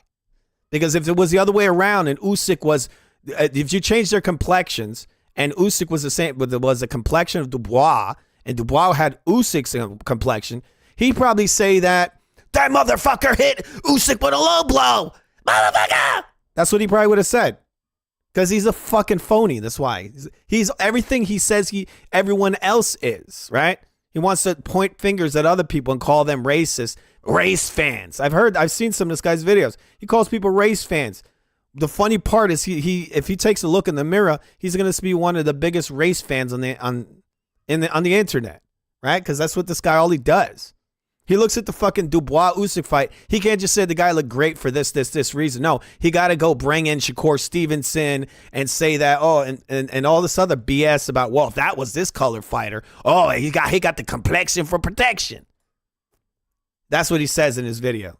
He actually kept replaying it on air where he tells Jesse Brinkley, just say it was a low blow. So this man is caught on camera. Again, people, I wanted to watch the fight, what the fight he's talking about. He doesn't want to say what fight it was. There was a fight. It probably was the Peter Quillin fight, I bet. And maybe he got brainwashed by the commentators, because I bet you, and I'll find it later on, but I bet you I have a sneaking suspicion that I'm going to find this clip and I'm going to see this guy landing a very clear blow on this guy Jesse here. Right? Just like the Usyk fight. You got to keep in mind, this guy here thinks he wants to believe that was not a low blow in that Dubois fight. That's really what it is. He wants to believe that. Fixing fights. And with all this evidence, nothing happened to referee Rick Draculich. No suspension, no investigation. What about Tony Weeks, bro? What about the clear, effective low blows? That he literally called a TKO win for Andre Ward on low blows. Why don't you ever bring that one up? People, I'll go into this guy's whole portfolio of trash videos, and I bet you he'll be sucking Andre Ward's beep, right? A dirty, disgusting cheat. And you suck his beep. Why? Because you a race fan. That's why. That's why you calling out fucking Odama, right? You can't pick up any other fighters. When he talks about Joe Joyce or what's the other guy? Peter, whatever the fuck is it? Not Joe Joyce, the other one. I forgot these guys' names, man. What's his name? Parker. He brings up Parker like in this half-ass spirited way. He's like, oh, well, Parker. Well, I guess what is he? Samoan? He likes the Atama more because because he got the hair texture. He looks slightly more the part, even though he really doesn't. He looks like, I don't know. But he's choosing, you know why he's choosing him? Because the dude's fucking crazy racist. It was just another day at the office. And this just goes to show you the power that these... this just goes to show you that Terrence Crawford loads his gloves and they let him fight in the ring with busted, broken gloves. Did Dante call that out? Of course he didn't. Referees have and the corruption that exists in the sport of boxing and how easy it is to commit corruption and crimes in the sport of boxing. If a referee did anything similar to wait, let's do this in the NFL or the NBA, not only would it why this people, this is like this guy's go-to every time. He's always bringing up the fucking NFL. It's like, bro, they've done this in boxing many times. All right, well, let's see this one. And now he's got to bring it up. 1 second, please. I'm doing it live. Doing it live, people. I'm doing it effing live. This one you actually can find. When you type this one into the search engine, and you type in the word low after these two names, one thing comes up. All right? Честь хвала этому спортсмену за то, чего он добился. I want a good, clean fight. It's okay. Anything below that's low. Right here is okay. 1 second, Anything people. below that's low. This goes to show you the power that these referees have and the corruption that exists in the sport of boxing and how easy it is to commit corruption and crimes in the sport of boxing. If a referee did anything similar to this in the NFL or the NBA, not only would it be national news, but that referee would be completely banned from the sport. And this is why I always tell you guys the sport of boxing is the wild, wild west. And because there is no serious national commission, you could get away with anything in the sport of boxing, especially if it benefits the right fighter. We know what time it is. But with that being said, I do believe that Usyk, he will most likely win this fight. You know, Canelo Alvarez, he came out and placed a really big bet on Usyk to win this fight. He bet $500,000 that he'll win. Let me ask you this. You're the underdog heading into Saturday. You've been the underdog for a little while. Even Canelo Alvarez has placed $500,000 on Usyk to beat you. Doesn't mean nothing to me. Don't mean shit to me. That yeah, well, he's gonna lose his money, but you know, I'm just focused now. All right, let's play just one last time. Let's hear that. You've talked about making Alexander Usyk Funny feel shit. his age, making him older. In the NFL or that exists and is caught on camera, basically fixing fights. All caught on camera. The ESPN commentators, they were talking about it. They actually kept replaying it on air where he So basically, this idiot was brainwashed by the commentators. They actually said it over and over again. Oh, whoa, wait. They told you, the ESPN commentators told you that this guy here, this ref, exposed this, right? The ESPN commentators exposed corruption. Are you fucking kidding me? The ESPN commentators actually told us the truth for once. But when it comes to Kovalev over here, right? The guy openly punches him in the dick. You got Max Kellerman coming over here calling this a navel shot. A navel shot. And they only showed one of them. And then they literally covered up all the other ones. This guy finished this guy with 3 consecutive low blows. And then Max Kellerman comes out and says, that's on the navel. The navel, is that the new way? What's the hole of his dick? Is that the new navel? Let's hear this again. So this guy it's just like I said, there was a fighter that this guy watched, and that guy was supposed to win. And he picked that guy, and he wasn't very happy that the other guy won. Right? And I'm going to make a wild guess that it was probably in the Quillen fight. Just say it was a low blow. So this man is caught on camera basically fixing fights. And with all this evidence, nothing happened to referee Rick Draculich. No suspension. Just like Tony Weeks was not suspended. Let's hear that again, where he says that the ESPN commentators were brainwashing his dumb ass. And like I said, this was all caught on camera. The ESPN commentators. Yeah, just like, well, the funny thing about the Kovalev fight is that they intentionally didn't show the last 3 low blows from the right angle. They intentionally covered them. They showed them from a really bad angle. It was a low blow, right? And the reason why they show these is because they wanted to build a narrative. But the funny part is it's the guy got hit low. I'm going to assume this guy got actually hit low. And since they didn't stop the fight on a fucking low blow, and it looks like the guy might have won, so they're going to this guy's just going to shit on him. This is what he remembers. He whispers to Jesse Brinkley. And I think, I got to go look that up, but I think he might have knocked Quillen out. That's probably the only reason why he got a fair shake.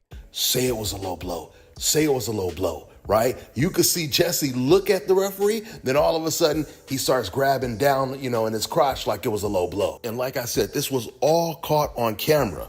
The ESPN commentators, they were talking about it. They actually kept... You see this highlight here, people. Keep in mind, HBO commentators didn't, not for a second did they call out these low blows. They said those were navel shots, right? Because the narrative was to give the guy who has a complexion for the protection. Is that what it is, Dante?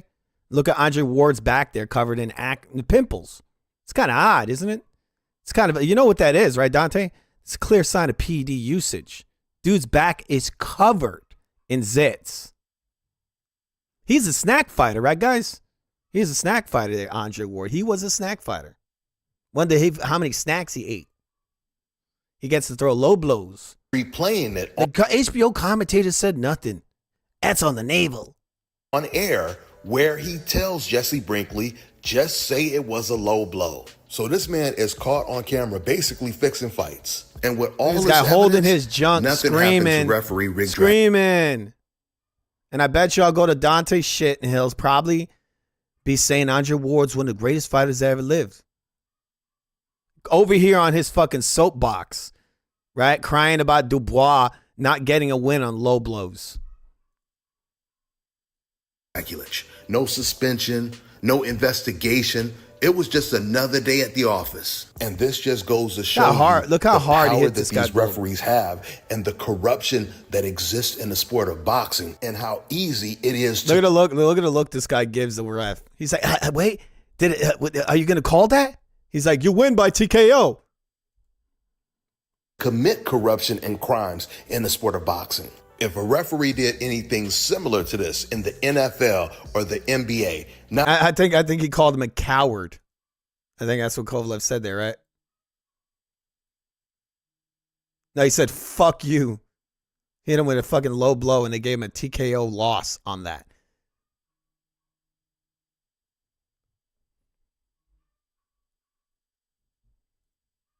Yeah, so he said, fuck you something. I don't know what the second thing he said. He said, fuck you. I think it was like, fuck you, coward. Not only would it be national news, but that referee would be completely banned from the sport. Exactly. And guess what? Tony Weeks is still working fights to this day. To this day. Right? Not crying about those, but he's going to cry for little old Dubois, who would never cheat, even though he's hitting fighters all over the place with headbutts and everything under the sun. Low blows, all of it. And do you see this guy making videos calling that shit out? Never. Because he's a fucking race fan. He's full of crap. He's full of shit. That's what he is. On that soapbox. For what? You see all your favorite fighters are hitting people low and they're cheating their asses off all the time. And this is why I always tell you guys the sport of boxing is the wild, wild west. And because there is I know it is. They let Dubois throw low blows and they'll let him get away with it. Also with all those headbutts. I showed that in the previous stream when I broke down I talked about this fight, this rematch. I showed it. I showed this guy very clearly throwing intentional headbutts, throwing these headbutts at these really awkward angles. You could tell he's doing it on purpose. Sweeping his head right across the guy's faces, smashing them right in the face with his head. Like he'll be in a clinch with a fighter. He'll grab him up in a clinch and then swoop his head right into their face, the top of his head. That's what he did against Hrgovic. Fucking broke his face to pieces. Broke his nose up, broken both eyes. He got cuts into both eyes. People, that fight was called on a stoppage because it was stopped on illegal headbutts. This guy broke this guy's face to the point that they had to stop the fight on cuts that were all created by headbutts. It's insane. It's National Commission. You could get away with anything in the sport of boxing, especially if it benefits the right. All right, guys, give me 1 second. I'll be right back. I got a phone call, right? Give me a second. 1 minute, please.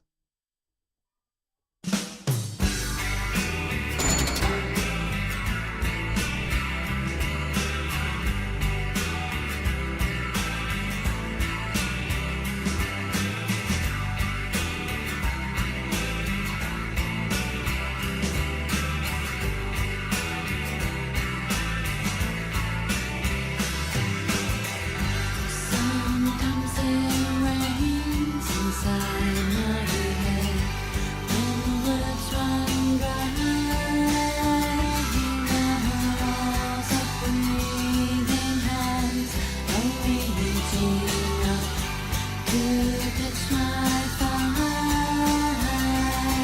All right, got it. I'm the show. Thanks a lot, Bob. All right, guys, what's going on is that Bob told me. I thought it was an equivalent fight. Bob called me up and she told me it's Perez. The problem is I'm not seeing your guys' comments. Bob says I was in the chat. I didn't see it.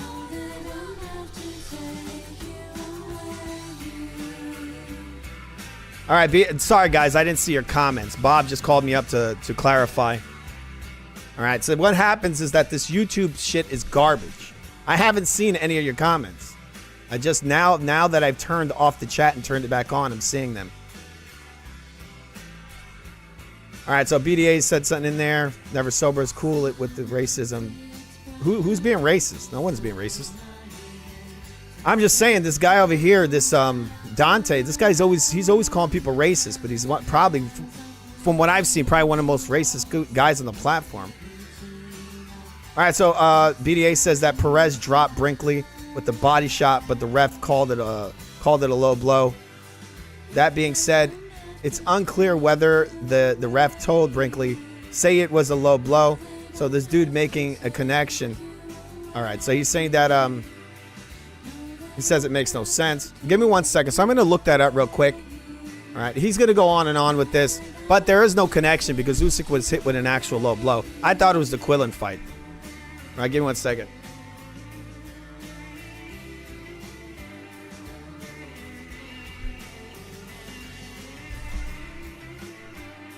All right, give me one second, people.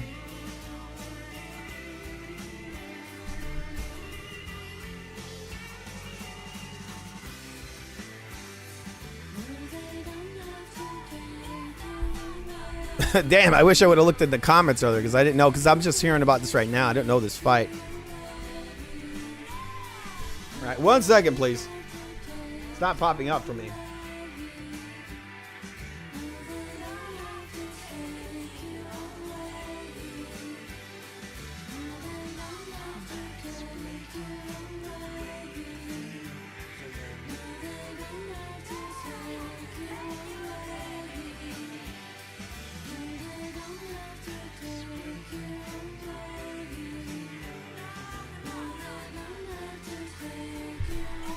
One second, people.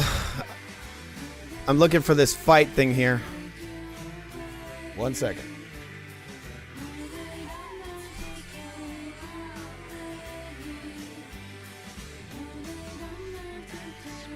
All right. Sorry about the dead air there. I'm not actually finding this. I think I might have found it. Brinkley versus... No, I'm actually not finding the fight. If anybody wants to put it... I don't know if you guys put it in the comments, but it's not popping up for me. Did I type in like low blow or something? What should I type in to see this? All right, let me see. I think Bob put it in there. Possibly. What is this? Can't find the fight itself, but here's the details from the box rec. Jesse Brinkley versus Danny Perez. Yeah, I'm not finding it. Not finding it on this platform. Obviously, it wasn't much of a moment. I don't know why he's bringing it up, but again, it's not relevant to what happened in the... It's not relevant to what happened in that fight, in the Dubois versus Usyk fight. But he wants to say it because he's going to point out corruption. But once again, that's why I showed the Andre Ward thing, because you're never going to see this guy point out what Andre Ward did. And we'll see it right now. I'm going to type it in really fast. Just give me 1 second. Sorry, people. It's taking a little while here. It's dragging on a little bit. But that's what we do on this channel, people. I can show you a little clip from the fighter and the kid. It's pretty funny. I showed it in one of our breakdowns before we did a live play-by-play of Andre Ward versus Kovalev. 2. We're going to see this. Pretty damn funny. How these guys just cover up because they're fucking cornballs. That's what they are. They just love shitting on these guys, right? Just letting them get low blowed, letting these dudes cheat their asses off. And then lying. That's, again, this is what happened with Mr. Dubois. He basically talked his way. They gaslit Usyk into a rematch. Well, he's upset. Yeah, but he, you know, I wish he hadn't talked about the... So look at these guys over here. This guy gets hit with all these fucking low blows, and this guy has the nerve to say that I wish he didn't talk about all the low blows. The motherfucker got punched low a bunch of times. The other fighter's cheating, and now they glorify him as one of the greatest fighters to ever do it. And he cheated this guy out of his glory. He fucking literally, he straight up cheated him out of glory. And he's given all this credit on cheating. Not a very good loser. He's not a very good loser. We know he got slammed to his nuts a million times, but he's not a very good loser. Well, he's upset. Yeah, he's upset. Matt Damon. You know, I wish he hadn't talked about the low blows and stuff. I wish he hadn't talking about the low blows and stuff. People, it gets disgusting, the fact that there's so many low blows in boxing that sometimes in these fights, the cleanest punches are the low blows. That's how pathetic some of these fighters are. Some of that was. Imagine in a world title fight, Brian, biggest fight of your life, and you feel you got There's low. a way to lose. And you got There's low. there's He a got way to low, lose. but he feels like he was cheated. He was. That's why. The first, I disagree with that. So you look at Kovalev, the first fight, his team 100% thinks they won and got cheated. I can make So then They did. They got cheated in both fights. So then the second fight, he genuinely thinks he got low blowed and cheated again. Does he genuinely think he was low blowed, or was that an excuse to when he turned his back, or was that an excuse because he broke? Because he expended his. I think it's a combination of both. I think his cardio. He broke because they broke his balls. Hey, what? He turned his back. Hey, he turned his back because his balls were broken. It hurts. Made He him weak, miscalculated. and then he also got to what he thinks low blow. So I think that Andre. Yeah, guys, I was looking. Yeah, because I watched those. I was looking for that. I was looking for that Brinkley Perez thing. I cannot find it on YouTube. Low blow. I just don't. It's not coming up.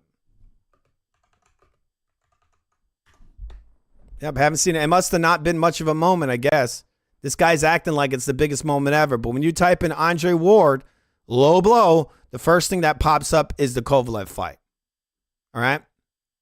blows, especially the ones the ones where really kind of like had a breather.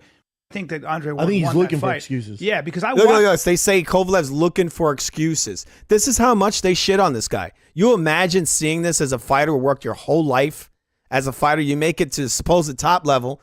First of all, you beat this guy the first time. They rob you on the cards. 100% robbery. Because they built it for Andre Ward. They made it like, he's doing it tonight, everyone. He's overcoming the monster. It was just like it was like a story. Then you had Virgil Hunter in the corner, right? Virgil Hunter, that's his name, right? And he's all like, you could do this. You could do this. And then Andre Ward says, I got you. I got you.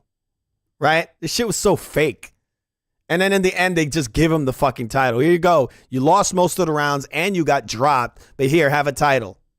And then the next fight, the guy literally just beats this guy's balls up. And they give him and again, he wins on ball punches. It's those low blows, especially the ones the ones where really kind of like had a breather, right on the belt. I mean, right on the belt. Yeah, right on the balls.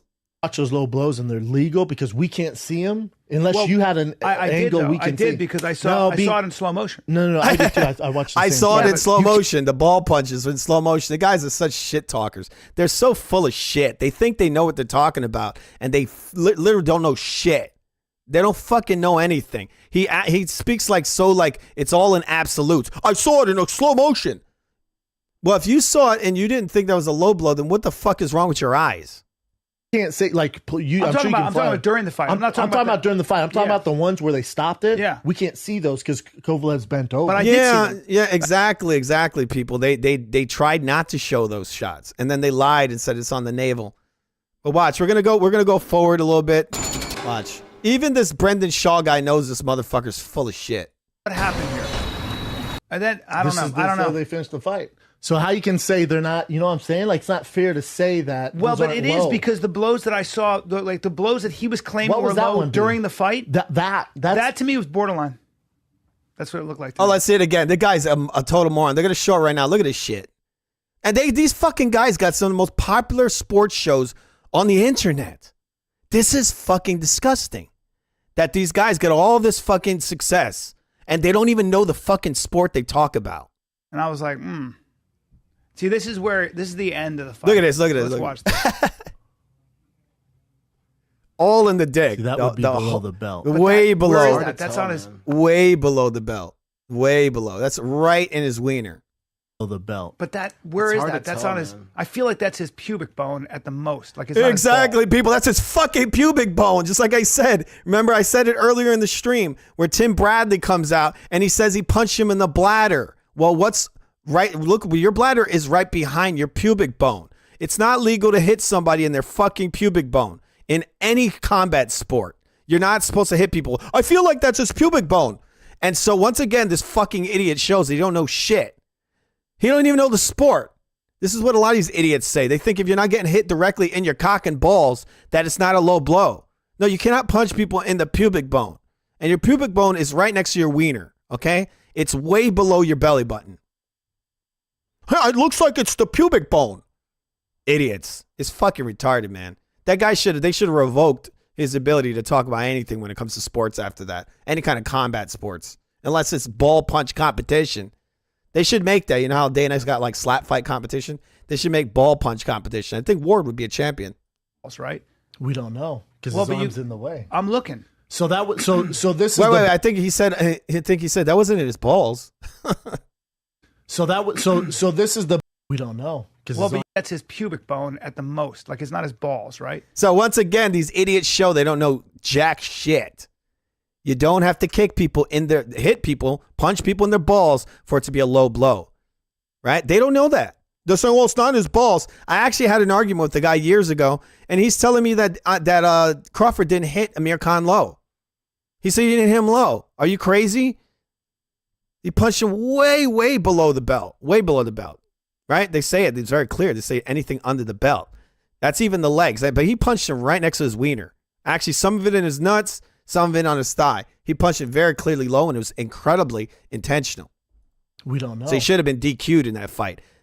Terrence Crawford never should have had a win versus Amir Khan. That should have been called a DQ loss or a no contest. You cannot hit. Actually, it should have been a DQ because that guy hit that guy intentionally low. And the funny part is that I don't know if you guys ever saw this. At the post-fight press conference, Amir Khan kept saying over and over again. He says, you hit me low. You hit me low. And Terrence Crawford kept denying it. And then guess what? He let it slip and he says, okay, man, I hit you low. Now that by itself, the fact that he kept lying and then came and admitted to it shows that he knows he did it. And the fact that he admitted it later on after denying it about 3 or 4 times. Look, this is what he said. Every time Amir Khan would say, you hit me low, he would say, you quit. You quit. He kept saying that. And Amir Khan says, I would never quit. And then he said, you hit me low. And then eventually Terrence Crawford folded and he says, okay, man, I hit you low. Like he admitted it, that he did it. And that tells you that the shit was intentional. The fact that initially he kept denying it. But the simple fact, like you could understand maybe it was unintentional, right? And then he could have said, no, I didn't hit you low. Instead of that, he kept lying and using the media narrative, which was he quit. He quit. This is what these guys would always do. I know these pundits. When they wanted a fighter, if a guy was a little dangerous, these fighters would hit them in the dick and then the commentators would lie. They would lie and then say, no, that guy quit. That's what happened. They did the same thing to Zab Judah when he fought Amir Khan. Amir Khan clearly hit Zab Judah with a huge low blow.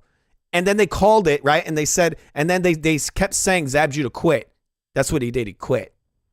Just to cover up for Amir Khan, right? What's funny, because karma's a funny thing, right? Because later in his career, in Amir Khan's career, he was the victim of the same thing. Crawford hit him low, and they all said, he quit, right? Same shit.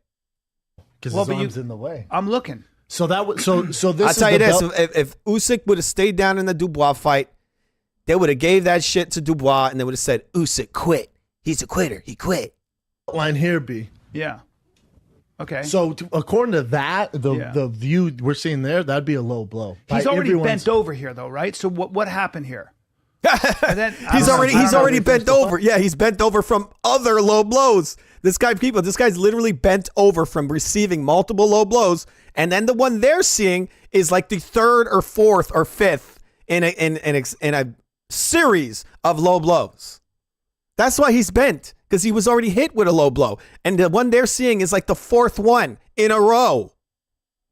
Right. So how you can say they're not, you know what I'm saying? Like, it's not fair to say that. Well, but it is, because the blows that I saw, like the blows that he was claiming were low during the fight, that to me was borderline. That's what I look like to me. You know what I mean? It didn't look like it was close to his balls, which is the main issue. Again, right? I see they just don't know the rules. Look at him. Hey, look, borderline. It's not close. It's not his balls. They don't know the rules, but they talk about boxing. It's close to his balls, which is the main issue, right? But we don't.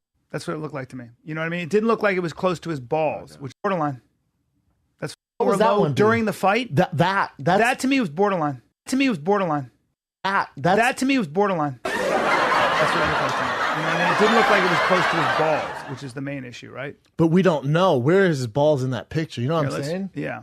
Like you can't say these aren't. Let's see. low. Let's see. Like certain like so they had a great angle of. This is what everyone saw. Okay, that's a different thing. Yeah, you can't see it because the HBO crew and the camera crew intentionally showed the worst possible angles. Very end. So the end you're talking about, the angle you saw. I'm talking about. This during is the the I'm end. talking about during the fight. This is the only angle anyone saw. B. Yeah. There's no way in hell that was a legal blow what he threw there. And he throws him so low, you could tell he's intentionally throwing him to hit him in the nuts. During the fight. This is the only angle anyone saw. B. Yeah. This is it. Yeah, So yeah. unless you had a special TV or I'm not talking about angle, these. See right there. That feels like it's right on the belt. You see that? What's funny is that he's looking for the one with on the belt. He just keeps looking for it, and it's not happening because they're not on the belt. They're way under. Also, this guy's belly button was at the very top of the belt, on the belt line at the top. So if he's hitting him on the belt all like that, that's not legal. Okay? It's not. That is a groin protector, that thing there. Puts the padding on your groin. Hit the It's not on the body. You're not supposed to be hitting people on their belt like that. But watch. Try it again. Let's see it. Ready? Boom. Try boom, it boom, again. Boom. I feel like it's above the B, dude. Look at that. It's on the B. Covering the B. B.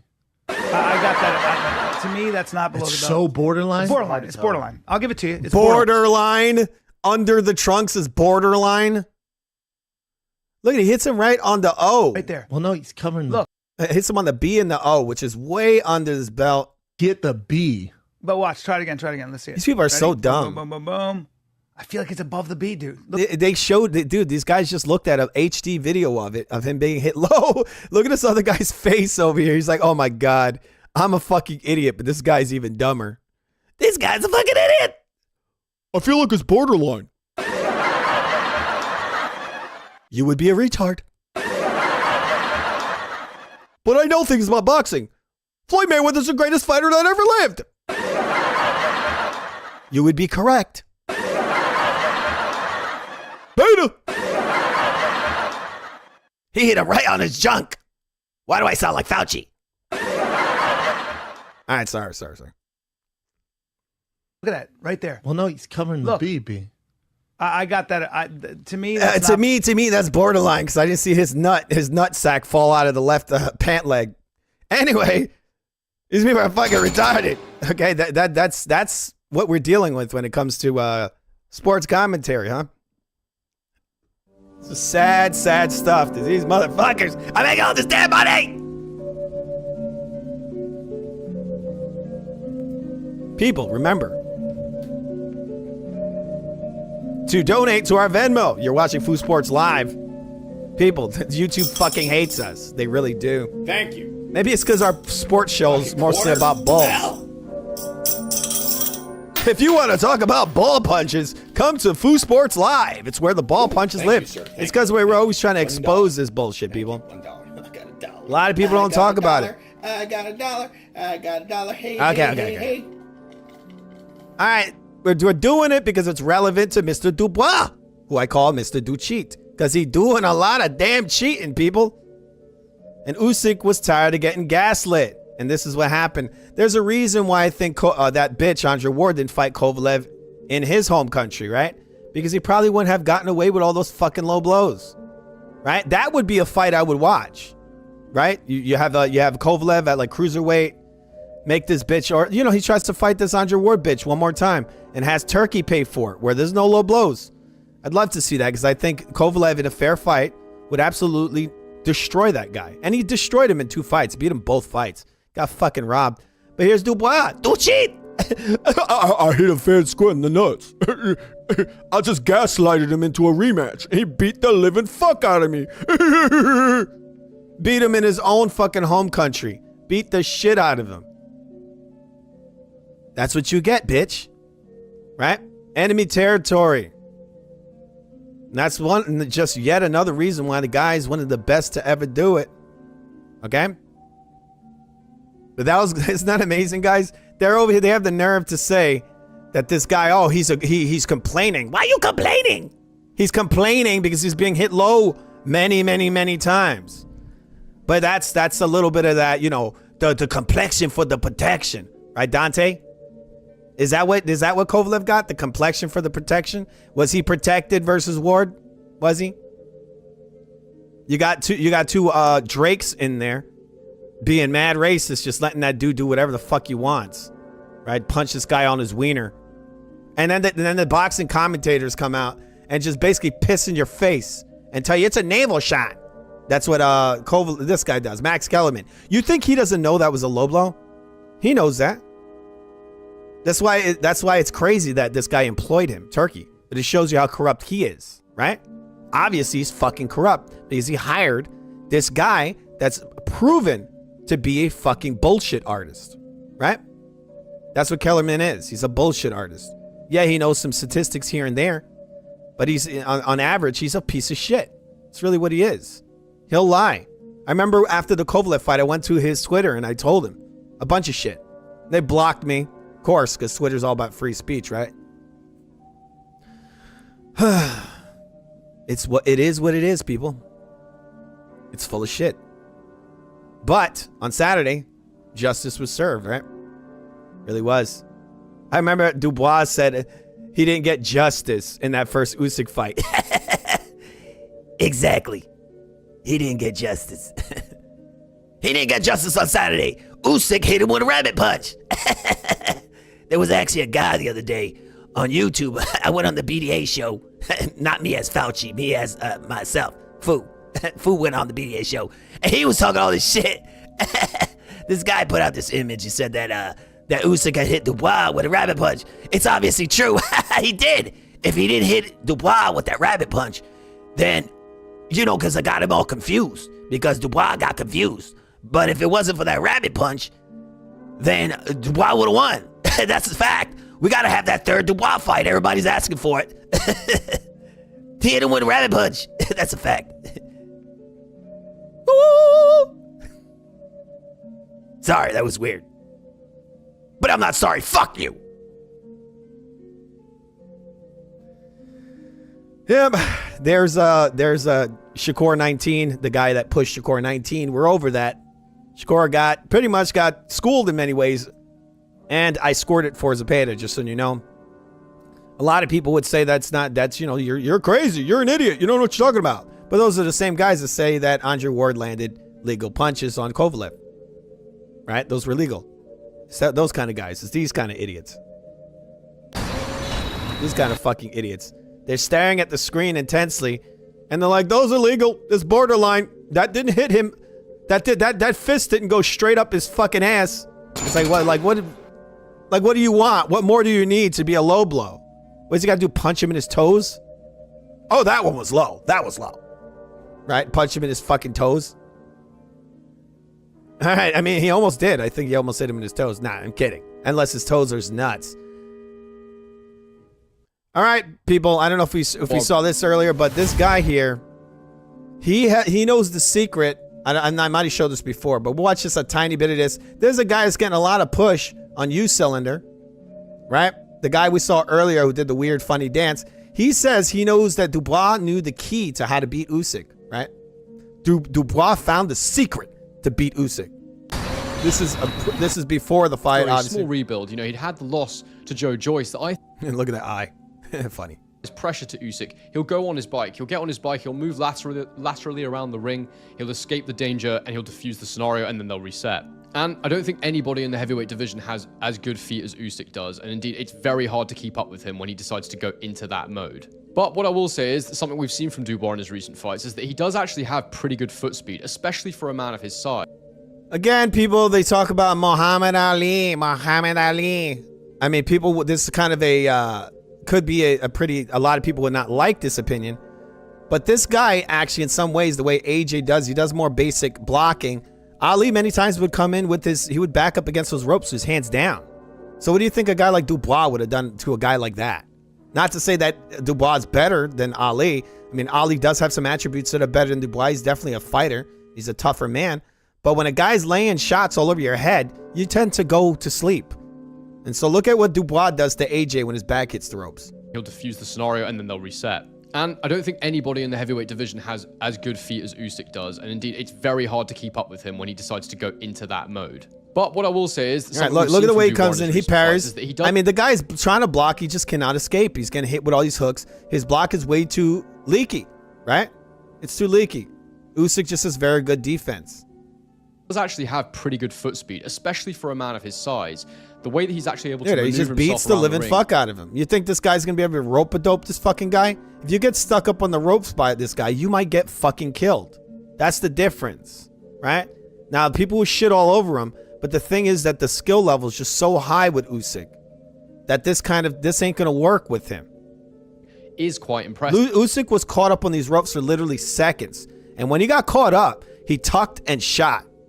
He put up his left hand. He came right with the right hand. Boom. And he hit Dubois with a right hook so hard that he dropped him.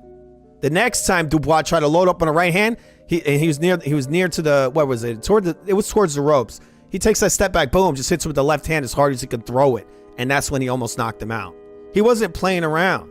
There's huge consequences to punch in the air versus Usyk. All right. In this fight for sure.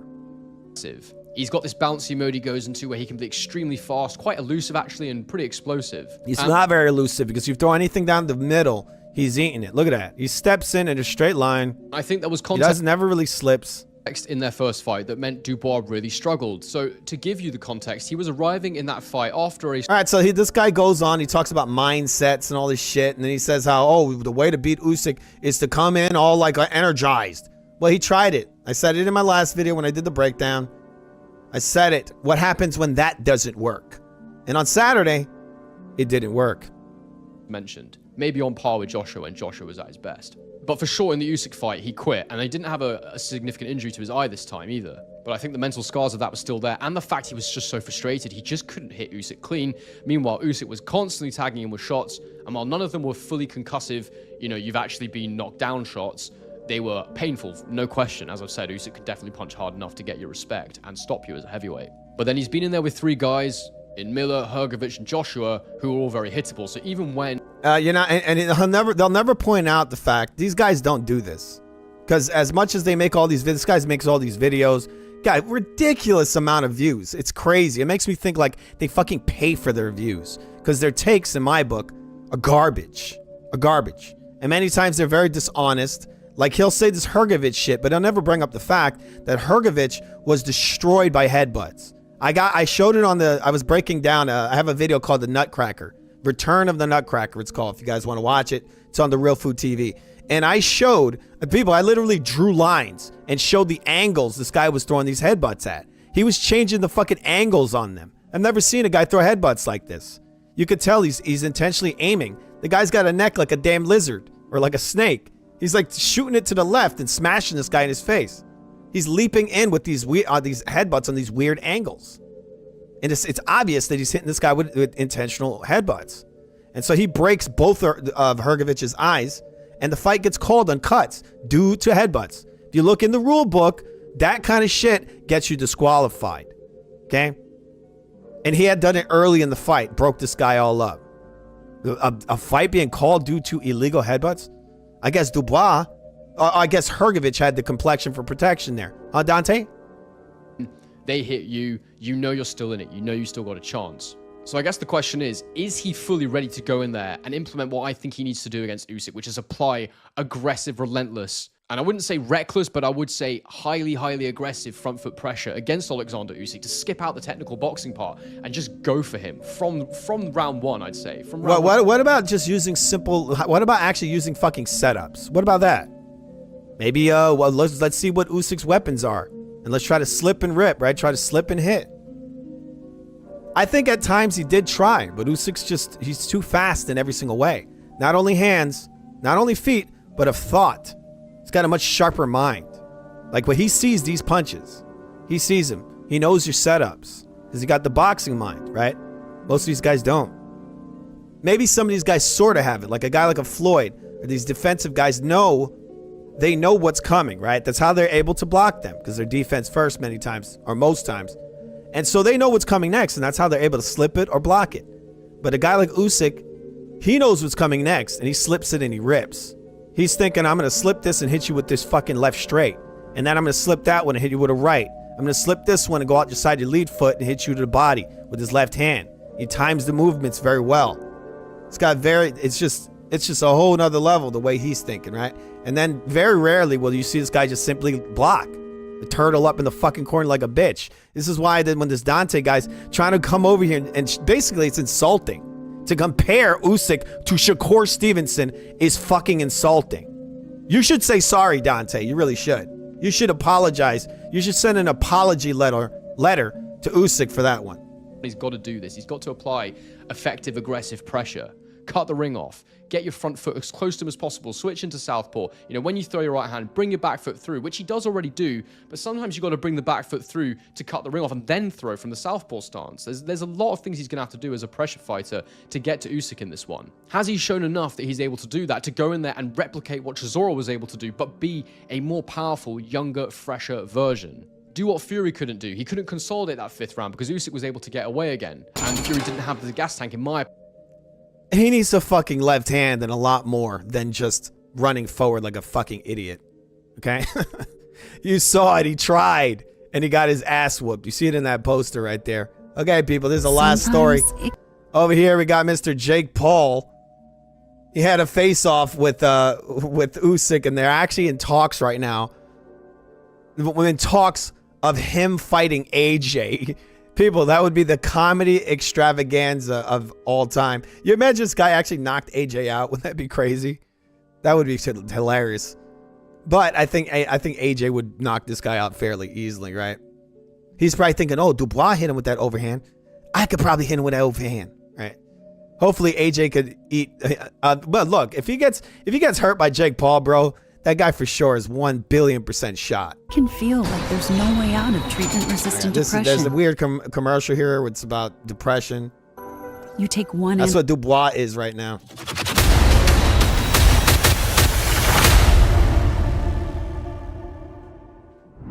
Radio Raw here with Jake Paul. I was sitting ringside and the news came across my phone that you said it's you and Joshua here. Now, is this fight done? What are we talking about? You know, it's going to happen. Like, seriously, it's going to happen. We were talking with Turkey tonight, negotiations live in person, which are always fun. But it's going to happen, and it's just such an exciting fight that crosses the whole globe. When you ask, all right, there you got Jake Paul. He's got that hair looks weird. It looks like ramen noodles. It's sort of like Justin. What's the Justin Timberlake, Bob? The same Justin Timberlake hair. Ask a lot of people about certain boxers, they don't know their names, and everywhere I've been going I just talk about Anthony, and I don't have, you know, I'm global, so it's just such a good fight for the sport of boxing, and people will think I will die, but I will show them why I can rise against all odds and beat him. Not everybody thinks. Dude, this guy could barely go, what was it, 10 fights, was it, with Chavez Jr.? This guy could barely go 10 with Chavez. He's gonna go, what, you're gonna go the distance with AJ? The only way that's happening is if it's 100% fixed and AJ takes it easy on him. Tyson Fury says you'll knock Joshua out. What's your response to that? Smart guy. He sees what I see, I think, which is a weak chin. Yeah, he sees what I see. No, what he sees is that he's full of shit, and this most likely might be put on. If this does happen, it's going to be connected with Turkey, probably, who Tyson Fury's working with, right? Also, he's a troll. That's really what it is. He's trying to downplay AJ, but I think AJ, even now, towards the tail end of his career, would knock Tyson Fury out. In Joshua, and a guy who's very, very beatable. Now it's the 50th anniversary of Rumble. Maybe we should see Tyson Fury fight Dubois, right, guys? This guy's over here talking about I'm gonna fight Usyk for the 3rd time. Usyk should say this: look, I just beat this guy twice. I beat him twice. Why don't you fight him and then I'll fight you after? And I you know what? I think that guy Dubois might actually knock Fury out, and that's why he won't fight him. This is why he's jumping straight to Usyk. And I don't think Usyk should give him a 3rd fight. Usyk would be better off just fighting Parker and possibly retiring. Don't give this guy another fight, because you never know. You never know with these guys. This guy most likely is going to try to fight Usyk on enemy territory again, and he's probably going to throw those legal low blows. That's probably what's going to end up happening. The jungle in Congo. Could you imagine you fighting Anthony Joshua there at the site of Ali Foreman? That's a genius idea. It's possible. It's possible. That's what we should make happen. And lastly, if this is happening, what's your final word to Joshua as you leave Wembley, where you may face him next? Man, I'm going to embarrass you in front of the whole world and steal your whole legacy and embarrass you. Radio Raheem with Jake Paul. Thank you, boss. I appreciate the time. Yeah, okay. Let's see him standing next to this guy. I think him just simply standing next to AJ is probably going to shit himself. All right, so this guy, there's actually a video of this idiot standing next to USYK and doing a face-off. We're going to look at this right now. Give me 1 second.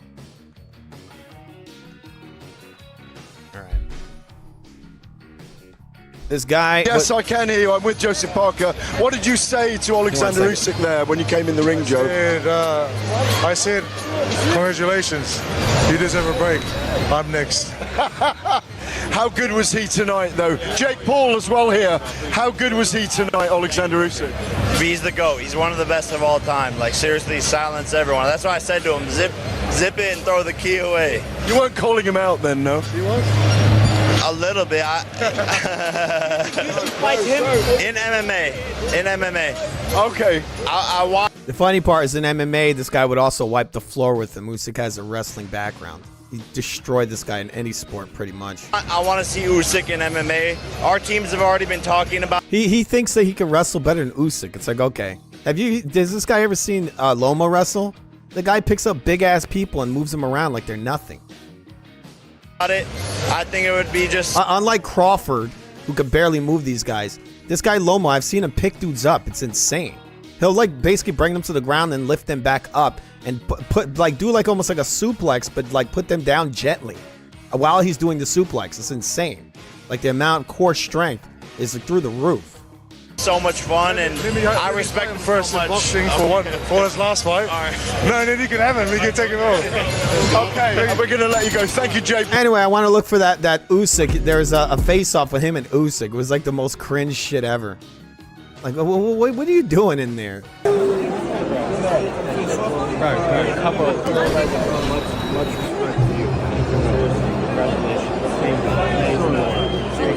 Look how big this guy's head is. This dude is such a fucking juice freak. It's insane.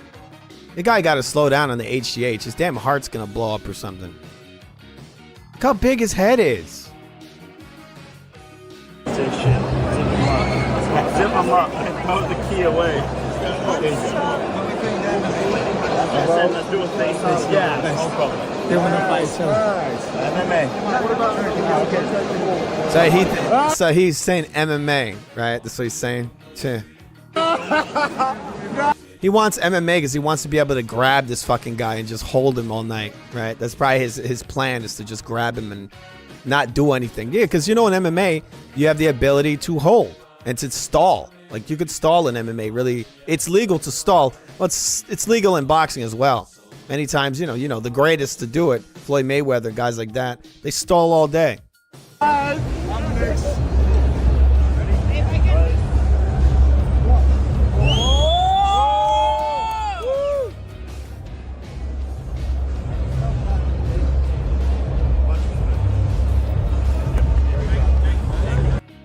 So there you go. There's Jake Paul and Usyk. Oh, that's such a great moment, right? Oh, my Lord. 1 second. I think there's one other thing you got. Paul to KO AJ. This guy is an absolute bullshit artist. I don't know who could stand this dude anymore, this Tyson Fury. You got Jake Paul in interviews saying that that AJ has a weak chin. Yeah, he got hit with one of the biggest heavy punchers one of the biggest punchers at heavyweight, but he got a weak chin. Yeah, let's see how he stands up to those overhands to the chin from Dubois, right? Why doesn't he just call out Dubois? Right, fight him instead. If you could do it better than AJ, then you fight him and take some of Dubois' shots on your chin and see how you stand up. He silenced Britain's best. All right, so we're gonna look. We're just gonna listen to a little bit of what this trash bag has to say. Jake Paul over here calling out AJ. You guys want to see that? Want to see Dubois versus AJ? That's the super fight we've all been waiting for. 1 second, people. All right, so we got Jake Paul over here in the crowd. at the Dubois. What's funny is that he goes to the Dubois-Usyk fight, and instead of calling out Dubois, he calls out AJ. Right? You know, this shit ain't gonna be real. He wouldn't have the balls to get in the ring with AJ. All right? Okay, you could pay for the video to be put in more people's feeds. This is what Never Sober says. People say those are hair plugs. Wait, you're saying those are hair plugs, BDA? Wait, I gotta move my phone. It's in the way. Damn it.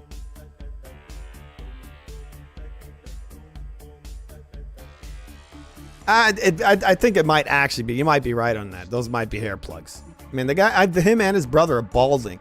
That's what happens when you take all those PEDs, right?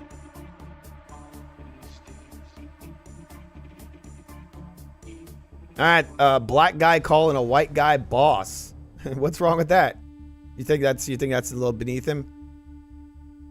All right. I love you, Goon TV. You make the best, whatever that means. Goon fuel? What the hell? Look at this guy. Look at this. I'm gonna zoom in on this. I have to zoom in on this. This is people. You gotta admit, this is a little bit on the. This is a little bit beta. Yeah. Beta. But before that, he was in my other show saying that something very similar statement to this. He just keeps doing it. Stop.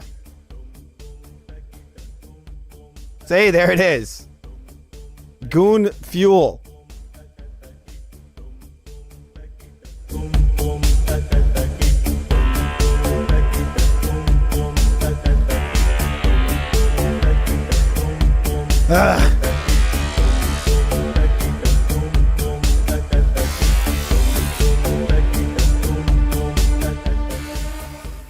All right, I can't hear Jake Paul. And mad respect to the Ukrainian people.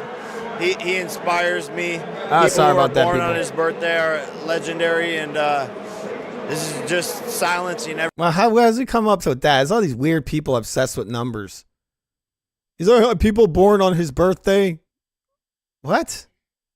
Legendary, and this is just people who are born on his birthday are legendary, and this is just silencing everybody. These people are obsessed with these numbers, right? Jake Paul and his people.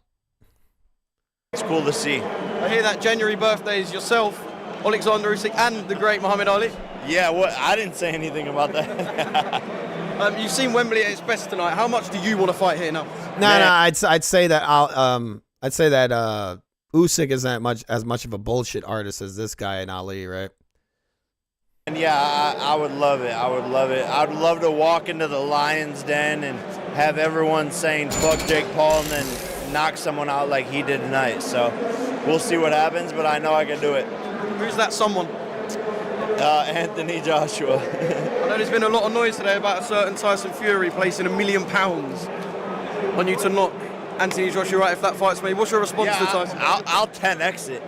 I'll put $10 million. What up, Where's Fun? Yeah. Where's Fun?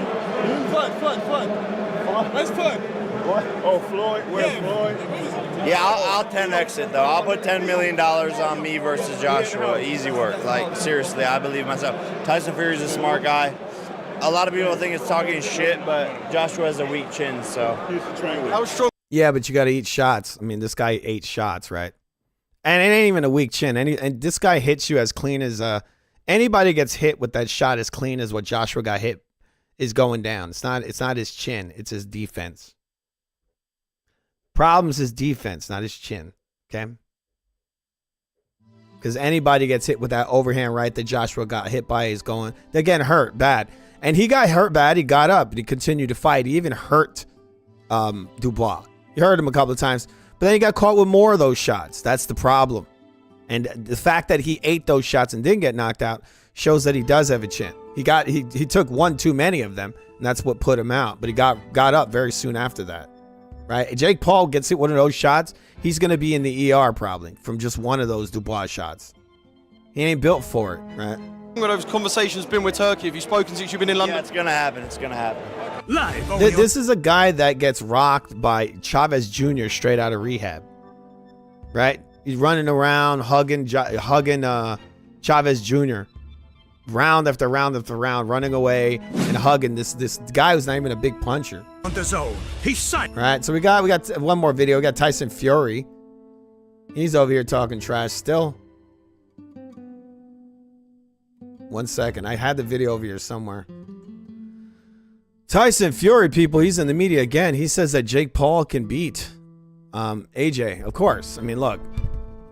Why don't you just fight him, Fury? Why do you keep going after... Like, no one wants to see you fight and lose against Usyk again. No one wants it. 1 second.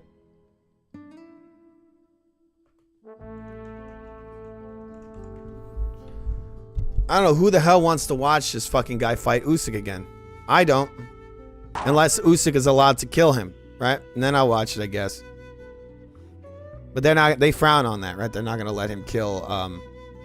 They're not gonna allow Usyk to kill Fury. Maybe again, if it's a fight to the death, then maybe I watch it, right? I'm kidding. I'm kidding. I don't want to see anybody kill anyone. But it would be funny. You don't say! Best. Usyk. All right, give me a second. We're gonna watch this right now.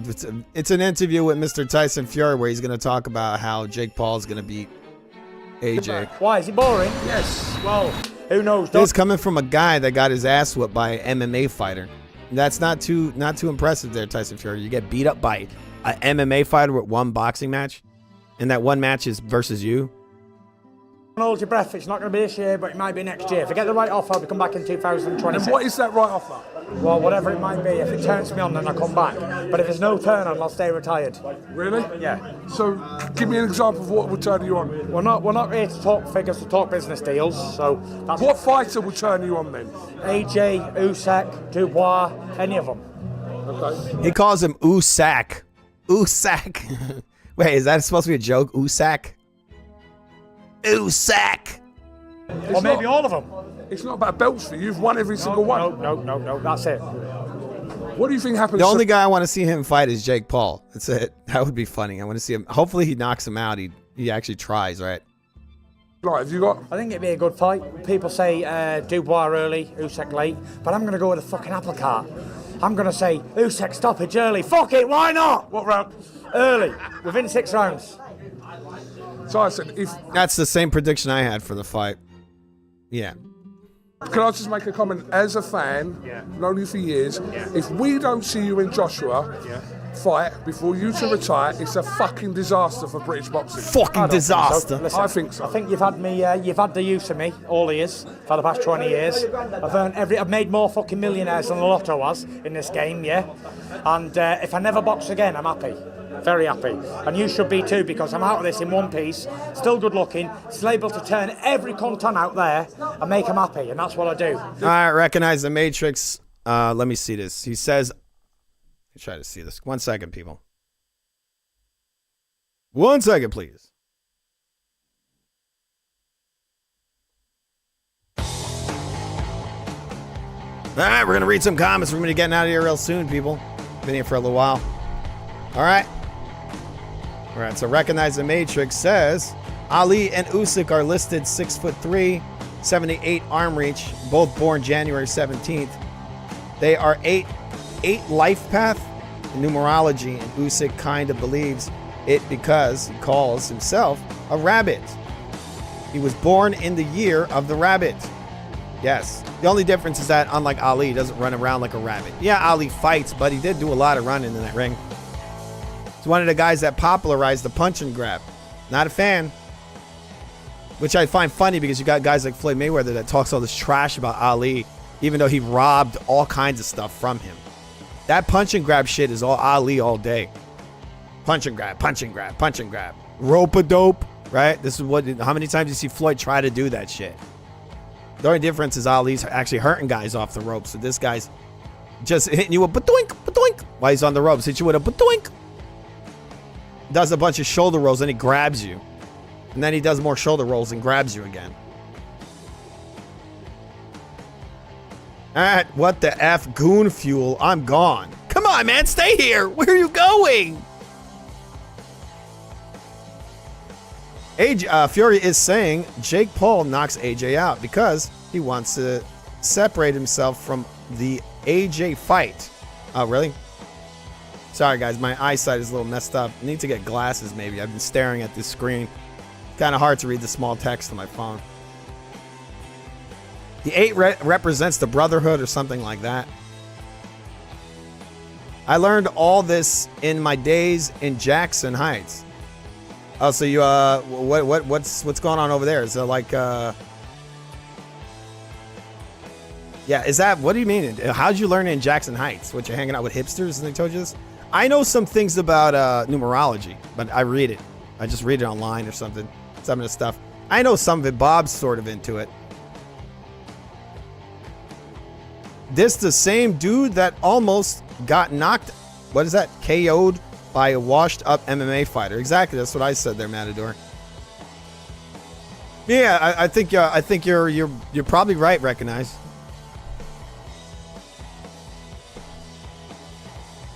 BDA Boxing says sounds like some kind of Santeria from PR.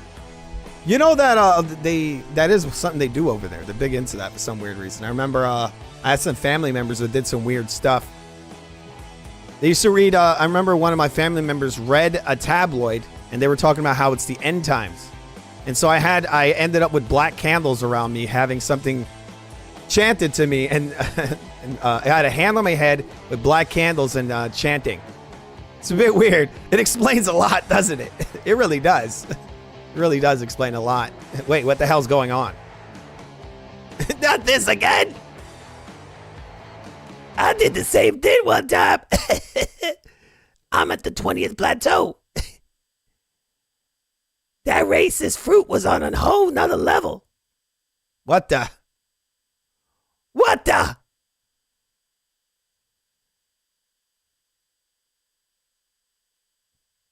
Wait, is that a picture of Teofimo Lopez over there, Keyshawn? What the hell? Wait, let me see this. What the hell is that?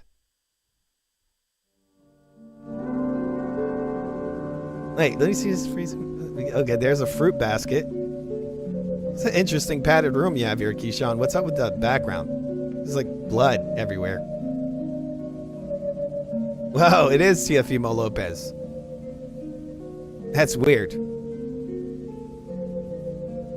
It's really weird.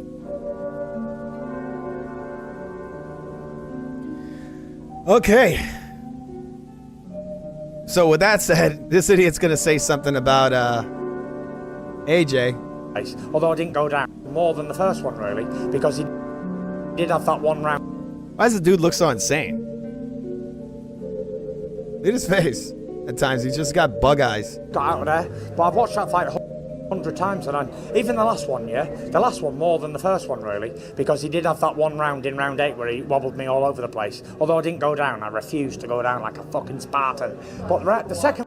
Okay, so he's absolutely 100% full of shit. He says he didn't go down. He hit the ropes about like 5 or 6 times. Every single time his back hit those ropes, he was just held up by the ropes. The ref could have called those knockdowns all day. The only thing that was holding him up was the damn ropes. It's really messed up that this guy had to hit the ropes so many times, and the guy would never call it a knockdown. You know that within the rules, the way he fell down on that first left hand from USYK, they should have called that an instant knockdown. The only thing that held him up was the ropes. And then the guy just bouncing around like a damn pinball. And then when the ref sees him about to get finished, this is when he calls a timeout. Why? Because now it was to the point that he was going to get knocked out. What happened is that the referee didn't want to take a point because he was helping out Fury. He was helping him. That's why he didn't call knockdowns, right? Because those are points. He didn't want to give those points to USYK. And so this guy's literally tumbling everywhere, falling everywhere. And again, right as USYK was about to lay him out completely, this is when the ref steps in and goes, nope! Standing 8 count. Right? Fight wasn't close, man. Please, go and watch the fight. Anyway, even the commentators afterwards, they all said four rounds up to Fury. All of them. Watch TNT. Oh, so a bunch of bullshit artists say that Fury's winning the first fight and we're supposed to believe that? That guy's just, I mean, he got, I don't know what's, I feel like he's just a bullshit artist. He's just lying because he wants another payday. Because he did have that one round in round 8 where he wobbled me all over the place. Although I didn't go down, I refused. I'm ugly, but after this trick, I got a 9-inch toy that makes me go out with 3 different women every week. used to go down like a fucking Spartan. But the second fight wasn't close, man. Please, go and watch the fight. Anyway, even the commentators afterwards, they all said four rounds. This guy really said that the second Usyk fight, him versus Usyk fight, wasn't even close. Yes, it wasn't. You lost almost every round in the fight. I don't even know what round you won. I mean, I think there was a case to be made that he didn't win a single round in the fight. Up to Fury. All of them. Watch TNT Sports. What was he watching? I don't know. But it's boxing. It's not the first time. It won't be the last. Do you actually think Jake Paul knocks out Joshua? Seriously? Jake Paul chins AJ, yes, they fight. Are you serious? 100%. If they fight, I'm putting £1 million on Jake Paul. What? Yeah. Even this guy. I mean, but look, how could you listen to this man after the shit he just said, right? The shit he just said. He said that it was an easy win for him versus Fury in that second fight. I mean, that's an A-level bullshit. Walk to the car park. Yeah, let's go. You being serious when you say that? 100%. Dean White will back me up as well. What? I said, if Jake Paul fights Anthony Joshua, I'm putting £1 million on Jake Paul. You put £1 million?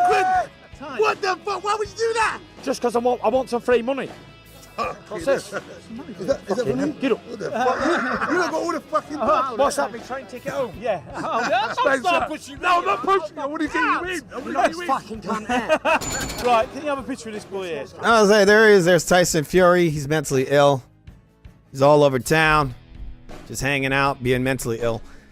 The guy hasn't been the same since that Usyk loss, people. He's delusional. Want to use the word delusional? That would be the word to use for Tyson Fury. I hear a lot of people throwing that around nowadays. Yep. But with that said, I'm going to be getting out of here, people. All right? Going to be getting out of here. 1 second. Going to bring up the phone. Got to step out that door, you know. 1 second. Where the hell is my... Wait, that's the wrong one. That I usually go out with the, you know, this is the time part of the show where we step into the sunset, you know, sort of like in the old cowboy movies, right? Just whooping ass, taking names, right? And I recognize the Matrix says 9-inch toy. Laugh out loud. What are you watching, Foo? You never seen that video? I got them, people. There's like this AI. It sends you all these weird videos. So one time, and what happens is I try to share them with people because they're freaking hilarious. This one time, they fucked up because what happens is that these videos get sent to you, but when you try to share them, they don't let you share them. Like you can never send them out. That video was actually on YouTube. That video. I get all these weird videos all the time with AI. So this one, and this time what I did is I didn't click it to pass it, to skip, and I went to a recording software on my phone and recorded that. And I didn't, I put it into my computer. It's hilarious, people. It is. All right. One of the funny parts is that the guy says he has a 9-inch toy that makes him go out with 3 women every week, right? It's got a mind of its own. It's like my stepmother's an alien.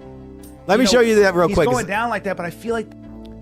Let me show you this, because in the last episode I spoke about this, but I didn't show the clip from My Stepmother's an Alien. 1 second, please. All right, My Stepmother's an Alien. Oh my God, I can't type.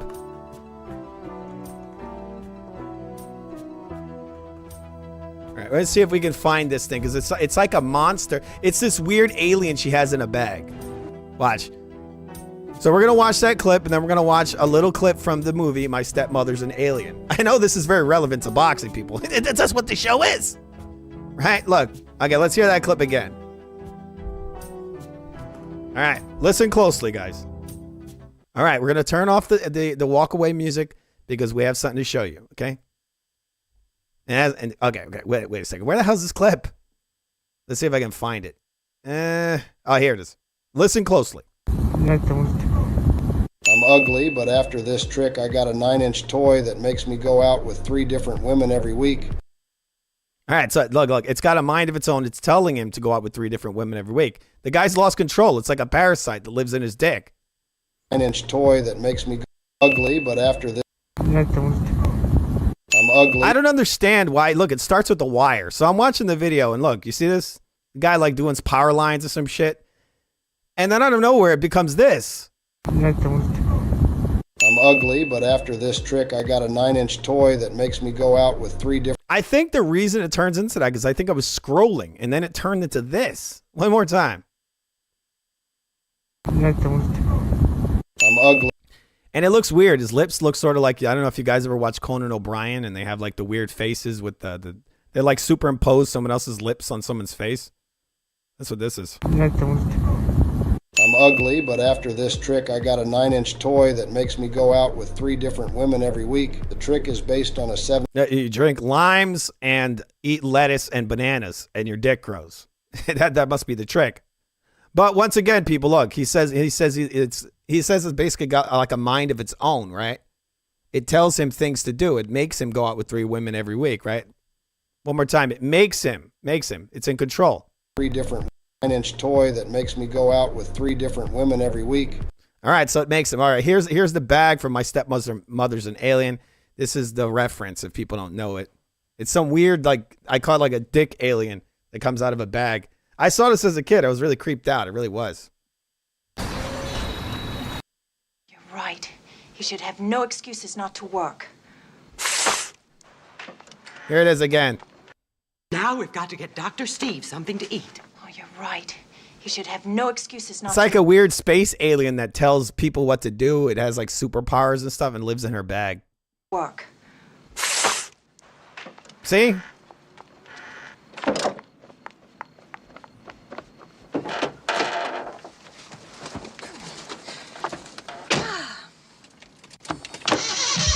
Wait, that's not how cars work. I gotta unzoom this because I'll get hit with a copyright, I bet, for watching this whole scene. We're not gonna watch the whole thing, just a couple more seconds. Hands on the wheel!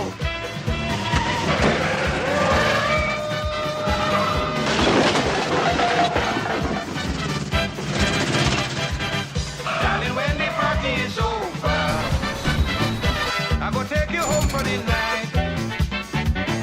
Anything that your heart desires. Anyway, the guy that what you saw there, he humps the damn alien people. It's a sick, sick movie. Man, the 80s, man. The 80s are sick. With that said, just one last thing before we get out of here. All right, recognize the Matrix. What BDA says, huh?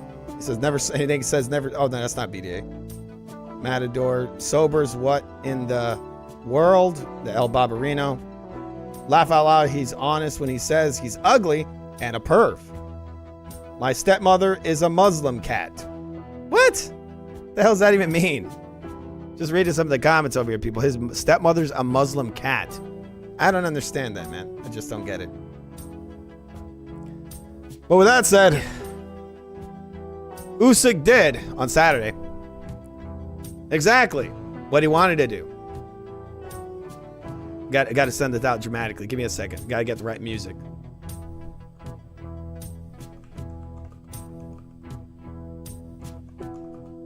One second. You know what USYK was doing, people, on Saturday? The man came in there to prove something. He was sick of these assholes gaslighting his ass. So he came in there to beat the living shit out of Dubois, right? It wasn't just a boxing match, people. This was a guy who was there to basically there to bully him and to basically destroy him, right? Because this guy, once again, had hit him low many, many, many times. I don't know if people remember this, but immediately after the fight, the first one, he told Dubois, I'll fight you. You know, I'll give you a rematch. I'll fight you in the parking lot. That's what he said. And that's kind of what he did on Saturday. Now, obviously, he used his great skills, but he came in there with a lot of rage. And this is another reason why he's punching maybe a little harder than usual. Because he was there to smack his damn bitch up. That's what he was doing. And that's exactly what he did. And he showed the skill level. USYK, greatest heavyweight of this era. And possibly one of the greatest.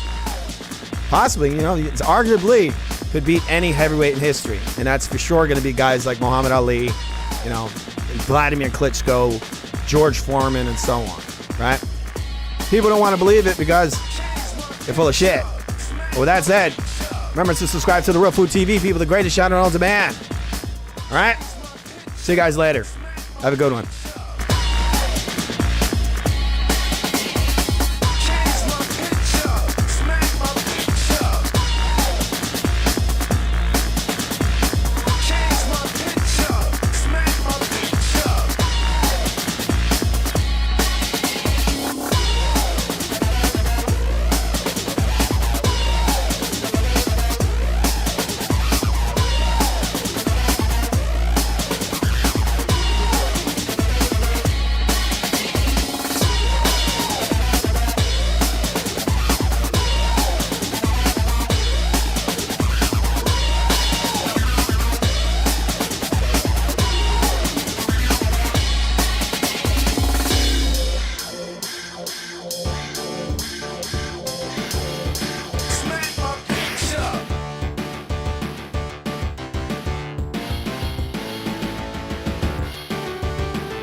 Seamless Prodigy reference.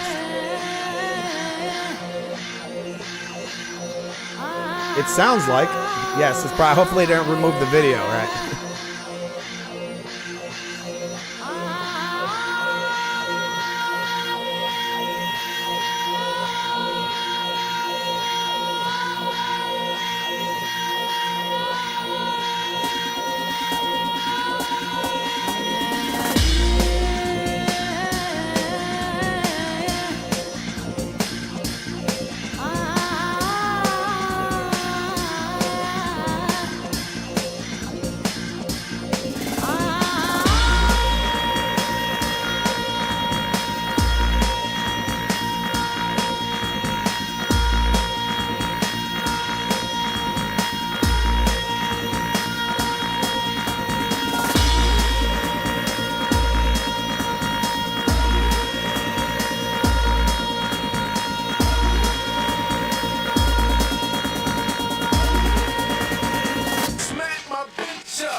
What's so good?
All right. Look at this guy. You really got to say that?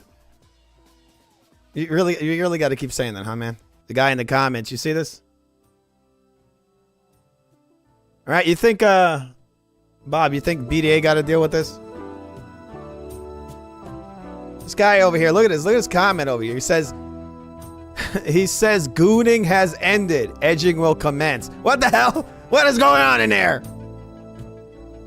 1 second. 1 second, people.